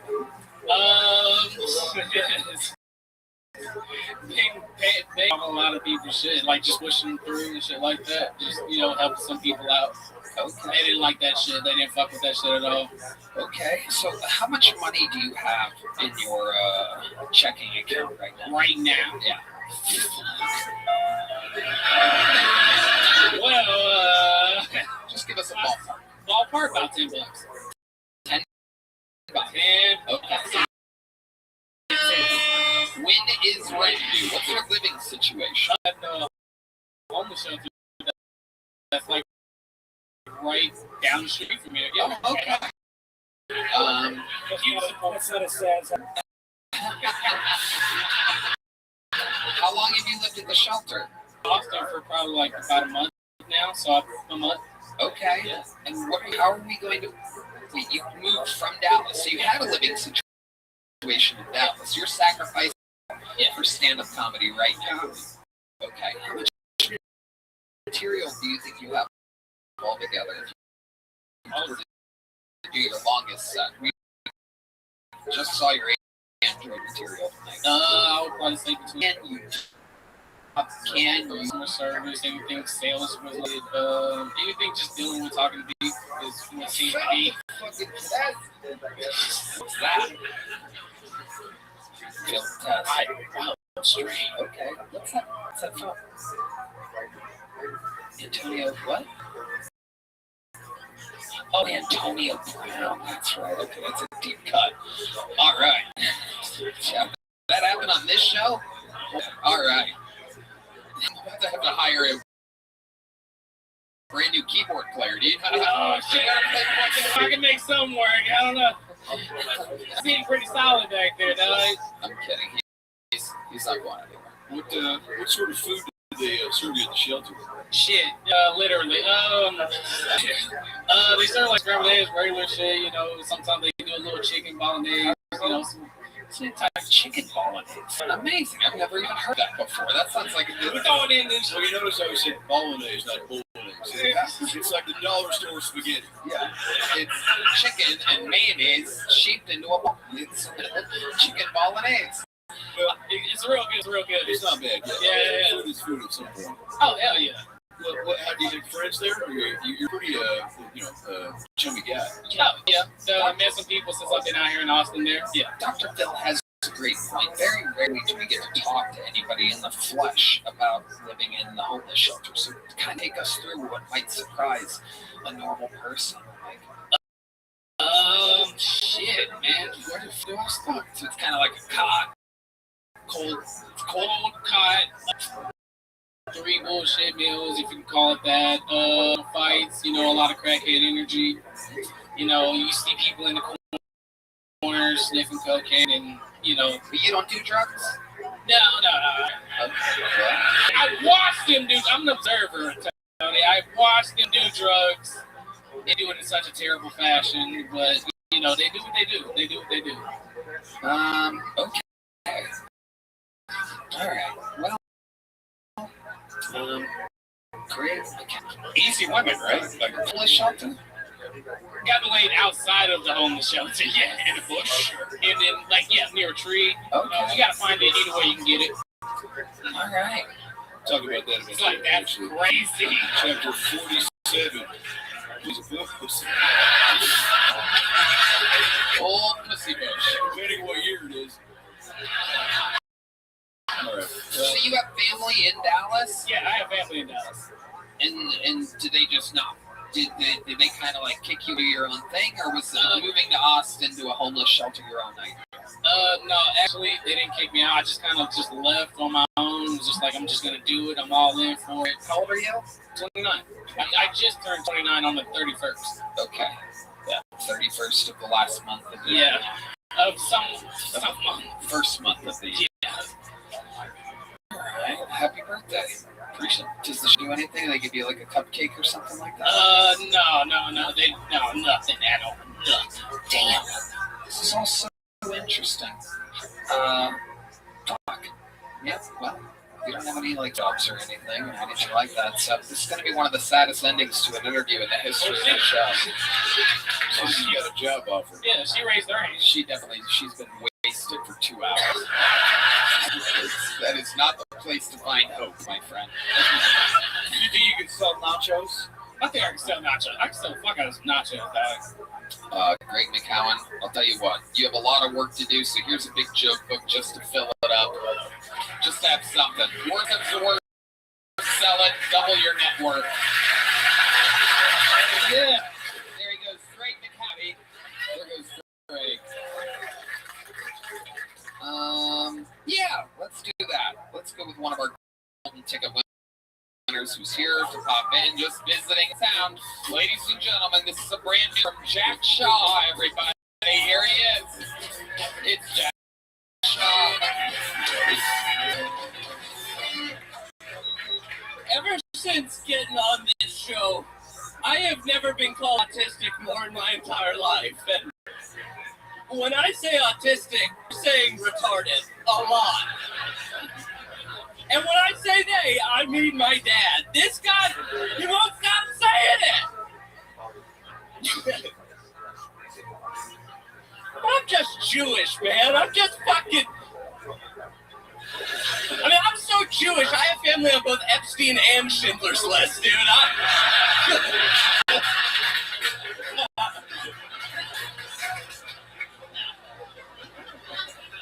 You know, I realize there's a lot of similarities between autism and Judaism, dude. There are, man. Like, I mean, we're both loud. We're prone to nervousness. We're very socially awkward. Fuck up, dude. We're very anxious people. We can be obsessive, but I realize the number one difference between autism and Judaism is that Jews like trains. Thank you guys so much. Jack Shaw. You people really do come out and just say that you're Jewish. Always wondered what you were.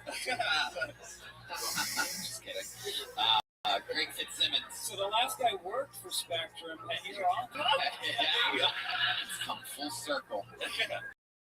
It's like a choo-choo train, if you will. Jack. And you guys gave it credit for it. Or a juju train. Yeah. Oh, go play that song, please. There you go. There's a little something to cleanse the bones. Jack Shaw, how's life been going? Dude, it's been going great. You know, the last time I was on the show, Joe Rogan told me to do props, so I bought some fucking props tonight. You had successful props. Last time you were on. This show, let's fucking... Wait for some chew time. It's chew props. This first one is to make your friends feel comfortable. Wow. I love it. Hey, chew props. We're talking chew props. We're talking chew props. Really doesn't want me to do this one, but this is a... Oh, God damn. Oh, you got it. God damn. We'll picture it. Yeah, just put it up. And put AI on it. Fuck. Just do it. Do it like it works. And then put the thing over your head second. This is a gas mask. His gas mask, everybody. There you go. He said it, not me, by the way. This is an ancient dick pic. That's my dick, dude.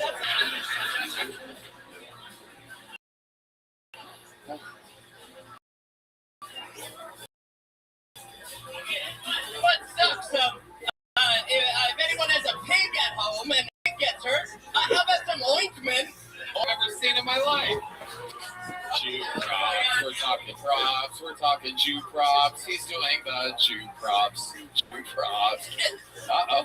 Well, this is a drawing by D Madness. I think that's pretty good.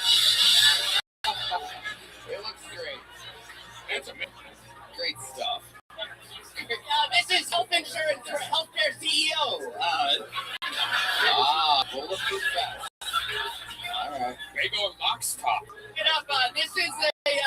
This is Low Epstein Island, everybody. I thought that was gonna go so much better. What the?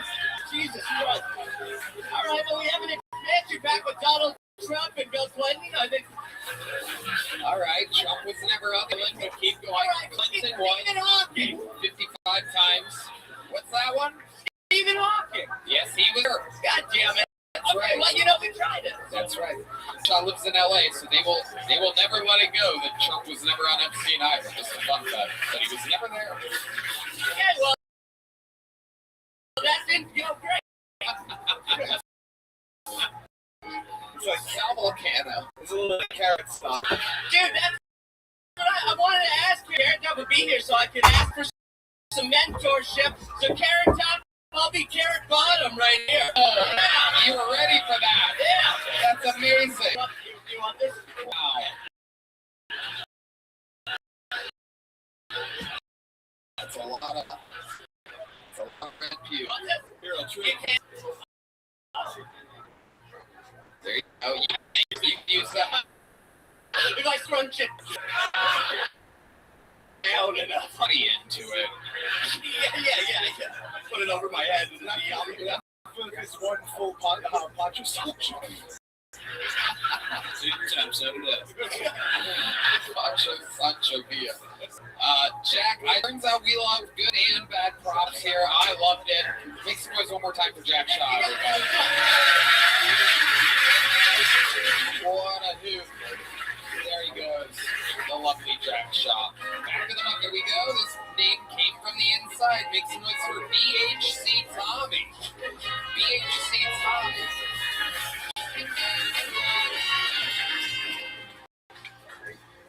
Last Christmas, Corpus Christi coroner was in court for having intercourse with corpses. They said it was the best sex ever. Magical even. Abracadabra, if you will. Now that's what I call Netflix and chill. There's a burial twist. The offender is actually a woman. Thank the Lord for Mortis.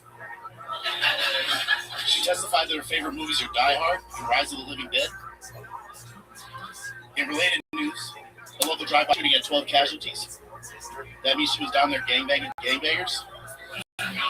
It was Crips, blood everywhere, with no regard for human life. There wasn't any. She's also facing sexual battery charges.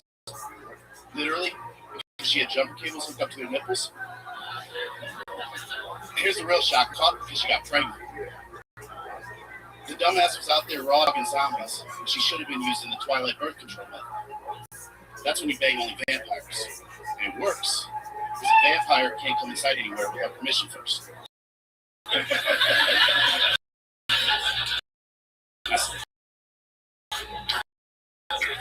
Okay, BHC Tommy. It was a lot there. That may have been so many. You had so many attacks. You had so many jokes, and only that one at the end. I don't know what the 12 people that liked that one saw in the vampire thing. Maybe I'm missing it. Sal Volcano. It's weird, like you said, you miss all 100 attempts that you take. Well, I appreciate that. That was the most dense minute I've ever seen on this show. That's true. I mean, what you did was you really hitched your wagon to one thing. And so once it, when you came out, the setup, you got into it so quickly, I almost was a little bit like confused. Well, it's a bigger set. It's not quite a minute. So I just try to. Is that your thing? You just have jokes like fucking Texas and stuff?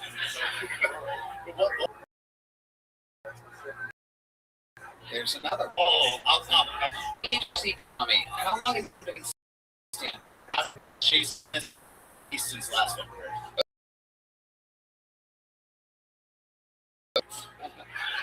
That's what you gotta do when you really want something. You chase selected.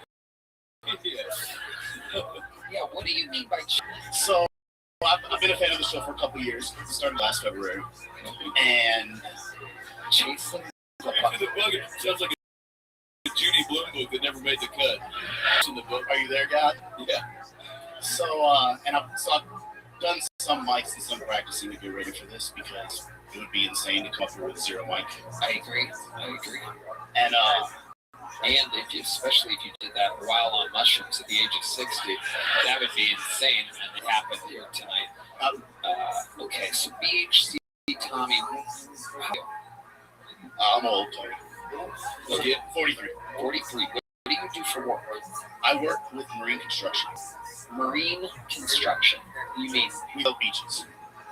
You build beaches. Yes. It's a thing. It's dredging. So we have a boat that basically has a drag head that sucks up all the material, and we pump it to the beach and constructs the beach. And then red band washes up on it, and that's how you find a red band.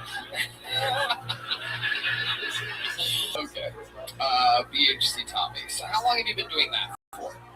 About 7 years. Anything crazy ever happen when you're out there dredging? Yes, but I'm not really allowed to talk about it too much just because it's government contracted and whatnot. I mean, it's kind of like you're a background player. So the point of the trip, we find Civil War head missiles and stuff. And this is really off the coast of Texas. We do work. You do in Freeport, but I've been working mostly in New Jersey. Oh, I can't even imagine what you find in New Jersey. Absolutely. How long has your hair? How long has that been? How long? It's like your barber was chasing your head selectively. Yeah. That is Dr. Phil. Oh shit, there he is, Mr. McGraw. Now that's a joke because I can't pull it off. So I'm obviously deflecting. But also judging. Remember,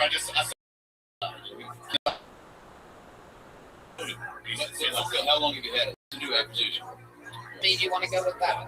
I mean, I've always had like the mohawk on the side, but I have a nephew who plays hockey. He's got like the flow and the mullet, so kind of grew it out together. It's cute. Okay. Like BHC, Tommy. What does the BHC mean?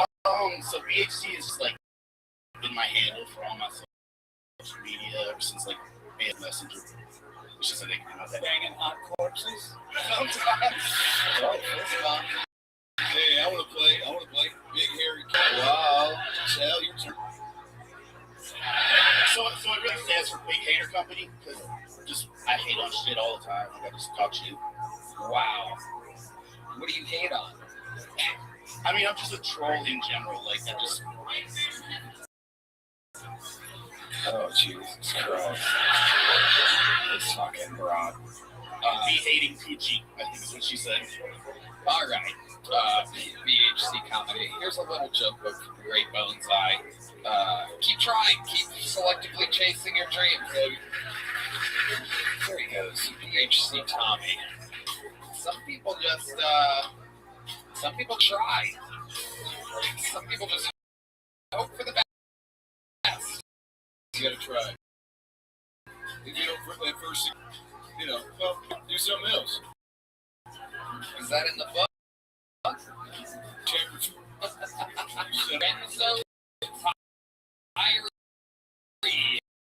Yeah, right.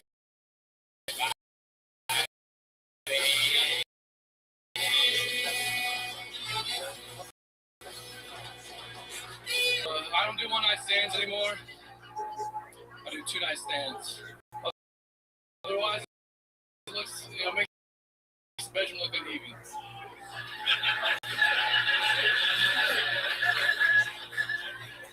Yeah, like drunk, she's super high, We start macking as soon as we walk through the door. And, I get down on her. I don't know why. Down on her. Horny as fuck. But, Yeah. She stops me. I'm like, oh shit, is she on her period? No. I'm like, she trans? No. She told me she had a DUI, or that's what I thought I heard, you know. And I'm like, why'd you tell me this now? You drove us here and then you're gonna tell me that? That's fucking crazy.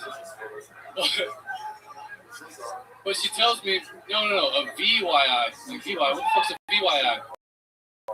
She had vaginal yeast infection. Yeah. I was like, yeah, I'll take the Mac. You can keep the cheese.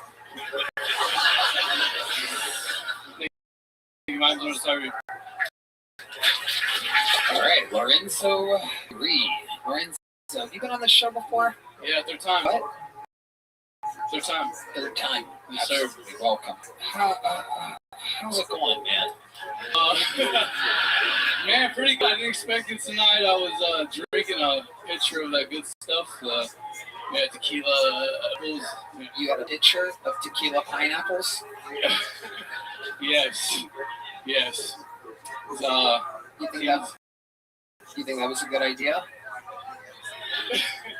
Yeah, I was like, you know, chill night. I love hanging out with comedians. It's fun. Okay. Or you just get Aunt Viv from Fresh Prince of Bel-Air. I'm not. Just making small talk.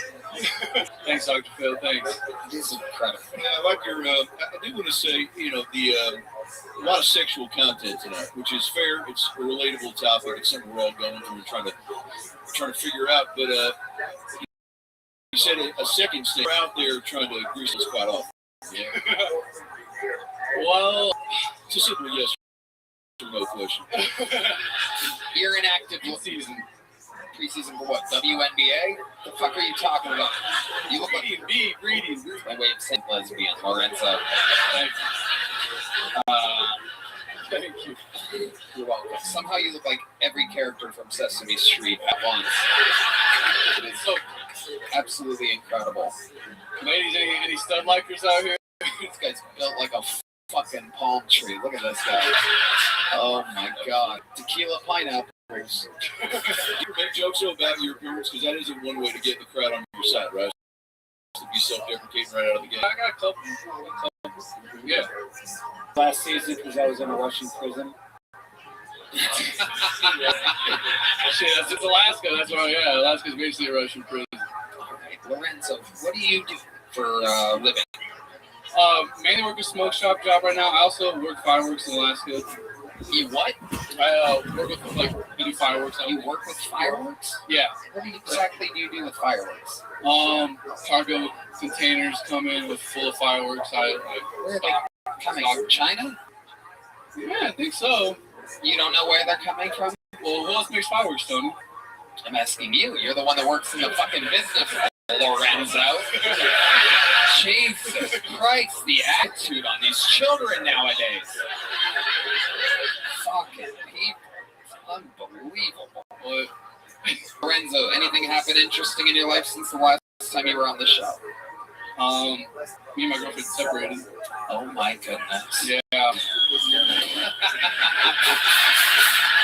How long were you with her for? Met her in May of last year. Dated her in August to January. Okay. You just named a bunch of months. You didn't get a single answer out of you. Perfect. What made this separation happen? They weren't able to fireworks. Yeah. The fireworks went out. I'll be here for the rest of the evening. What made you separate? I just think we were too different, you know. Not the yin and yang type either. What do you mean? Too different. Isn't she a woman as well?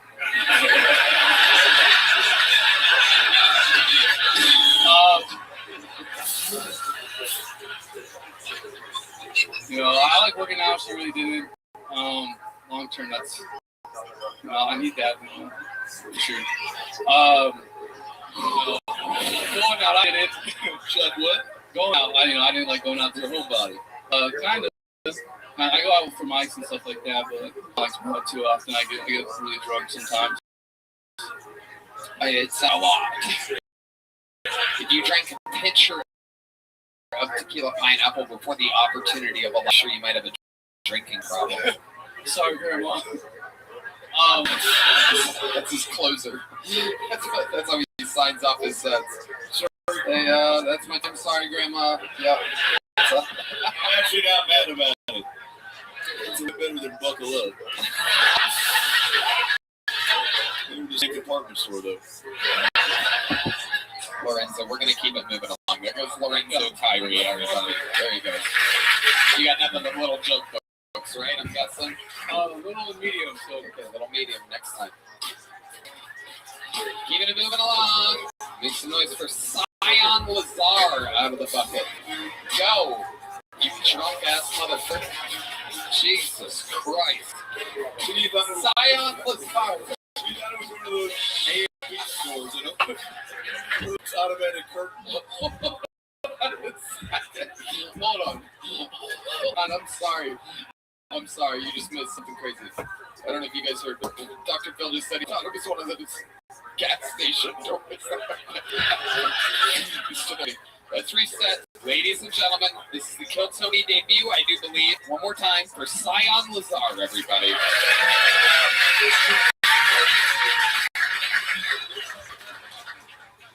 Well, I just came from Shanghai. I'm sorry if some of my humor doesn't land, but I'm used to talking to people who don't speak English.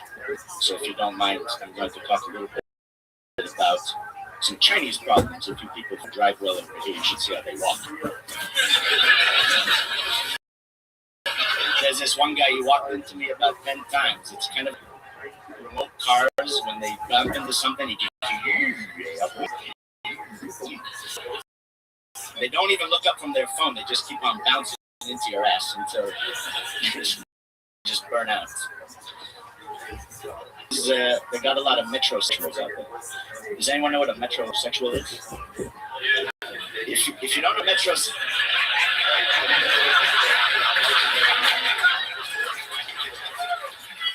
calm down, Americans, calm down.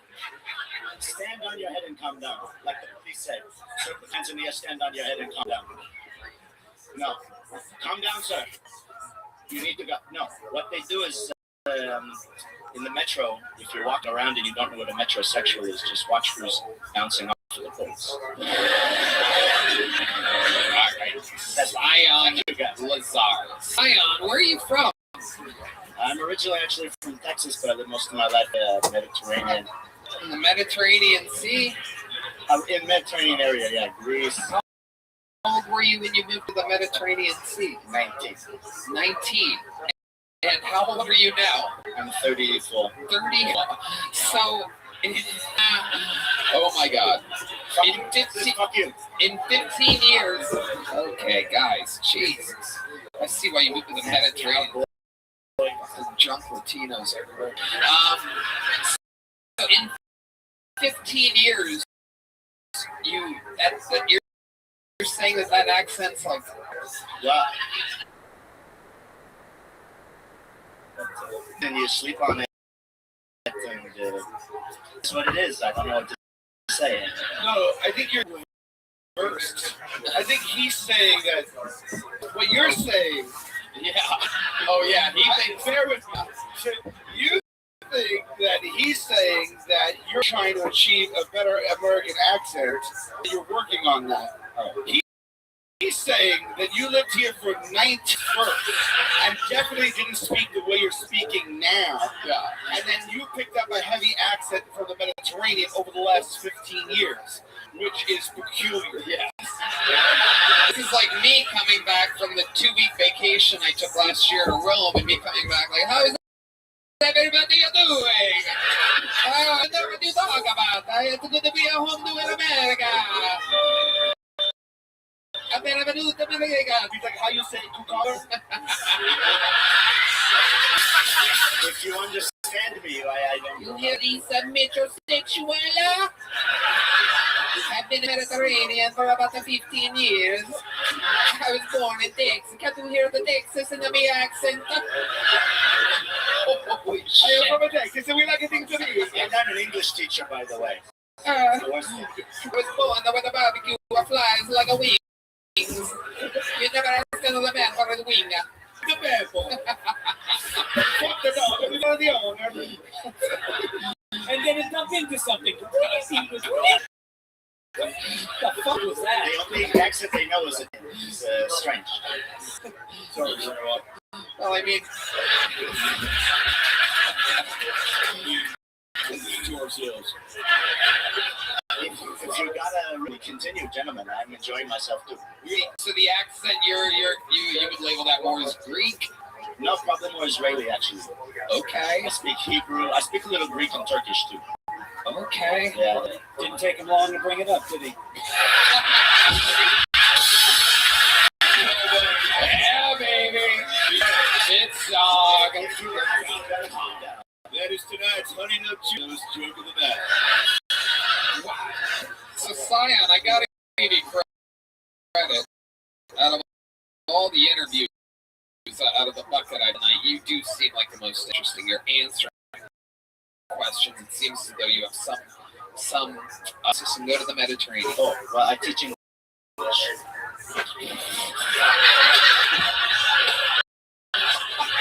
I focus on the adjectives more than the nouns, if that makes any sense. This is incredible. But not the pronouns. Over in America, things are very strange pronoun-wise. Go on. Tell us about that. Tell us about that. You have global knowledge. It's good what you're saying so that Americans can hear it. Go ahead. So you see, you have the he, and then you have the she. Mm-hmm. In certain circumstances, the she, or usually the he, will decide if he would like to try the other side. So he looks up a doctor, and the doctor says, turn around. And then he examines the size. That's the first thing. And if it's too large, then he needs special equipment. But sometimes it's minimal, it's nominal.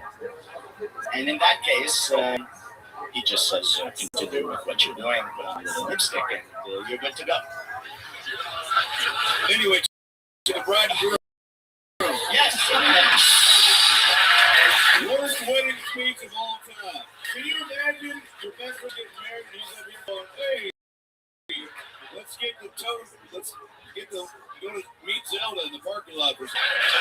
What the fuck was that? I'm sorry, I took a picture of the tequila pineapple.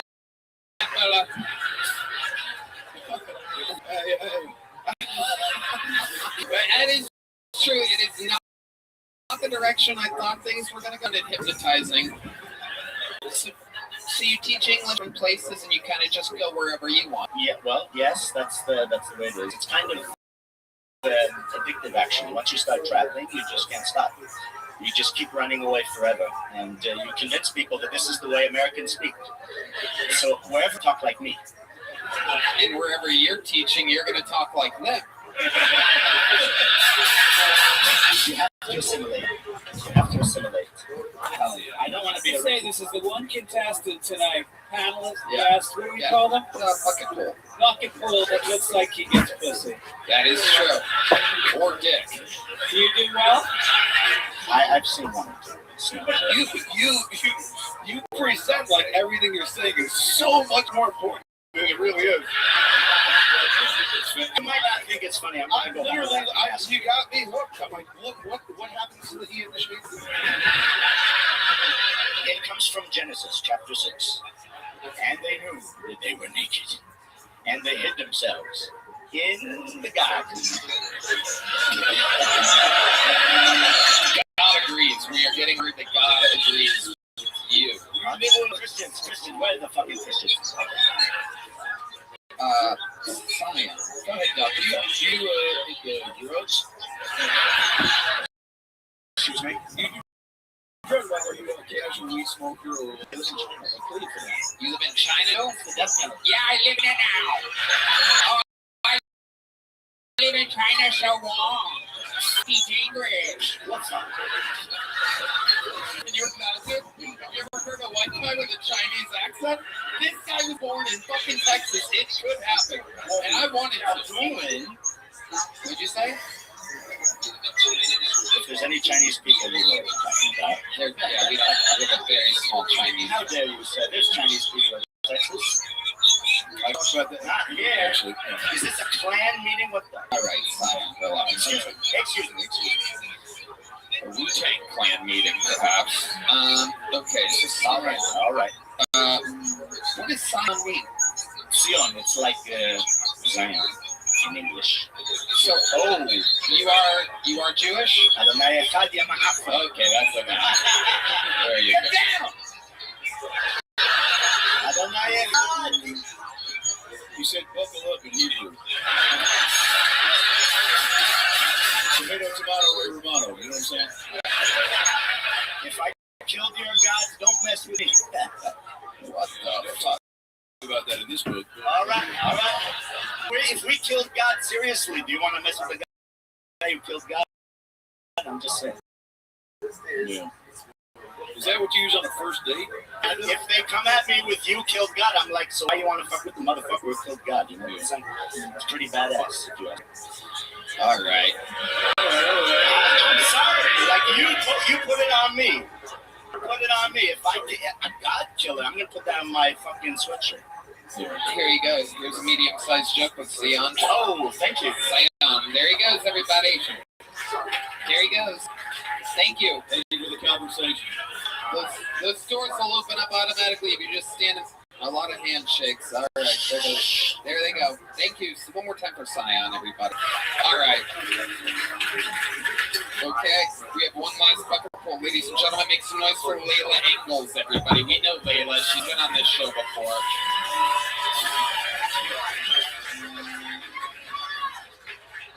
Hey guys. Hey mothership, it's good to be here. I've always had a nervous energy about me my whole life, but stand-up has helped me a lot. It's a huge confidence boost. Sometimes after I get off stage now, people come up to me and they'll be like, Layla, great set. And that makes me feel good because they're just makeups. Okay, sick. A little bit about me. I can't watch Kevin Bacon movies with my dad. He's Muslim.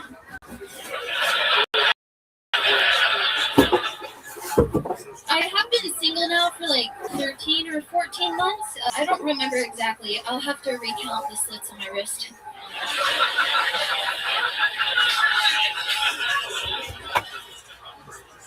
It's been 14. I was with a guy for 6 years, and then after 6 years, he told me he needed blonde hair and big boobs to come. And I was like, well, we can dye your hair.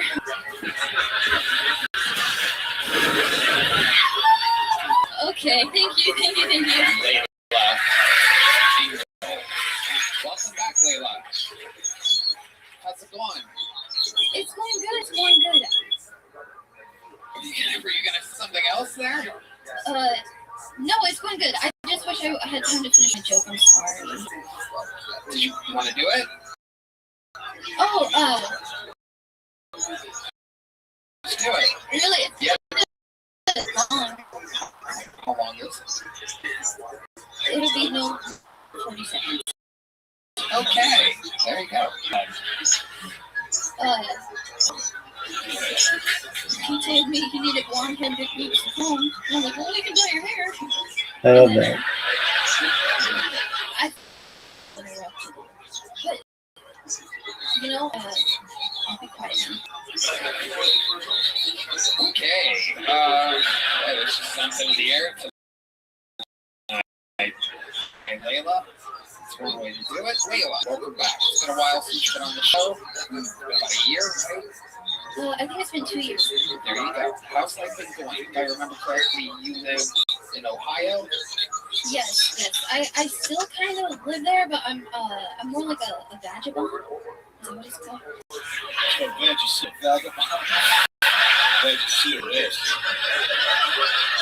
What do you think that means? I think it's vagabond. I think I meant to say vagabond. Yeah. But I made it sound like vagina and bondage. But it just means I don't have a home. Okay. What's your living situation then? I go where the shows are, so I just travel as many places as I can, doing as many shows as I can. I am in Ohio. I'm staying at my mom's house. So where do you stay when you're, say, here? I'm at an Airbnb. All right, that's better than 90% of tonight's bucket full. Fantastic. Great.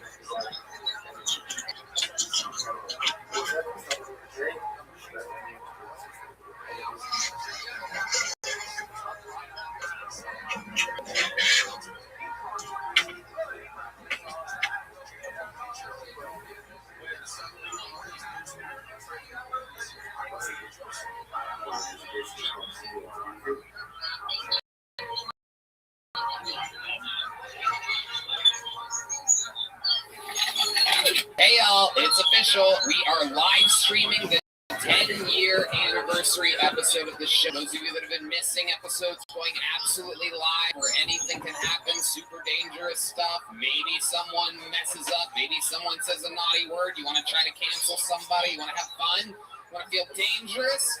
We'll get the live stream of Kill Tony, June 10th, 2023. Get it now at moment.co/KillTony.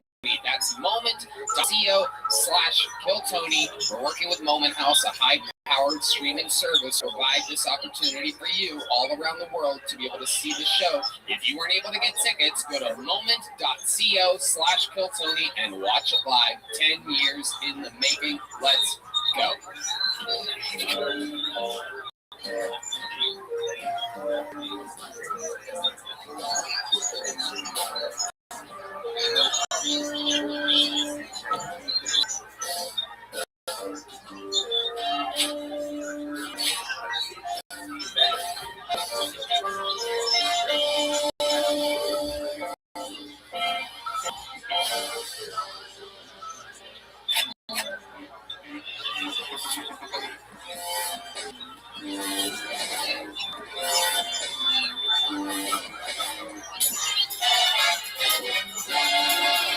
Hey, this is Rabbi coming to you live from the Comedy Mothership here in Austin, Texas. For a brand new episode of Kill Tony, get up for Tony!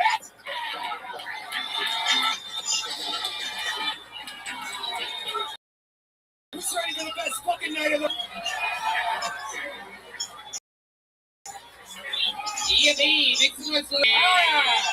We've been doing this show together for 9 years in 2 weeks.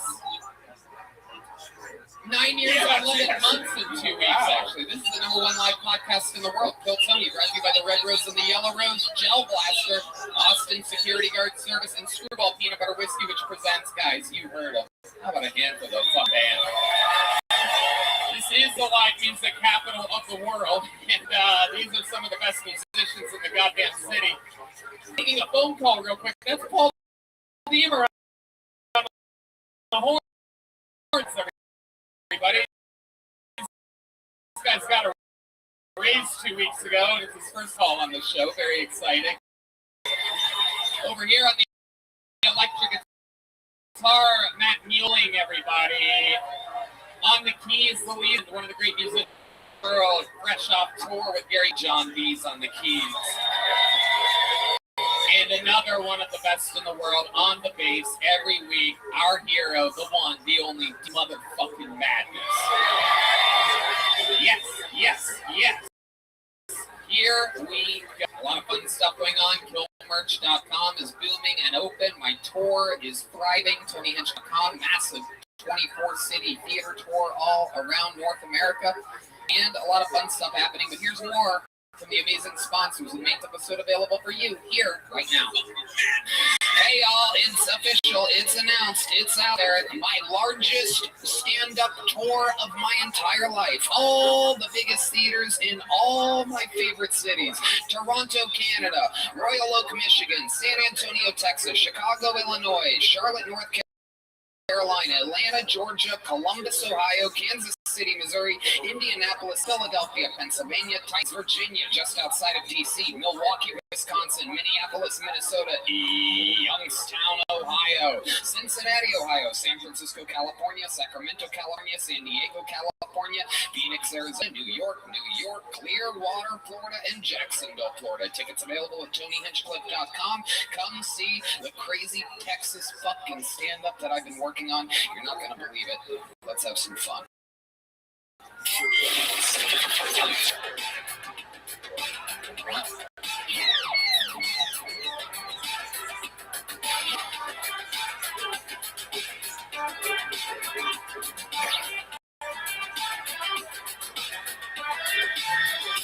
Hey y'all, if you're hiring for a growing business, do you really want to wait a long time? It takes sometimes 7 weeks, almost 2.5 months on average to hire for an open position. Well, if you're listening today, I've got some advice for you. Stop waiting and start using ZipRecruiter. ZipRecruiter can help you find qualified candidates for all your roles fast. And right now, you can try it for free at Tony. ZipRecruiter is the very best in the world. What they do, ZipRecruiter's powerful matching technology to quickly find and send you the most qualified. Right, man? You can check out the people that ZipRecruiter sends you, and if you really like one or two, you can personally invite them to apply with one click. You may make them apply even. Plus, here's how quickly ZipRecruiter can work to help you hire. 4 out of 5 employers who post on ZipRecruiter get a quality candidate within the first day. So speed up your hiring process with ZipRecruiter. See why 3.8 million businesses have come to ZipRecruiter for their hiring needs. That's right. Just go to this exclusive web address to try ZipRecruiter for free. ZipRecruiter.com/KillTony. Again, that's ZipRecruiter.com/KILLTONY. ZipRecruiter, the smartest way to hire. Hey y'all, with the 10-year anniversary episode right around the sold out 3,000 seats in exactly 65 minutes. I can't imagine what it must have been like being a Kill Tony fan an hour in, trying down for the actual ticket that you wanted, the best price. Well, buying tickets to events shouldn't be stressful. In time is the fast and easy way to buy tickets for all the sports, music, and theaters near you. With killer deals on last-minute tickets and their best price guarantee, you can stop stressing over the tickets and start getting hyped for the fun you'll have. You can browse through the Game Time app and talk about upcoming events in your area. The Game Time app is awesome. Like I open it up, amazing little things that are happening, like the Austin FC Sox playing, and tickets are available for $9 tonight. That's pretty exciting. Golden Boy Boxing happening at the AT&T Center for $59. Some of our comedian friends are performing in theaters. Joe Gatto from Impractical Jokers and Harlan Williams were hanging out with just a few weeks ago. All the best tickets, the seat views. You can buy tickets for any kind of event, flash deals, and last-minute tickets, lowest price guarantee, event cancellation protection, job loss, and etc. Get exclusive flash deals on tickets for football, basketball, baseball, concerts, theater, and multi guarantees means you will always get the best price if you find tickets in the same section in a row for less. Game Time will credit you 110% of the difference. It's the fastest growing ticketing app in the country for a reason.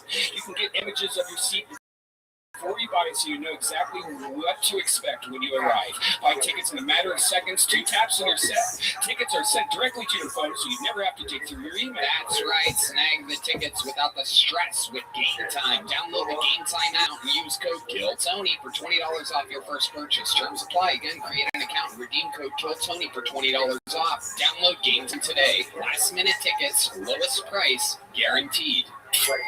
Are you guys ready to start tonight's episode? Or what? Come on, are you guys fucking ready for a great show? Every single week, I have one of the funniest comedians in the world on the show. Ladies and gentlemen, the return of one of our favorite comedians in the world, one of the very best. Oh my God! These people, hell yeah. The man, the myth, the legend. Doug motherfucking Stanhope.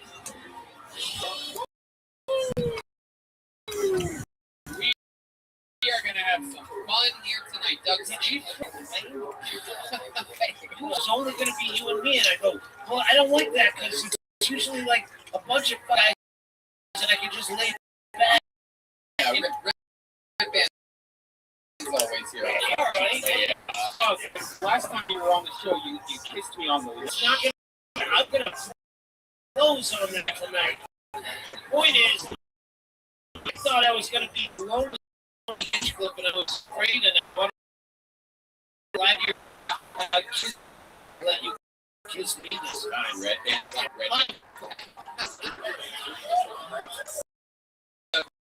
Stand-up podcast. We do huge fans.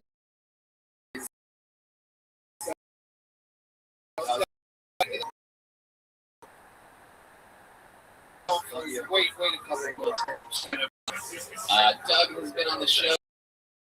200 souls waiting in a dark, cloudy club right now, hoping that I pull one of their names out of this to get 60 seconds uninterrupted stand-up comedy. You know their time is up here with the sound of a kitten. They have to rap then or else they bring out the angry West Hollywood bear. Just loud and interrupts their set. And then I ask them a bunch of questions. We find out about their life all at once, all together. It's all improvised. You guys ready to start tonight's fucking show or what? Well, your first comedian out of the bucket is going to be Travis. He's a Felicity, something like that. We're going to get it. But before he comes up, we are going to start the show with one of our regulars, everybody. This young man famously started the show exactly 2 years ago. I remember because this is the 2-year anniversary of my cancellation, everybody. Thank you. 2 years. 24 theaters to go. This young start from scratch, build an entire career, become addicted to cocaine, fix his career, have some trouble. We don't know what's going to happen. Every week, a new minute from the one and only. Sing along if you know the words. This is Hans Kip.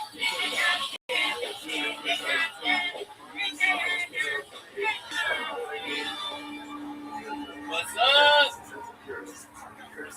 Hello. It's good to be here. My name is Hans Kim, and I'm being a white woman. Thank you, white man. It's great dating a white woman. I got Asian dudes coming up to me in public, thanking me like I'm in the army. It's good to see representation in white pussy. I love white pussy. There's so much space in there. I've been where a few Asian men have been before. I'm just in that shit, just naming things. White pussy. I'll call this the Dragon's Den. Love the election season coming up. I can't wait to decide which 80-year-old I'm going to vote for. Does it worry anyone else that the only people they let vote or they let run for president don't have a future? I wonder what that means. Okay, thank you. Hell yeah, saved by the cat. Hans Kim. How you doing, Hans? Good, Tony. Hell yeah. Yeah. Burner shit and I'll use the burner easy. Sorry. Shit. I thought it was I have bad taste. What's been going on this week? I went with my girlfriend to Las Vegas to celebrate her birthday. Oh, I know what that means. Back to old habits. No, I'm cocaine free. My nose is still virginal. I got a beautiful, pristine. You know, virginal means that there was never anything up there, right? Not 2 or 3 weeks off. Born again. So what'd you do in Vegas? I mostly try to make sure my girlfriend cheating on me. Didn't you go with your girlfriend? Yeah. Well, how would she cheat on you together? Like a quick blowy in the bathroom. Does she do that sometimes? No, never. And how you met? I'm new to the show. It's great. I love it. We like that. Is that how you met her? Pretty much. How did you meet her? Tell us. I don't think we've even heard this story. How did you meet her? It was after the Vulcan where I was headlining, and then she came up to me and she's like, "Oh my God, you're so cool and hot and sexy." And her boyfriend was trying to make sure she wasn't cheating while she blew you in the bathroom. Yes. Did she blow you in the bathroom? No, she was just like, "Come fuck me in my kitchen." Oh, wow. You can find me here.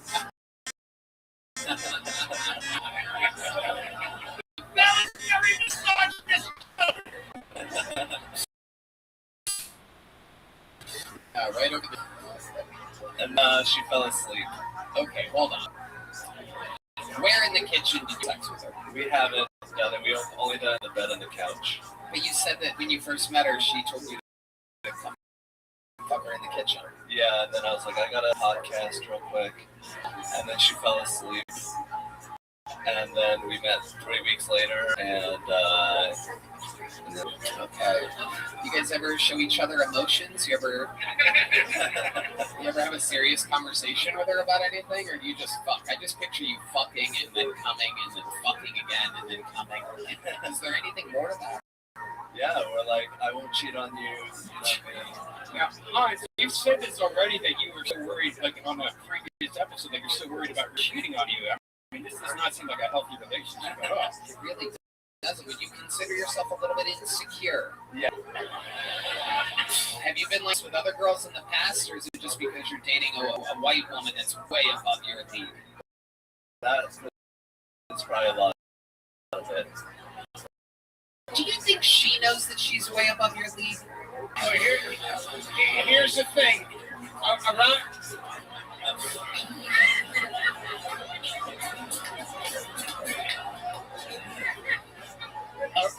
Around the 5th or 6th bucket draw, I'm going to go out and talk to her on camera in the alley. And I'm going to explain a lot of things to her, especially, what a headliner really is.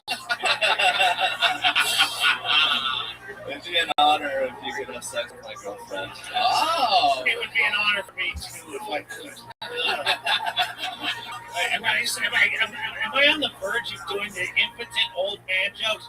I'd love to be able to service her myself, but my joke doesn't work. Oh! Thank you for having me. Oh my God. Anything going on in life, Hans? I try to take my goggle to a pool party in Vegas. Yeah, my swimming goggles. Even in the singular form. Like you had a single goggle that you're swimming with underwater. Like a swim monocle. Yeah. Unicorn. Goggle. I was like, I sensitive eyes to medical condition and everything in it. It's a race.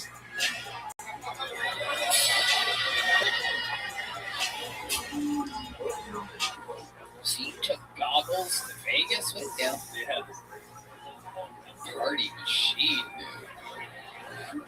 I didn't even know that was a thing. So you wore your goggles, you were just swimming underwater while other people are in Vegas just swimming around you? Yeah, it's, you get to see things. You're a real party machine, Hans. I love it. Anything else? I'm doing great.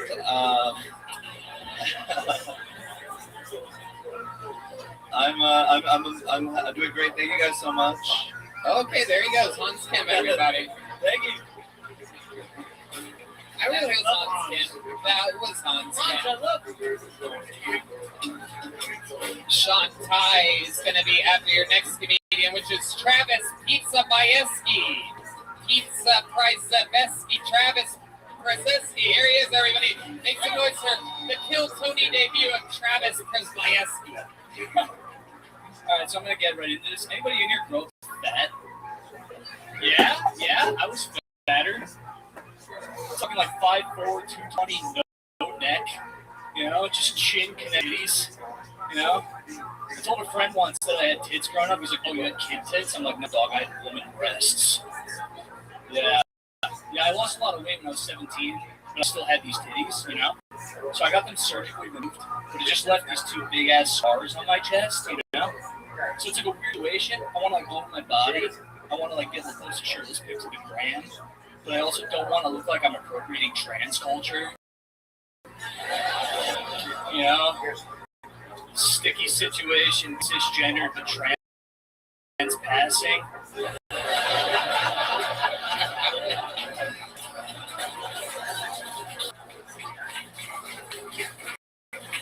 I gotta say the worst part about it too, it was a bad surgery. So I still got all this loose skin on my chest, you know? So I'm like jealous, you know? I like Paige looks like I just look like a melting snowman. And like, I'm like salty slut gender affirming surgery is like covered by insurance now, but like my shit wasn't. But I think they both should be, you know? Finish it.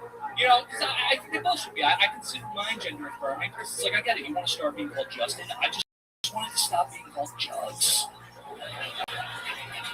Thank you guys so much. Okay. Travis Sebesky? How do you say that? All right, so the American version is Bruce Bilski, but I've been trying to get in touch. My roots and is Shabilski. Shabilski. Yeah, with a little P to start off with Shabilski. Wow. It's obnoxious. We are Yeah, really is. Yeah. Okay, so let's talk surgery. I had the fat. When did you have that? When I was 17. That my senior year, I had 2 surgeries actually. God, you were 17. Did you ever think about like walking or something? Well, no. Like, what kind of lazy? Give me the surgery. No. I was gonna eat pizza. I lost a lot of weight, but I just had already developed these titties that were just like these big juicy Bahama mamas that didn't want to go away. So I had like, I was skinny, but I still had the titties. How big were they? Were they bigger than her titties right there? I mean, I bet his mother didn't make him push him up to her. All my friends did though, no doubt. Here's the thing, I'm gonna just do the old man. I'm gonna be Jackie Mason all day. I love it. In my day, when someone would tell you that they had breast surgery, this show. Would you like to? I'm doing fucking piece of Godfrey. This is my thing, mate. Would you like to show your tits? Here we go. All All right, right. hairless Mark Chrysler, fuck it. Yes. Oh shit. Take the Taro opinion. You can do it. Be brave. Be afraid.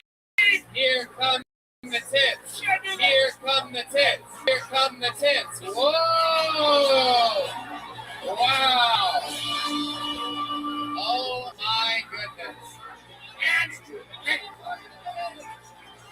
in my day, we would also motorboat.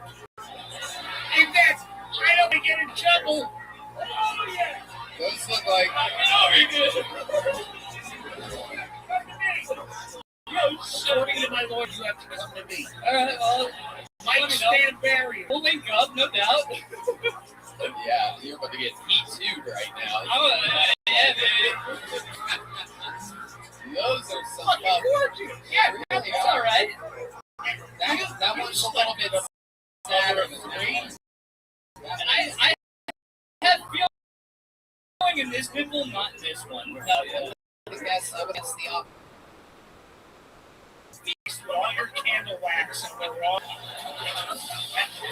And there's no one go. Fucking useless pepperoni, dude. You got good areolas for a man. I've never seen them that. Some? They did, didn't they? I told you, dude. Hold on. For the record, Matt Bueling never talks. And when he does talk, he never speaks into a microphone, but he literally had to tell you that they fucked your tits up. But he seems happy with it, so they must have been before. Can I tell you? Yeah. The first surgery, they fucking went around the pepperonis and fucking took the fat out. Right. It was to remove the skin, but like we didn't have that much money. I felt bad about it, so I did low anesthesia for that. Where are you from? Where are you from? Local anesthesia.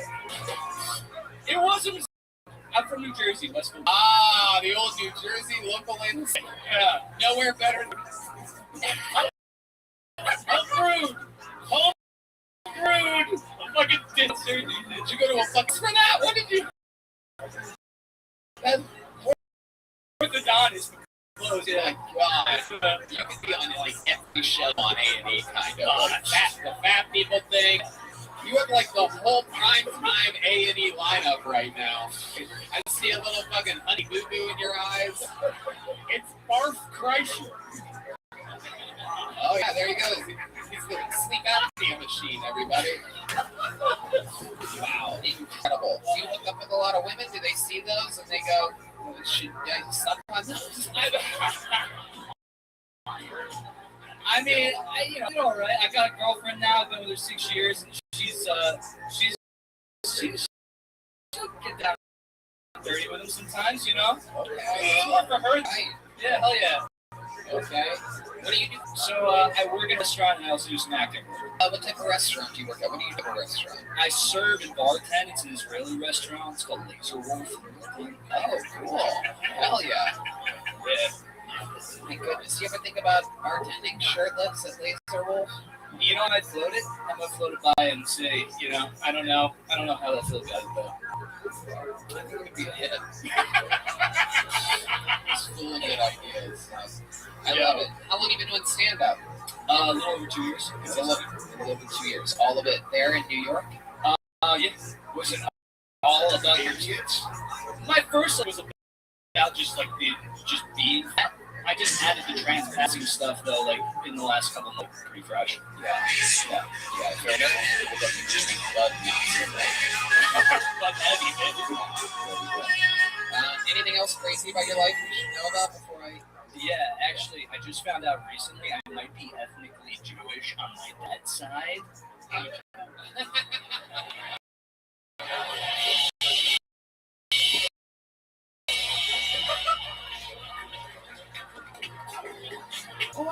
How did you find out? I'm stupid and I never ask questions, but I always knew my dad's mom came from Poland and lost toes to frostbite and shit. Yeah. So I actually cried for the first time last week. And it turns out she came as an orphan when she was 7 in 1939 with a group of other people, and just ended up in an orphanage when she got to New York. And I was like, Dad, do you think that we could potentially just be Jewish? And she just converted when she. You were Jewish when you said that you would be local. Those tits look Auschwitz, bro. Yo.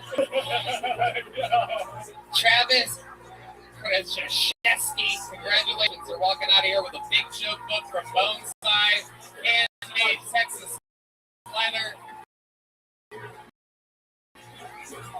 The Rolling Stones logo. You get dressed by one of the great Stanhope.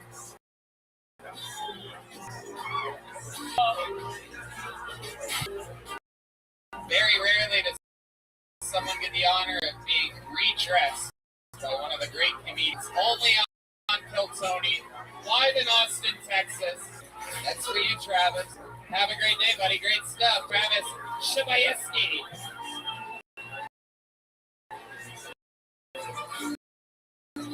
All right. After 3 times, I realized I was swinging around to talk to the comedian and hit the bass neck of your bass player, and he looked at me like, knock it off. And even though he can't see, he can see through. And yeah, sorry about that. I get very nervous when I'm on Piltoni. You're killing it. Everybody's having a blast. You guys having fun out there? All right, one day not. Make some noise for Sean Ty, everybody. Sean Ty.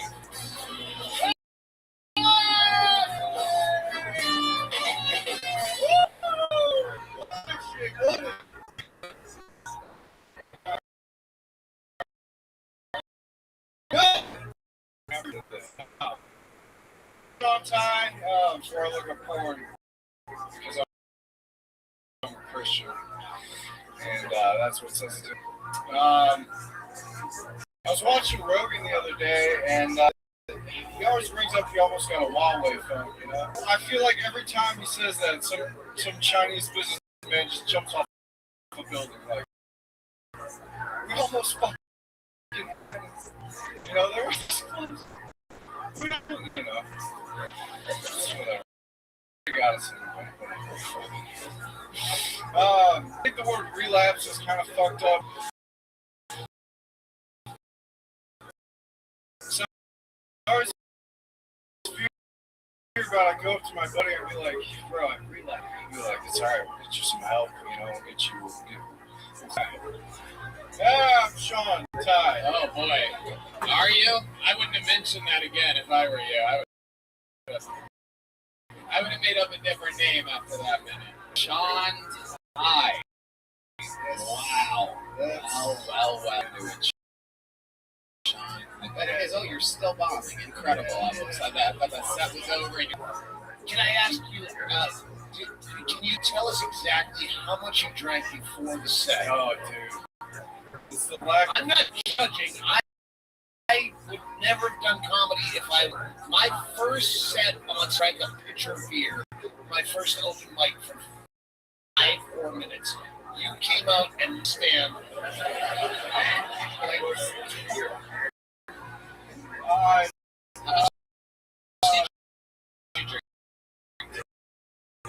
It's the nerves, the weed, the speakeasy. I was in that drink. It was really good. Follow my finger.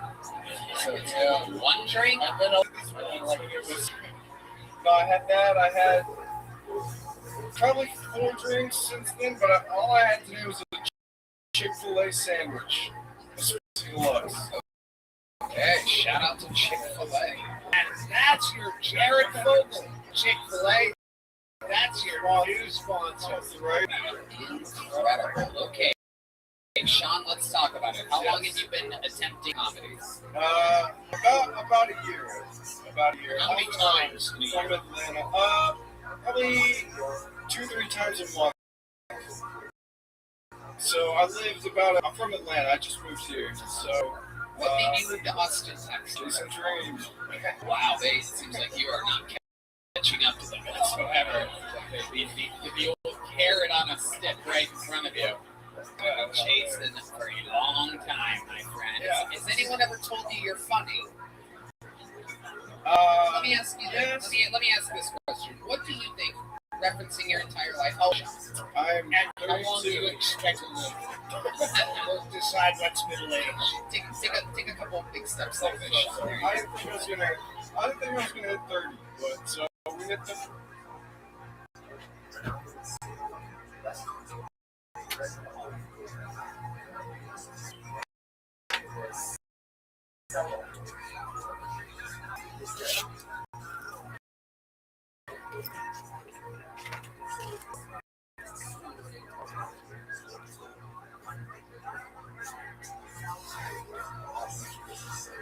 Break it down and later when you check and show them the next stuff and spend a lot of time.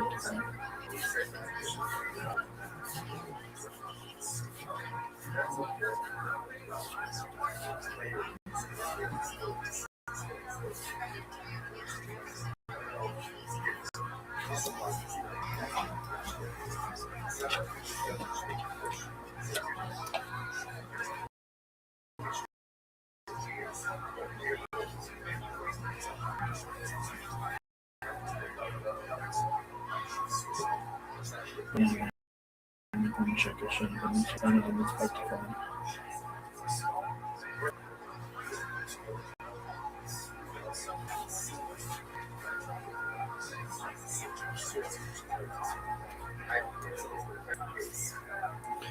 Quick chunk of very bad.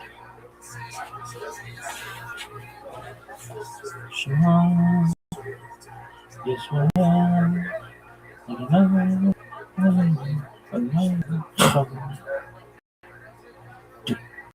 Quick chunk of very bad. Sean, yes, I am.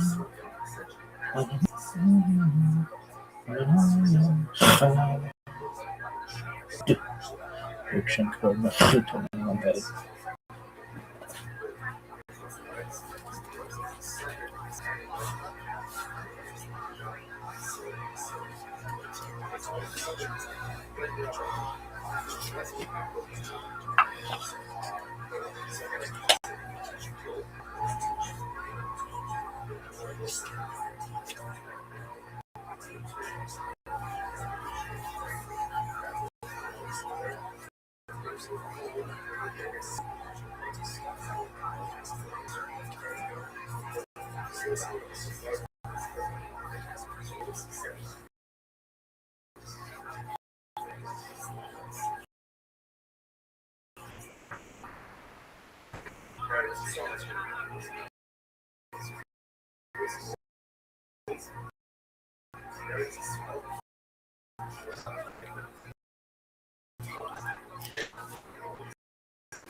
So we're Okay, you're 32 years old. In your whole life, using it as a reference, what do you think the funniest thing you've ever done or said is in your life where you're chasing your dreams in comedy? In the mecca of comedy, I'm interested to find out what this thing you've ever done in your entire life. And if you get kicked in the balls on a YouTube video that got 10 million, that's not you being funny. The kicker. Yeah. The kick gets the credit there. fair. That's cool. Give us an example of a time that you were funny. I officiated my best friend. Well, you know, my best friend's wedding. Couple and yes, yet they divorced. Not yet. What did you say during the wedding? First of all, I love that you have created a noose out of the cord because I'm going to invite you to. Okay, well, you let go. I think it was going to end up around your neck at some point here. What did you say? Someone once told him he could be the next Michael Ian Black just by the way he looks, as long as he kept his mouth shut. Yeah. Or I get Scott a lot. Okay. I was going to say a werewolf with leukemia. Yes. Also, I get that a lot. How recently did you Austin, Sean? St. Patrick's Day. Okay. Do you only speak in holidays? Yeah. What the fuck? The guy from Haman is pants done. Holy shit. Absolutely incredible. So what are you doing for work here in Austin, Texas? What are you gonna do, kid? Don't think where you work. Cut yourself in another world? Some shit like that. Did you wait tables for? No. I used to work in the auto industry. What did you do in the auto industry? Full running drunk. No, never.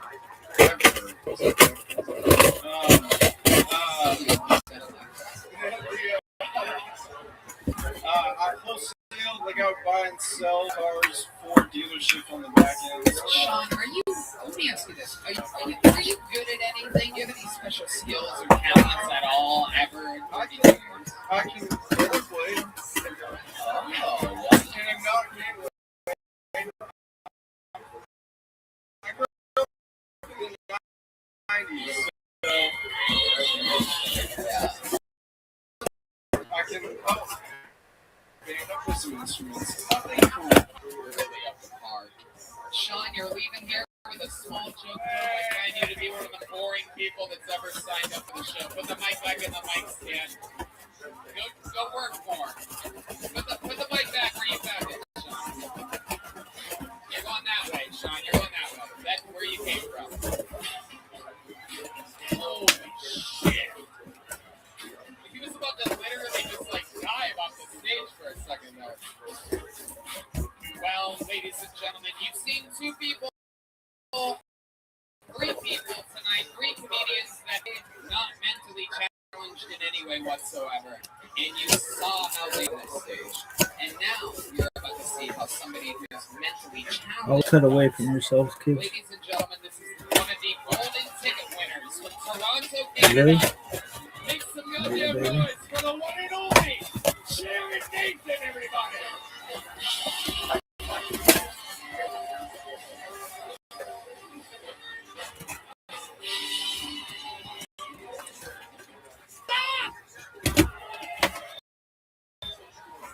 You never know who had the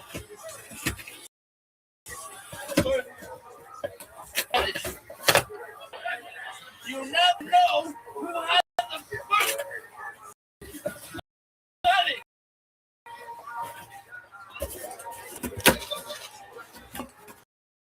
Home telecast found out the hard way recently. When he was laid off by a hotel night manager in Hilton. Stop your toe. The fucking road agent code. I hate you. This people are shit.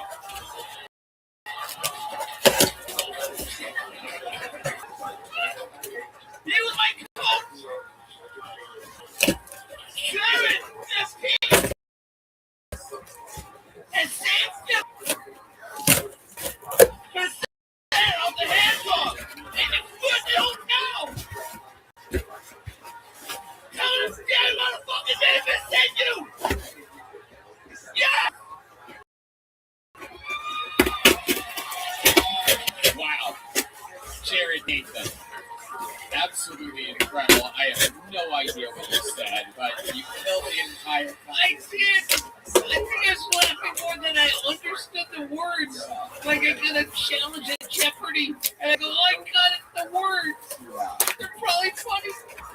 I'll quit all of my head. So you have a foot fetish, you would stay in a hotel and you paid $250 to get your feet sucked out?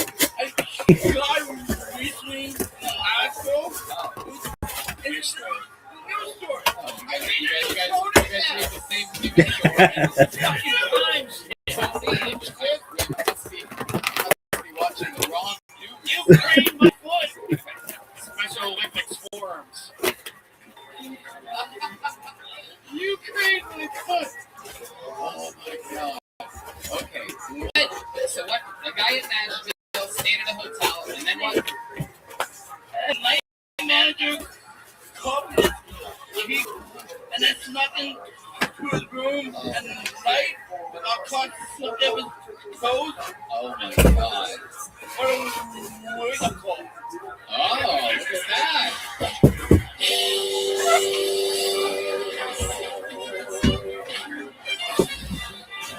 The boy's such a monster, he doesn't even do the best punchline in the set. Saves him for the interview. Did you just come up with that just then? You're a fucking professional. You're unbelievable. The goddamn machine. So, okay, let's talk about what else happened. Sound like a motherfucking villain. I've been doing some speech therapy. Oh, yeah? I can't tell if I can tell. Yeah? What did they teach you how to do exactly? Take his damn fucking breath and let's fucking go. Oh, that's all that. Yeah, take a deep fucking... Tony! You're doing fucking...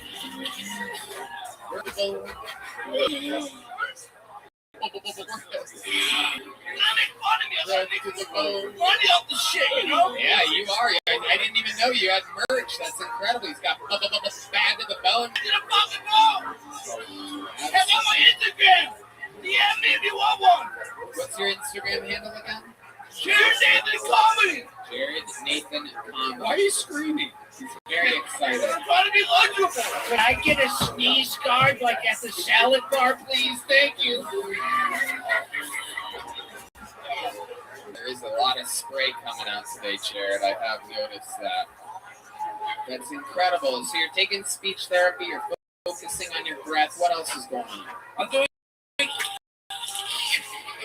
Okay, but you're going to say cat a second there. And what? Maybe acid? No, I K-holes. Fuck that. Right. You only like buttholes. Okay, okay. Chocolate glaze on top. Yes, That's right. like how early do you have to wake up in the morning to start your cameo workload? So no, just happy. I just want to say happy. Happy motherfucking birthday, Tony! Whoa!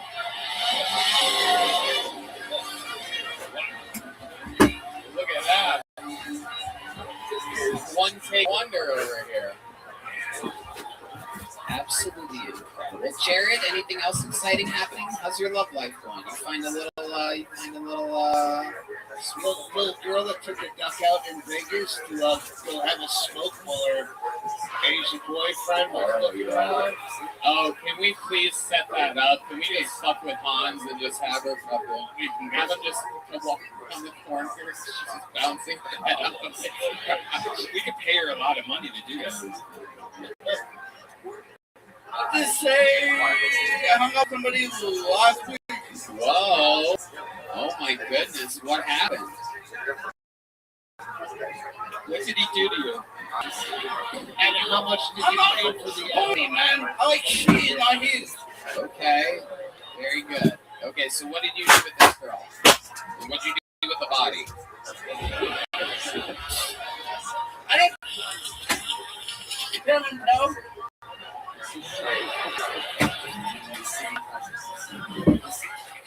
I just realized what a scam that is.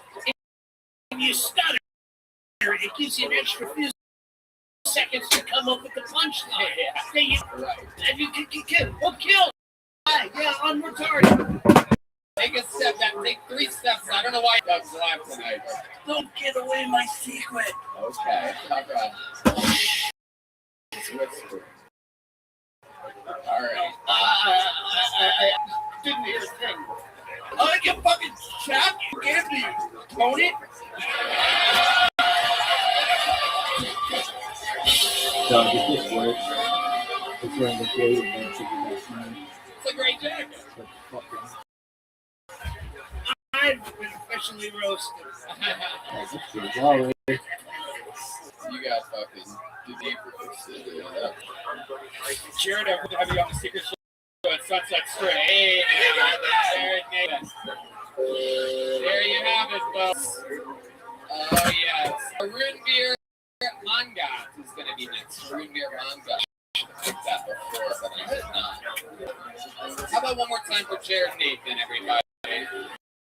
Jared!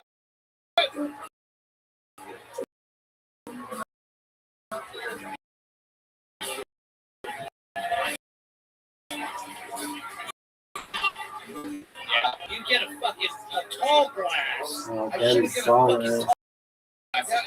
I'm just gonna throw it over it now. Double whiskey, Coke. The tall glass. I'll give you 1 point, but go ahead, roll the next. Okay. We're actually going to take a quick little break, and you're going to hear more from the amazing sponsors that make it possible right now. Hey, y'all, the new Kill merch store is up and running at 1,000 miles an hour. Yo, thanks, Abdul Alongside mail, 660. Texas leather, You're Joe the Books, man. Kill Me Shout out hats, to Abdul. Kill Tony knit winter hats, beer koozies, bandanas, trucker hats, McVader made posters, some Ryan J. Eagles are coming in soon. And Kill Tony stickers come with What a is lot this of shit? I can just tell you right now, this shit Kill is. Tony NASCAR shirt, the Kill Tony hoodie with the established 2013 along the sleeve. That's Super cool safe. stuff. We tested It'll take all some of this safe, out folks. ourselves and made sure that it's very high quality. There's a cool T tag on it with the logo on everything. Anyway, go to killmerch.com. You know what to do. Support the show. You're Buy the some boss. stuff. Tell yourself in the middle. Tell your friends. You know what's up. All right, ladies and gentlemen, we are back. Make some noise for your next comedian, Arun Beer Mangat. After this will be Jay Tail. Jay Easy. Here is a root beer monk. Some noise for a root beer, everybody.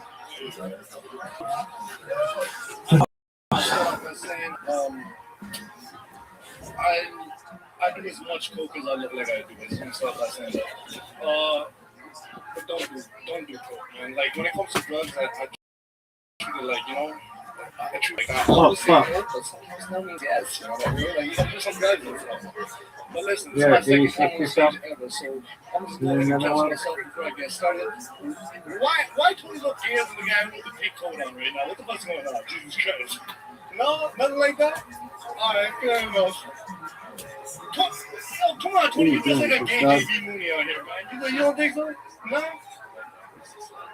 Dude, I said, man, this is what it is, baby.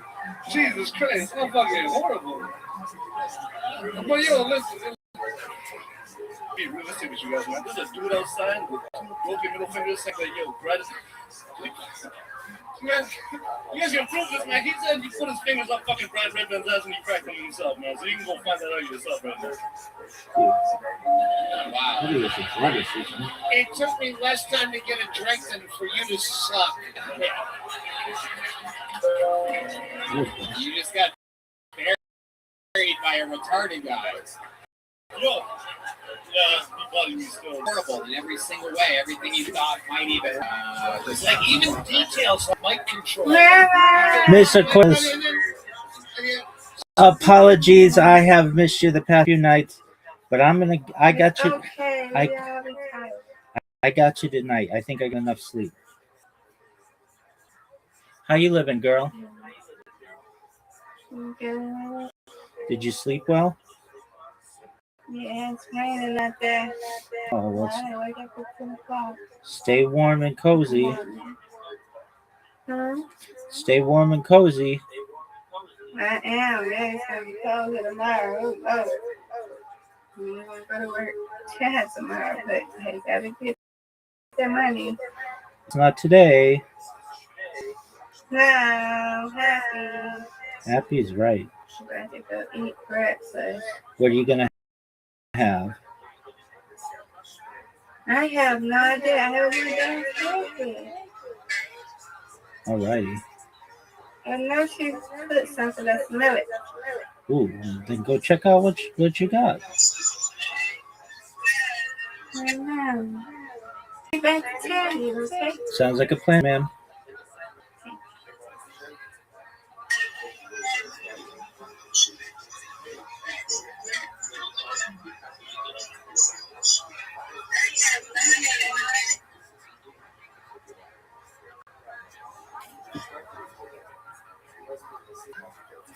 No one even heard what you said unless you were stuck close to you. Have you ever thought about developing a stutter? Maybe wear a Jacksonville Jaguars jersey so people would feel bad for you. Arun Veer Mangat, you are the Chorus Man's DJ Khaled. Let's talk about it.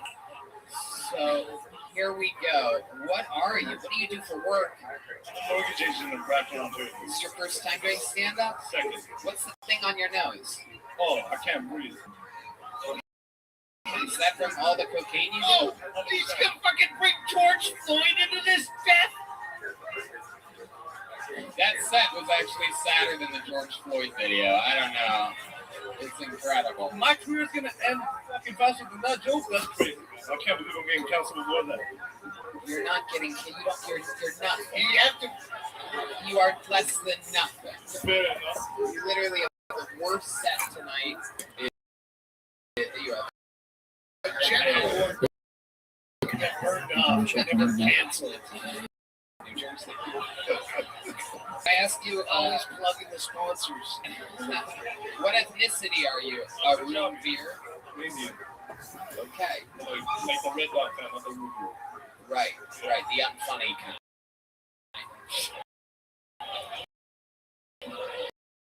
Fair enough. What do you do for fun when you're not just doing? What do you do after you do the cocaine? You literally have done so much cocaine that your nose doesn't just fucking jerk off into my fucking wrist muscles, dude. How are you able to afford cocaine? I can't say. Yes, you can. tech support. We got we get half our own support out there. What? You deal the cocaine? Sure. Okay, that's a yes. You might as well just say yes. 100%. Because if you did, you would have said no. Now, what questions can we ask you that you won't lie about? None. This is how all the fucking cowards are. The people that prepare not at all and come on and waste everybody's time. You're done. A reindeer on God, everybody. We're going to keep it moving. Other people that want to get up here. After this, it's going to be Daniel Dwan, but first, it's Jake Tail, everybody. Jay Weezy. Make some noise, everybody. It's okay. New person, everyone. We have another chance. So, young lady grabs, goes to the doctor. Some old American guy, the doctor asks, Madame, what seems to be the problem? The young French lady says, Monsieur Doctor, the old American guy kind of confused, asks the young French lady, said, pardon me, Madame, did you say bugs in the... The young French lady says, oui, Monsieur Doctor. So the old doctor kind of puzzled, takes out his prescription pad, writes down directions to the local hardware store for pesticide, gives it to the young French lady, and sends her on her way. About a week or two goes by, the French lady comes back, and the doctor asks him, Damn, did that solve your problem? The young French lady says, oui, Monsieur Doctor, the bugs are gone, the bush is gone, and my boyfriend's mustache. Are we Listen, in my day and companies, in the Borscht Belt, this is what we did. What is going on right now? This is a fucking episode right now. This is an amazing young upstart. I'm trying to get somewhere on my own like Jackie Mason, but I'm just even doing Jackie Mason for fucking... I stole that from Carlos, so don't get too excited. You did. Even he would not steal that joke. I mean, it was absolute garbage. What would make you... This is your first time doing stand-up? First time. No, it's not. Right. You're not never on doing stand-up. That was telling a fucking street joke. Right. That is not doing... You've never done that. You can never put this on a resume, and they have facial recognition and fingerprints. If you ever put this on a resume, they'll find you and kill you. Right. Where did you hear that? What made you do that? Were you a fan of the show? The worst fucking street joke. Are you a fan of the show, or do you hate us? I can't tell. Like it's something that like an enemy would do. I'm gonna go and Julia Juju whatever. The T-shirt. Look, he's wearing a fucking tuxedo T-shirt. And like, unbelievable. Are you a fan? I'm a fan, yeah, I'm sorry.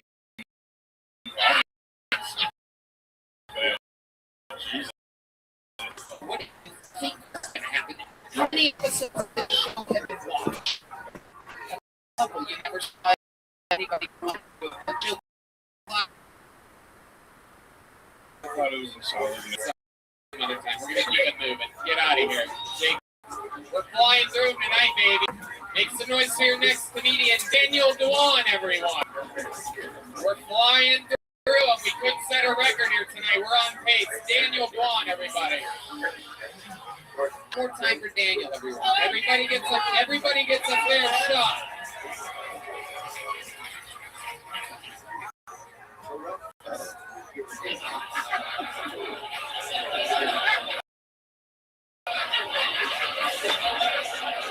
What should I talk about, Tom? Webster's dictionary defines chink as a narrow slit.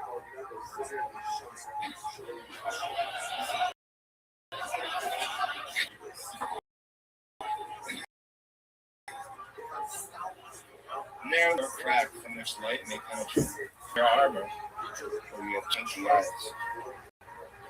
You want to tap that?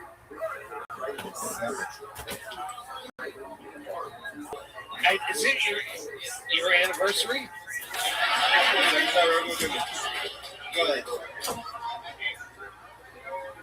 Oh my God, there's still 6 seconds left. You're just done? What did you do? What do you think you signed up for? What do you mean you don't know? Who told you to do this? He signs up for every lottery. What are you doing here? What are you doing here? It's a simple question. What are you doing here? Would you like to sit on this seat? No. Seems like a stabby Stand on the red X over there.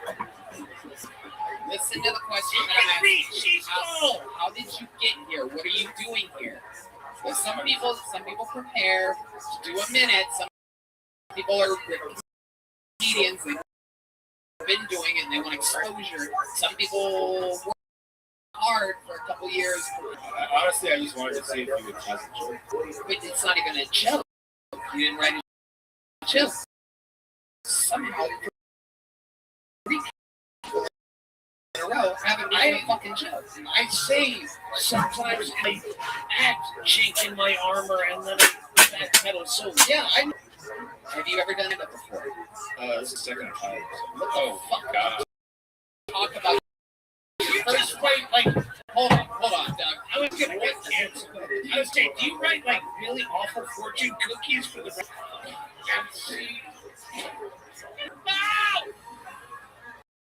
What did you talk about your first time you did comedy, Daniel? What were those jokes? Do those jokes. No, put them together.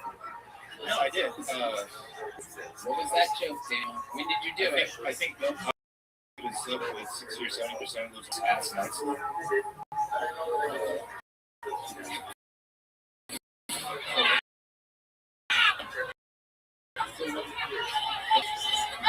We all think it's really fun. It's just that we all think it's fun. What's the Helen Keller joke, Dan? Helen Keller joke. Like, Bill Cosby. Bill Cosby found the woman today. He's so famous, the only person who could really raise the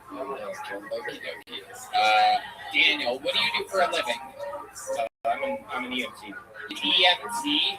There's a chance that if something ever happens to one of us, you're the fucking guy in charge of saving our lives? Yeah. And then what? You just show up and you go, what should I do? That's baller. Are you gonna give up some chest compressions perhaps? Daniel, get the fuck out of here. No little joke books. Notice that I just don't give these out to anybody. You have to suck at stand-up comedy to get one of these. These people aren't even doing stand-up. Ladies and gentlemen, we're going to what do you think? I've got to do cheat and who you let get. Well, now I know. I've been saying forever. Believe it or not, theories on the internet. The whole thing's like fucking predetermined. It's unbelievably stupid because they're Camerson's gonna be next after we get to one of our regulars, everybody. This young man is a goddamn legend. He's gonna do a minute of stand-up comedy right now. I know it for a fact. He's one of the best. Brilliant writer, brilliant comedian, brilliant roaster, Kill Tony's own David Lucas, everybody.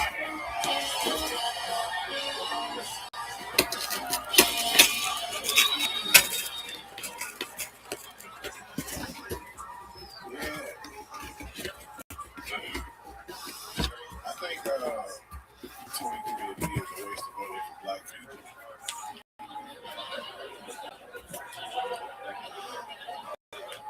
It is. I did one of them shit and I got the results back and opened the envelope and all it said was what the fuck? I saved $40.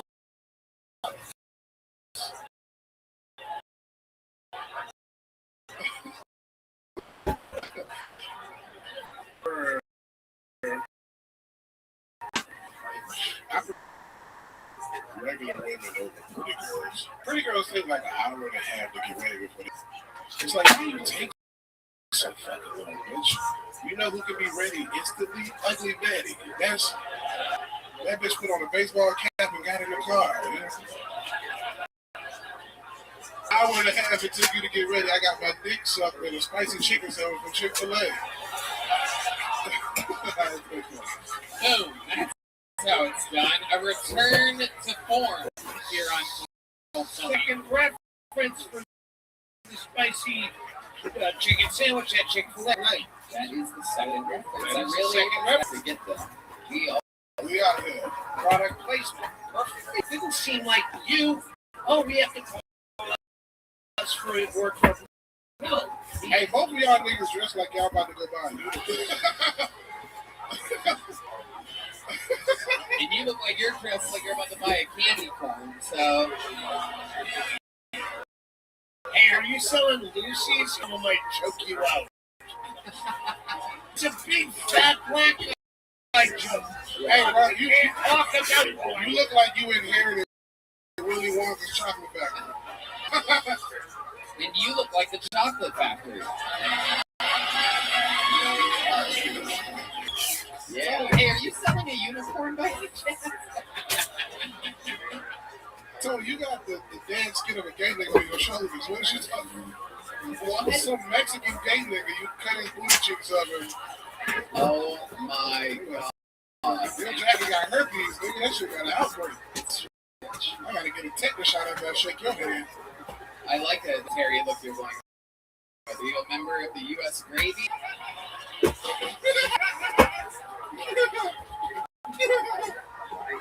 I like to stay out of battles that require spontaneous witticism. Yeah. Not my bag. Yeah. Hey, let them see your outfit, bro. You look like a Kansas City Easter bunny, nigga. This is why I'm talking. Hey. Whoa. Crit walk. Oh, shit. Oh, shit. This motherfucker got random gumballs in his pocket. Oh, fuck. Here you go, little girl. Look at that motherfucking shit. Boy, you look like you conduct the orchestra of kazoos. There's a whole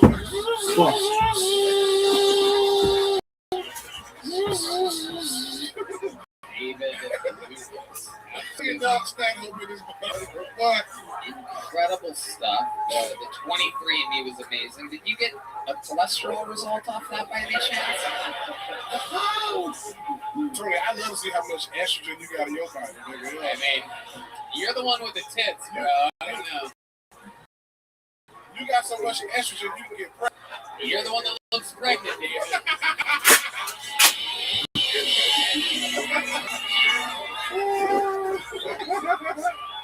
That nigga, man. I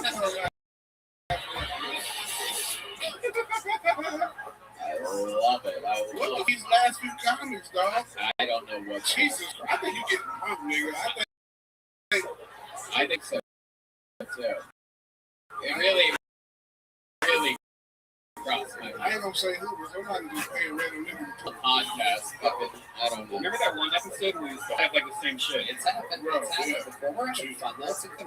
Also, Now, the quality of comedians doesn't really matter. It shows you how good the show is and how magical everything that we do is. Now the fucking quality should matter. What the fuck are you talking about? Well, it's only 6 They paid money. No, they didn't pay money Out of the fucking Ethernet or wherever. They didn't. They didn't pay money to let's check the quality of that jack, nigga. And It's got a breast cancer to it, bitch. Yeah. It's just fucking true. the jacket. That shit say blacker. Show that to Tony, bro. That is a funny. That shit say blacker. Oh my god. It does say blacker. Holy shit. Where you get that at, dog? Fucking thrift store. That's Jesus Christ. That's that pimp wear, nigga. Yes, I'm tipping myself out here to you the people. Play on MySpace. Pimpin' ain't easy, and neither is walking up the stairs for David. What else is going on, David? Tony, really? What? You're sweaty, right? I am, bro. I read on those stairs. I can bad comments. Yeah. Wow. Now chick is even blacker. This jacket, some of my best friends are black people now. You're a real black jacket. David, what else is going on? Oh shit, man, you already know, bro. Just out here killing the dog. I'm in Philly soon. I'm in Baltimore, dog. I'll make sure I get them tickets on my website. That's all we can do, bro, is try to get greater every day. That's it. Okay. I see what you really. You see what this nigga trying to do?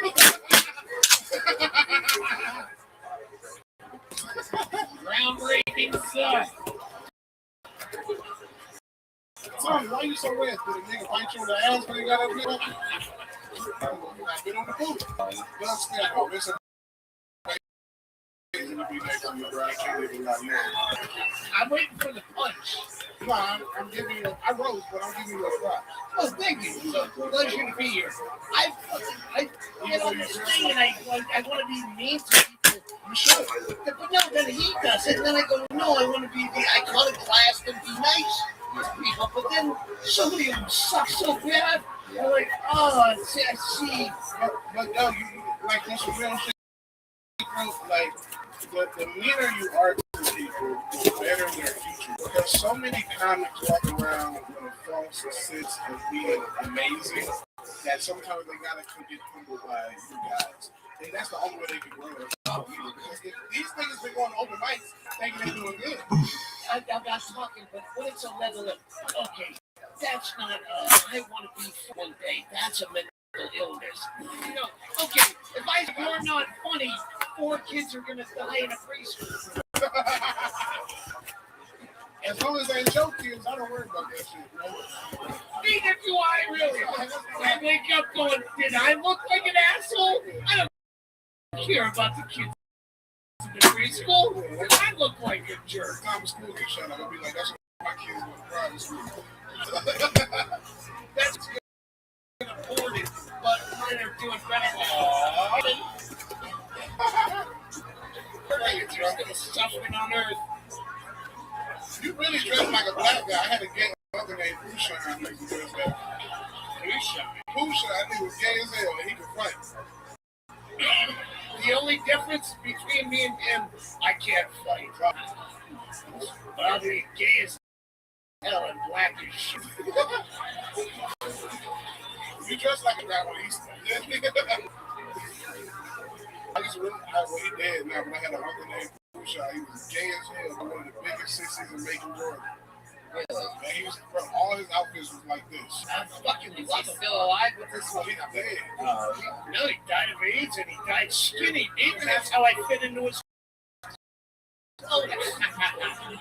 Tony's real name was gay. Yeah. His real name was Virgil. Yeah. That's a gay name. Yeah. Kind of like Tony. Yeah. Everyone knows Tony. Hello. Yeah.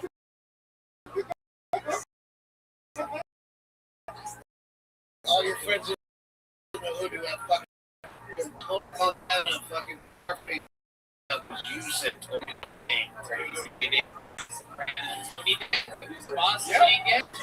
You have just ruined your career. You get canceled like fucking. Hey, no, you said Tony's a gay name. No one, like every fucking sold on his tour. Like, no, I know what Tony. You gotta see my set. They cancel me. I say the F word. I'm saying it would be hilarious if everyone who knew Tony just canceled you. That would be a great cancel culture. Like, oh, he missed the joke about I don't like Pop-Tarts. I like Pop-Tarts, and no one went to that guy's show ever. All right, I'm getting fucking edible is kicking hard. David, you're a monster. You're killing it. David Lucas, everybody.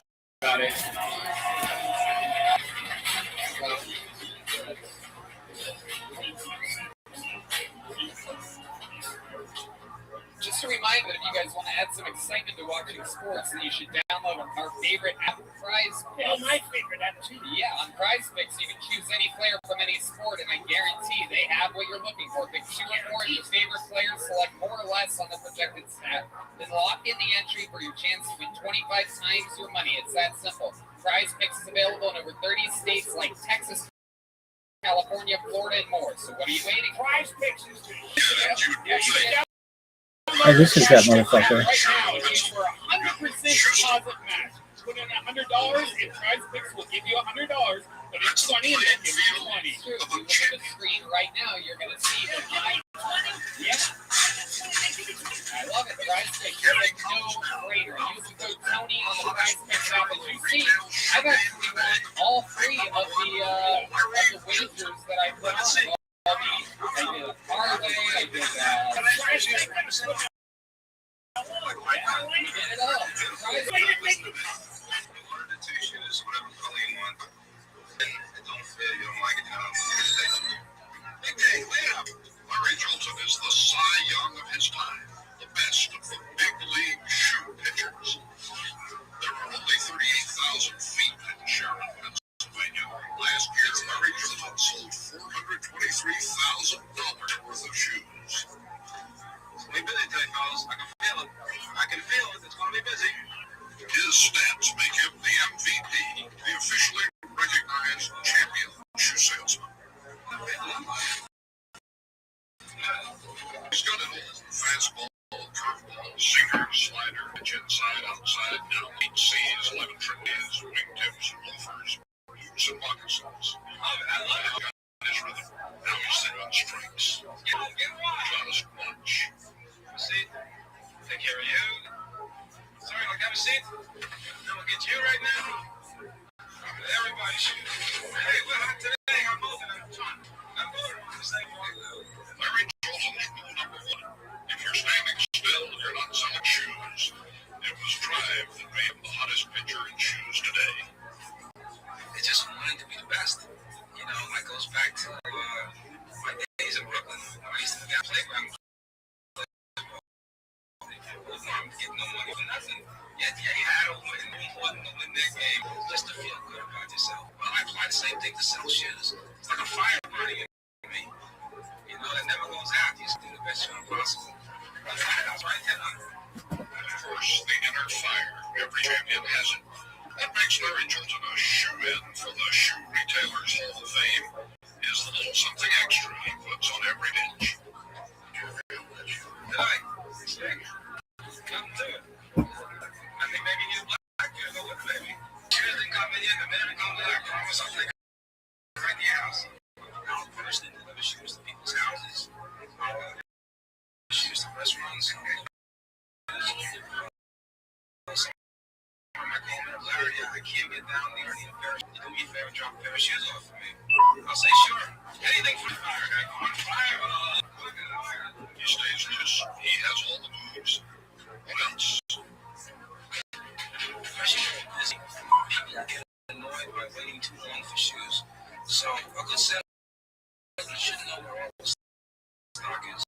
You gotta get that shit on there for fast. This place gets so hot and it's so busy.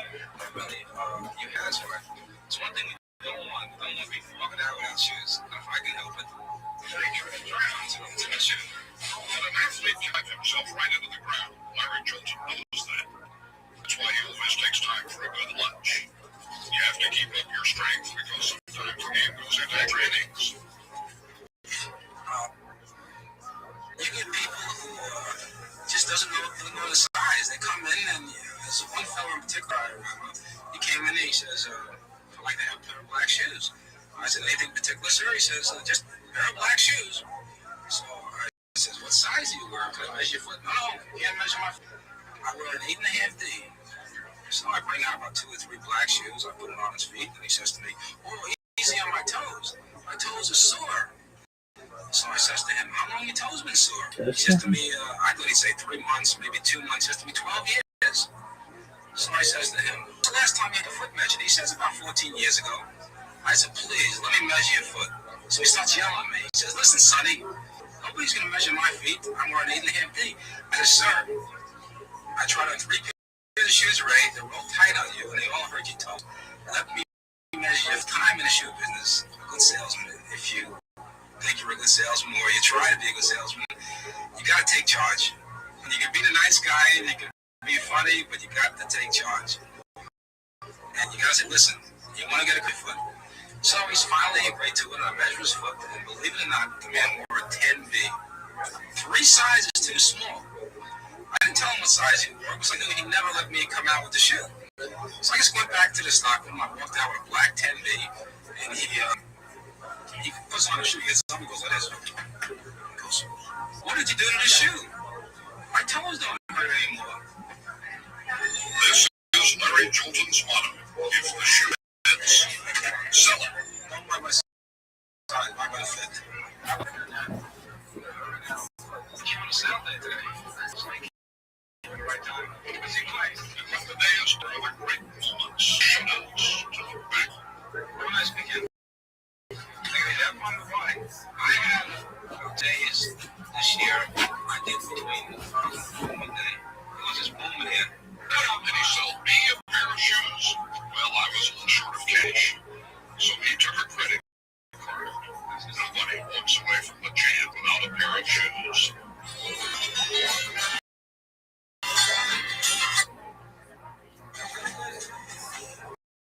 Josh, come on. Take the fuck out of life, folks.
Sedano is next. Sedano. Make some noise for Cam Patterson. Guys, you have to make noise. It's Cam Patterson's first time on go.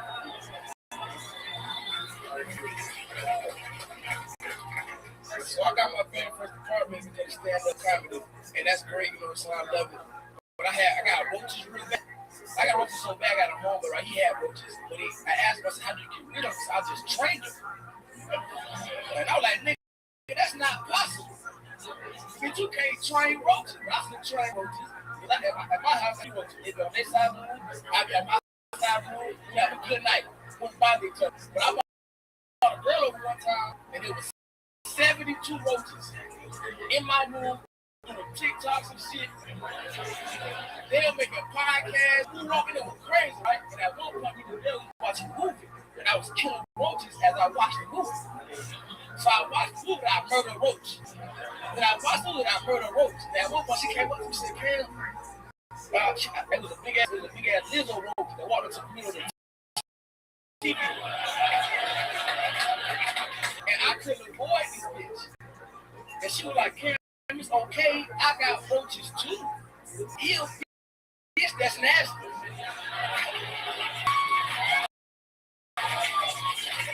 You dirty slut. Yeah. Oh, yeah. Fucking Cam Patterson. The Tony debut of Cam Patterson. Unbelievable performance. Set of the night. Really amazing. Welcome. How long have you been doing stand-up? 2 years. Oh, Orlando, Florida. Love it. Yeah. You live here now? I just moved here. Unbelievable. I love it. How recently did you move here? Last month ago. Okay. You have a job yet? Yeah, I'm a golf cart nigga. Golf cart guy.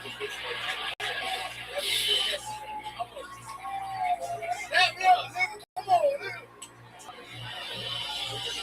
I know black people, bitch.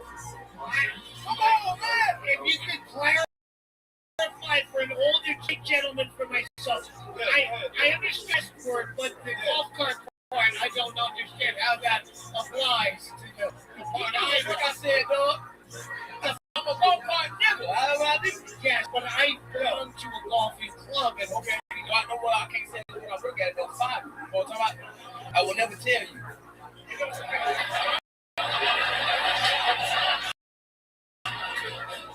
Well, then you'll never have it. Yes, I don't golf, nigga.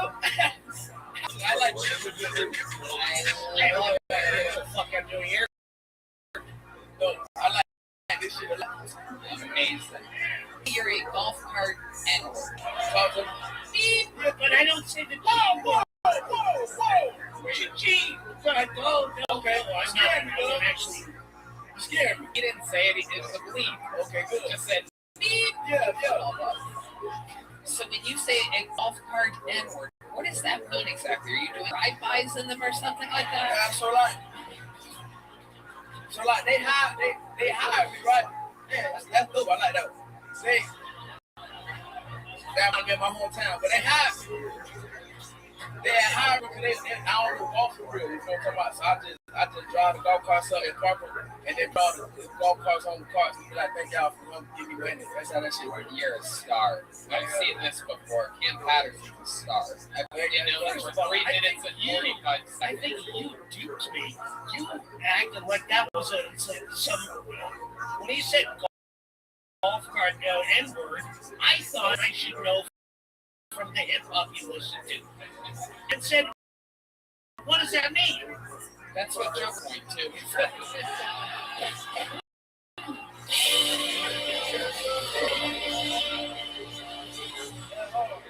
Joe Rogan also got it because wrongs exist. You can say it sometimes. Hey, even I know you can't say that word. I ain't gonna be loud as fuck in person. Wait, what? This shit's so loud in person. I thought you were talking about N-words. They're so loud in person. You know, Tony, I was on a show with Cam a couple of weeks ago, and you destroyed the room. You have such a good stage presence. Did you ever have like any like stage like pass, like you and praise or anything like that? No, I thought I beat the niggas up. That's right. That's school. Now I don't like that work because I did things. It's alright. You are a star, Cam. This is absolutely incredible. What else are you good at? What do you like to do for fun? Nah, this shit. That's all I like to do. I like to stand up, go home, and work. I love it. I love it. Yeah. Close with your mom. Yeah. It's amazing. You have a love life. You like. You have a great. I got a lady. We broke up. We finna get married. Okay. Yeah. That's where you take her. We don't go together, folks. That's still my bitch. You know what I'm talking about? Hey, shout out my bitch Bingo up this dance. You know what? Make some noise. I've been fucking under. Talk to him, man. Talk to him, dog. Talk to him, dog. Yeah, talk to him, dog. Talk to him, dog. Fuck to him, dog. You might not know that, dog. She married you, dog. Hey, you Bingo. Oh, yeah.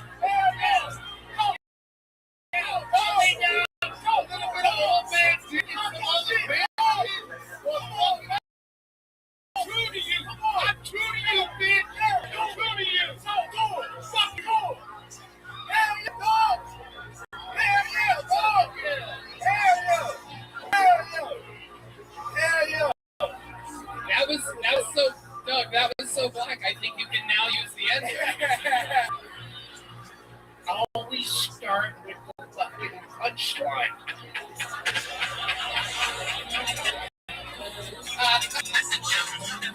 Oh my God, Cam! What else about you before I get you out of here? Something else interesting about the life of Cam Patterson. I wear slides on stage. Every time I get on stage, that's when I run through the ring. My socks got soaked. And when I started comedy, a lot of people tell me that I couldn't wear slides on stage. But I was a thug first. So I was like, y'all worry about my slide, but I got a gun on my dick right now. You should be worried about the gun I have instead of my slide. Absolutely. Hell yeah, man. I love it. So you were a thug, but did you say a thug or a gangster? I was a bad thug. I wasn't a good thug. Right. No, it wasn't for me. I was it. No funny business back then. You were a tough guy. Yeah. I noticed. Outside, and I doubt it because I don't know the but you never really know. But everybody go give a follow over there. Give a follow to the co-host Waco. Give a follow to Twitter X. Guys, we need to fathom the fact that Chloe is also here. Go give Chloe a follow. Go follow. You guys gotta make sure that we are supporting each other in this very space. Thank you. And who is up next? Who do we have up here next? Who I would support? I don't see a single hand up. Guys, we need to put hands up for speaking. Are you ready to co-host? Ready to close. We have such a request for the microphone. So we just we're gonna keep going. It's people gonna come up and co-host. I'm waiting. I'm like, oh my god, I have the real buggy. It's in my space. Just co-host. I'll just handle it. Okay. Sounds like a plan. I know you're busy. That's what I'm saying. Okay. Anyway, who wants to come up and speak? Just raise your hand, please. You're a speaker. There's Wally. There's Bobby.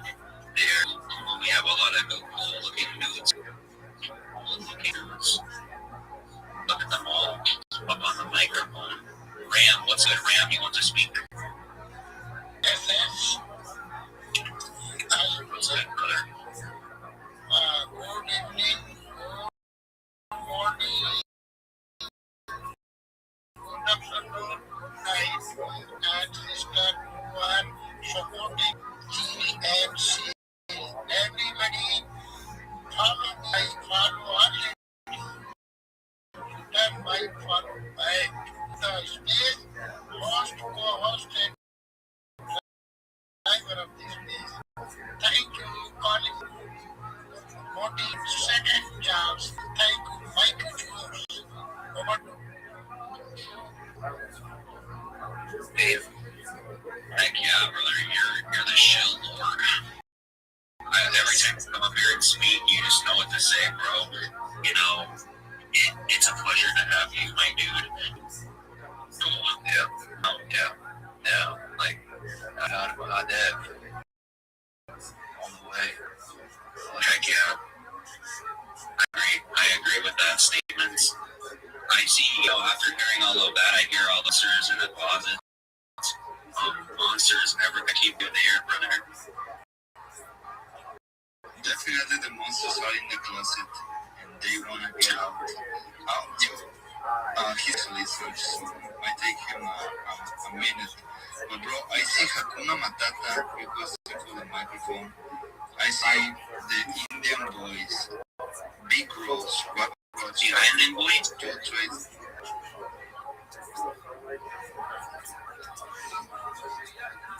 no, prepare guys for the most professional show in the whole space. Rabbi Rothschild, the microphone is yours. Thank you so much for the opportunity. First and foremost, I'd appreciate it if you would. I follow him back.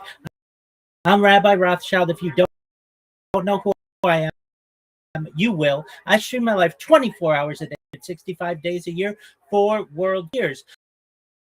My streams go back to the pandemic. We've seen the death of a queen, the birth of a king, and everything in between.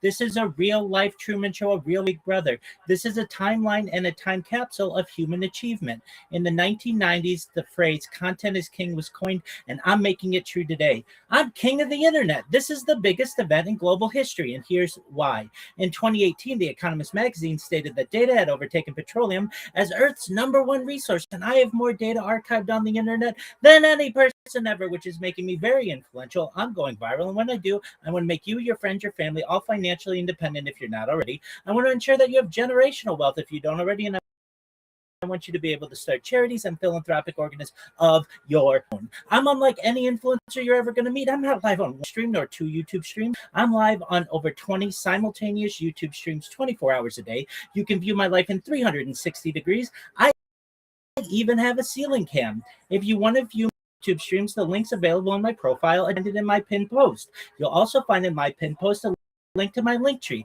I dare you to look at my link tree. Nobody dares you to look at their link tree, but I do. More social media than any person ever. I have more content than any person ever. You'll also find a link to my Discord, discord.me/rabbi. We are approaching 3,000 people in our community each day.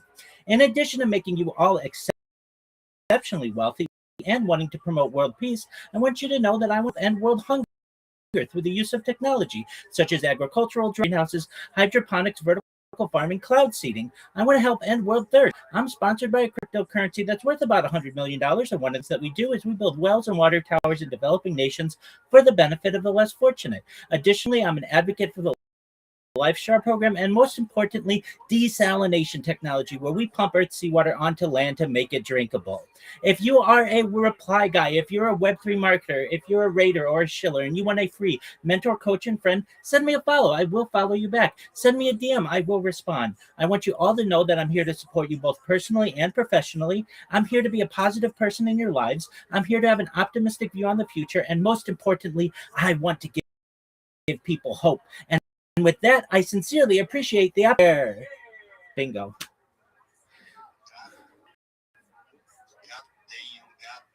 That was the voice of the Rabbi Rothschild, the legend himself. He holds the Guinness World Record for most hours live streaming. He's definitely already a legend in real life, guys. So make sure you lock in with him. You can always find him streaming. You can ask him whatever. He is a pretty legit dude, and he definitely knows what he's talking about.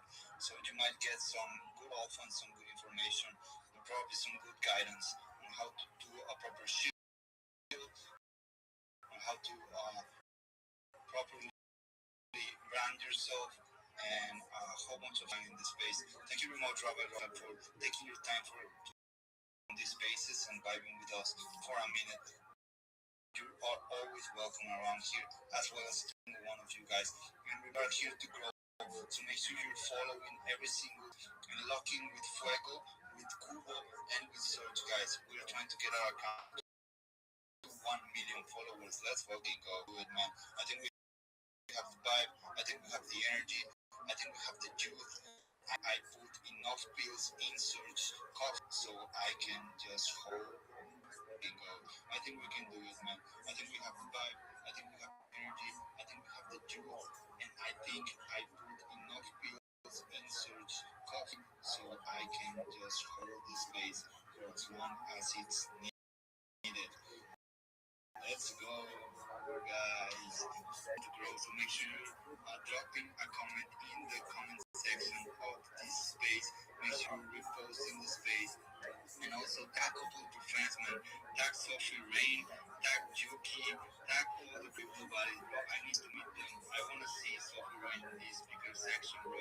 I want to hear me too. Yes, we do.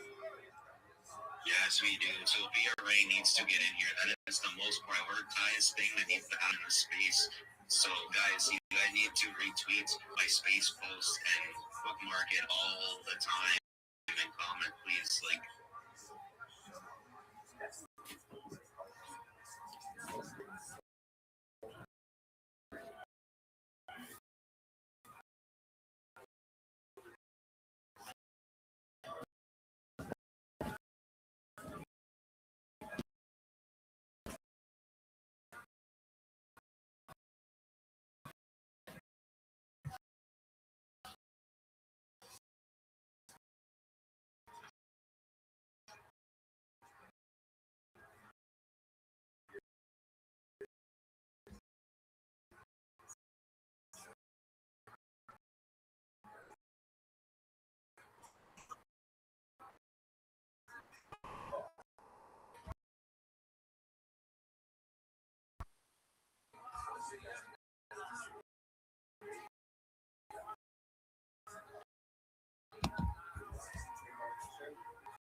Can you show me some gang?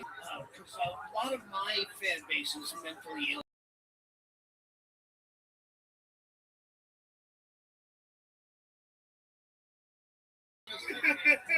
And then they want to kill someone.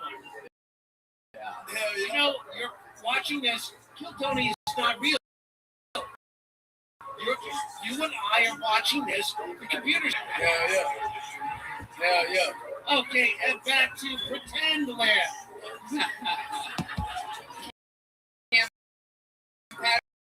Patterson, do you ever miss the gang life? No, not at all. Did you have any close or ever any hits on you or anything? They're scared. Yeah, I'm doing it. You say 2 years on Coast Guard. Okay, I signed up with the 9th Street Baldwin's for 2 years. Definitely a gang. I know. I sponsored them in Little League. Who's with me? Cam, I'd love to have you on the Secret Show first.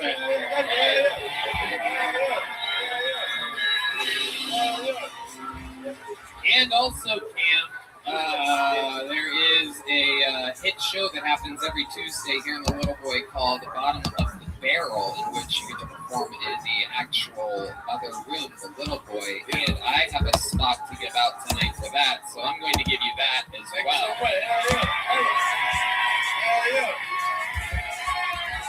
And you said you're from where, Orlando? Yeah, I'm from how far is that from Jacksonville? It's about my dad's about like 3.5 hours. Does your dad still live in Jacksonville? No, he live in Lebanon. Okay.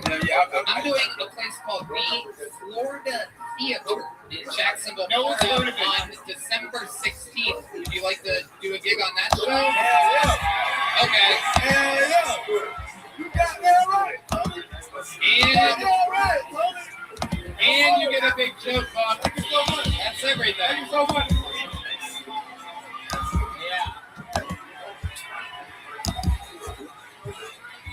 Cam Patterson, his first time on the show, and you were here for it. I'm going to pull another name out. Arash Supiani is going to be next after Vic Cedeno, everybody. Make some noise for Vic. 60 seconds uninterrupted. Here he is. Make some noise for Vic, everybody. Vic Cedeno. Thank you. I used to get picked on a lot because growing up I had this long-ass Spanish conquistador named Victor Manuel Cedeno. That's a lot of vowels to hit people with, right, in one shot. And I grew up around a lot of black people, and when black people can't say your name, they just change that shit to something cooler. They started calling me Slick Vic. That shit is fun to hear down the street. And then I moved to a white neighborhood, and when white people can't say your name, they just want you to go back to where you came from. There's no... But white people can rhyme too. Then they started with the Stick Vic, and that's not that fun. That's one time. Thank you very much. 45 seconds from Vic Cedeno. Undertime always wins. Is it raining outside? No, there's walls. You look soaking wet. Do you always look like that? Yeah, this is the machismo look. You gotta... Okay. From 1981. Yeah. And then we found out they were all gay. The construction worker, the cop, the whole band was gay. Freddie Mercury was gay. Machismo, you call it. Machismo, no, machismo. Nacho Chismo? No, that's trademark. Vic Cedeno. How long have you been doing stand-up? 6 years. Where at? Dojo Comedy, New Jersey. Okay. Dojo Comedy. Shouts out. Jersey send a bus? Yeah. Oh, you send all your fucking immigrants to New York City, and they send a bunch of fucking wannabe comics back. Yeah, we're going to stop sending the immigrants up there. We have to stop this migration policy. You still live in Jersey full-time, right? Yeah, that explains the greasy look. And what do you do for work, Ben? I'm a project manager at a glass company. A glass company? Yeah. Okay. Very shower good. doors and shit. Okay, what do you do for fun? Yes. What else? There must be something else. Vic. Vic does actually seem like a guy that looks like a badass tough guy that sits and cries at home and plays like gamer games that don't involve killing, and you go, what's wrong with you, Vic? You play like golf or something. He sees right through me. Which is hard to do. You're a thick boy. Are you straight edge? I get the feeling that you have like this straight edge type to you. No, I smoke a lot of weed. Okay. What do you do after you smoke weed? Just stare at the fucking TV like this. I don't even turn it on. I just stare at it. And I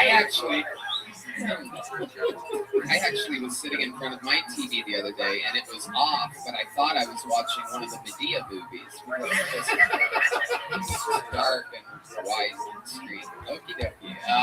That's one of the ones you have to kind of picture it for that one. It's a joke I wrote 2 months ago that didn't work 3 times, and I shouldn't have done it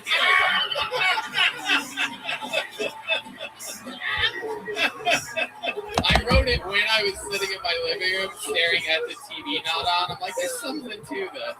But it turns out you actually have to have the off TV in front of you for it to be as funny as I thought it was. Back to you, Vic. Do you have a love of it? Do you have a love of it? Are you in love with somebody? No, I just got divorced. Okay. How long were you married for? 10 years. 10 years. And did you have any kids? One. One kid. How old's the kid? 8. One off. 8 years old. One got past the goal. One off the right number. 0 would be the right answer, but he might invite you to something. I'll give them all up. Okay. So what made you leave the wife? What was it like? What was going on? Explain to us. She cheated on me. A few guys. Oh shit! How did you find out about this? That's actually a lie. I just say that shit so you guys take my side of the fucking things. She's a good girl. She's a good girl.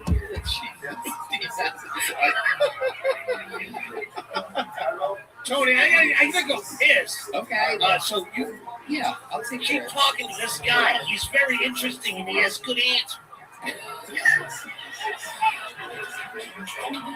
So what was the reason for the divorce in real life? I started comedy, to be honest. You started stand-up comedy.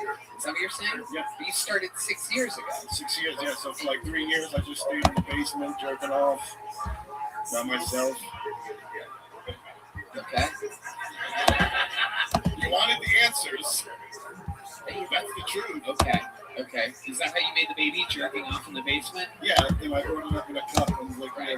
Okay, I gotcha. So, did you want the divorce? Did she want the divorce? Yeah, she wanted the divorce. So she said, "What? You're not spending enough time here at home with me and the kid." Yeah, you want to make me cry. That's what you're gonna do. Your eyes are as watery as your hair right now. It is very exciting to watch some emotions come out of a Jersey fucking project manager. You know what I mean? I think I found your fucking soft spot. It's the old fucking 8-year-old. Is it a boy or a girl? Girl. And the wife has it full time. Yeah. Right. Nowadays, 8 years old in a liberal state like that, you don't know what you got yet, homie. That could be a boy in 3 years. Fucking Jersey. All right. Well, very, very fun. Do you ever get to see her? Yeah, every day. I pick her from school every day. Oh, cool. Amazing. Awesome. What does she do? The wife. What does she do? Oh, wow. You don't know? That's part of the reason why I had to leave. Because you literally don't know anything about her. Wow. All right, Vic. Well, congratulations. You did 45 seconds. I think it was good, right? Good. Okay, yeah. Here's a big joke book from Bone's Eye. Congratulations. There he goes. Vic Cedeno, everybody. Just a reminder, these joke books are for sale at killmerch.com. They're flying off the shelves there. It's actually quite incredible. The store is a wild success. All right, your final bucket comedian of the night. Am I correct? This is the final one? Yep. Make some noise for Arash Sufiani. 60 seconds uninterrupted for Arash Sufiani. Here he is, everybody. Come on, make some noise for Arash, everyone. Comedy Mothership, what's up? So I used to be a really fucking fat guy. I was 350 pounds. Still as fucking. But I lost all that weight, got into fitness, was big into wrestling, so that was easy, you know? Losing the weight was easy. But I lost 100 pounds, guys. So I made it all the way here. What they don't tell you is you wake up the next day after losing 100 pounds, still fucking hating yourself. You look in that mirror, there's still a lot to improve on.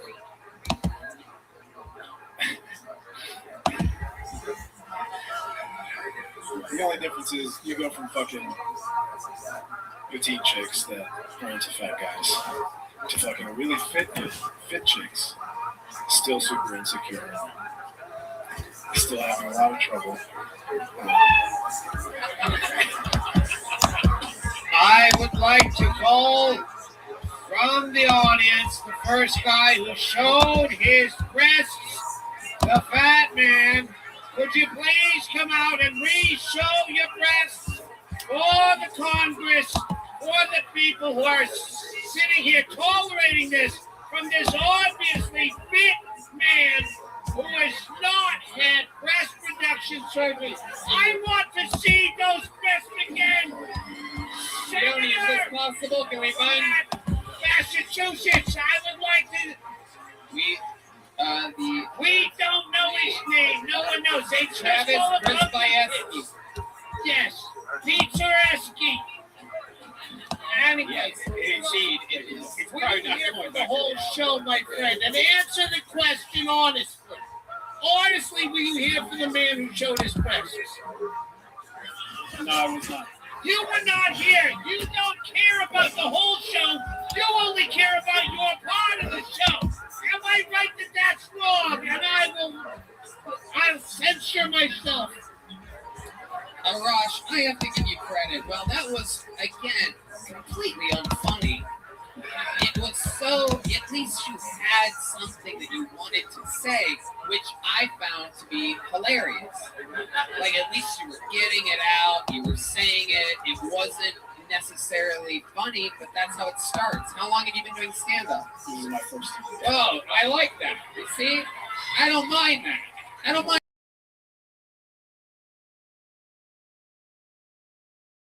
someone doing that. If you punch that up, I'm stuff in there. If you do anything at all, anything funny. I was waiting so much. I will not mention anything till my witness is here to show you why you're really not funny. The whole time in the alley. I'm It's so good in my head. So good in my head. What parts were you thinking was going to get passed away? Turns out the first comedian passed away, everybody. Turns out the local anesthesia in New Jersey. Pay attention. You could be next, lady. Yeah. Absolutely. So let's talk about what can I ask you? Yeah. What did you think were the beats that were going to crush and get a laugh? It was really I think it was health confessional. Yeah, health confessional. You know, people going through the struggle, thinking it's worth a damn to lose weight, but it's not. You know, Did you think about throwing like a funny word and like okay? I think I did Here's speak for 60 here's what I seconds want you to do. before I came up here. So yeah, You did what? I did not speak for 60 seconds before I came up here, so I was completely. Okay. Like I didn't practice. Here's what we're gonna do. I have an idea. I'm gonna try to punch up your set. We're going to do it from the top. Your exact set. Just the beginning, the first 20 seconds. And I'm going to whisper something into your ear. And then you're It's got cauliflower ears. You should check with that. This might be an American with Disabilities Act situation. I'm worried about them getting sued. He has more cauliflower than David Lucas has had his entire life. Okay, so we're going to try a thing where we add a funny word into your unfunny set. I've never done this before. We've been doing the show every Monday for 9 years, 11 months, and 2 weeks. For this thing, we're going to put this out. You're going to put it. I'm kidding. Yeah. To be honest, I did this on a whim. I came here. I was just dropping something off for somebody, and then my boy Grayson right over there, and was just like, "Dude, you're hilarious. You need to sign up." And I was like, "Wow." I turned around in the alley, and I was like, "I'm just gonna fucking do it," because I knew I didn't want to do it. And I was like, "That's why I gotta do it." So, okay, and that's so not funny. Right, that was also not funny. You are correct. Okay, so let's take it from the top, ladies and gentlemen. I'm going to add one word to a set. I'm going to pick the time in which that word is said. Just ignore me until I tap you on the shoulder and whisper in your ear, and then you say whatever I whisper into your ear. Am I getting out of your way? All right, ladies and gentlemen, restarting his set. This is Arash Sufiani, everybody. Make some noise for Arash. Woo! So the real benefit to losing a shit ton of weight is that your dick will literally look a half-inch bigger, and nobody ever talks about that. I wish they would, because they would have less fat fucks and more faggots.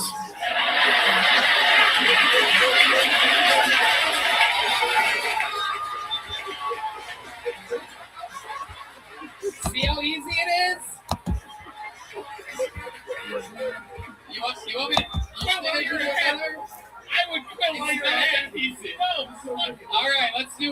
One more, but that's it after this. Okay, go ahead.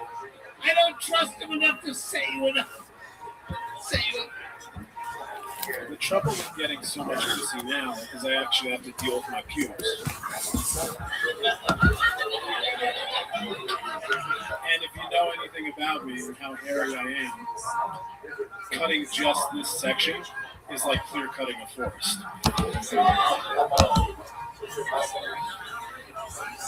A forest filled with black people.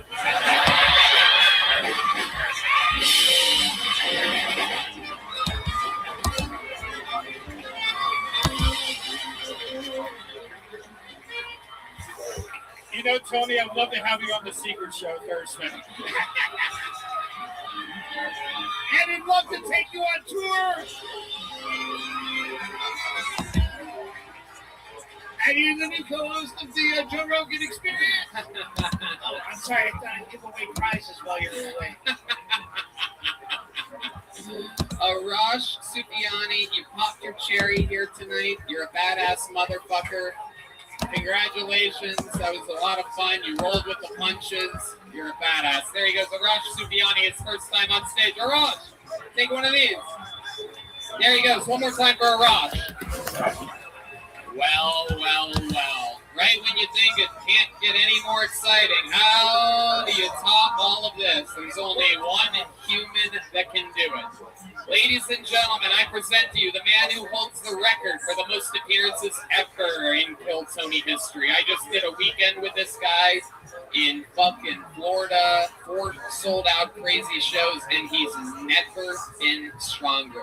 We've been seeing it every week here. He's a fucking expanding freak monster, the Vanilla Gorilla, the Memphis Strangler, the Big Red Machine. This is William Montgomery.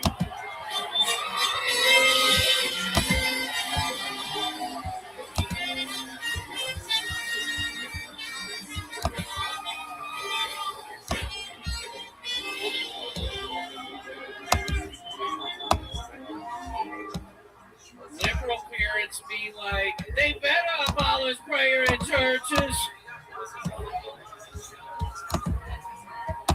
I wonder which came first, Long John Silver's or Captain D's. That's like wondering which atomic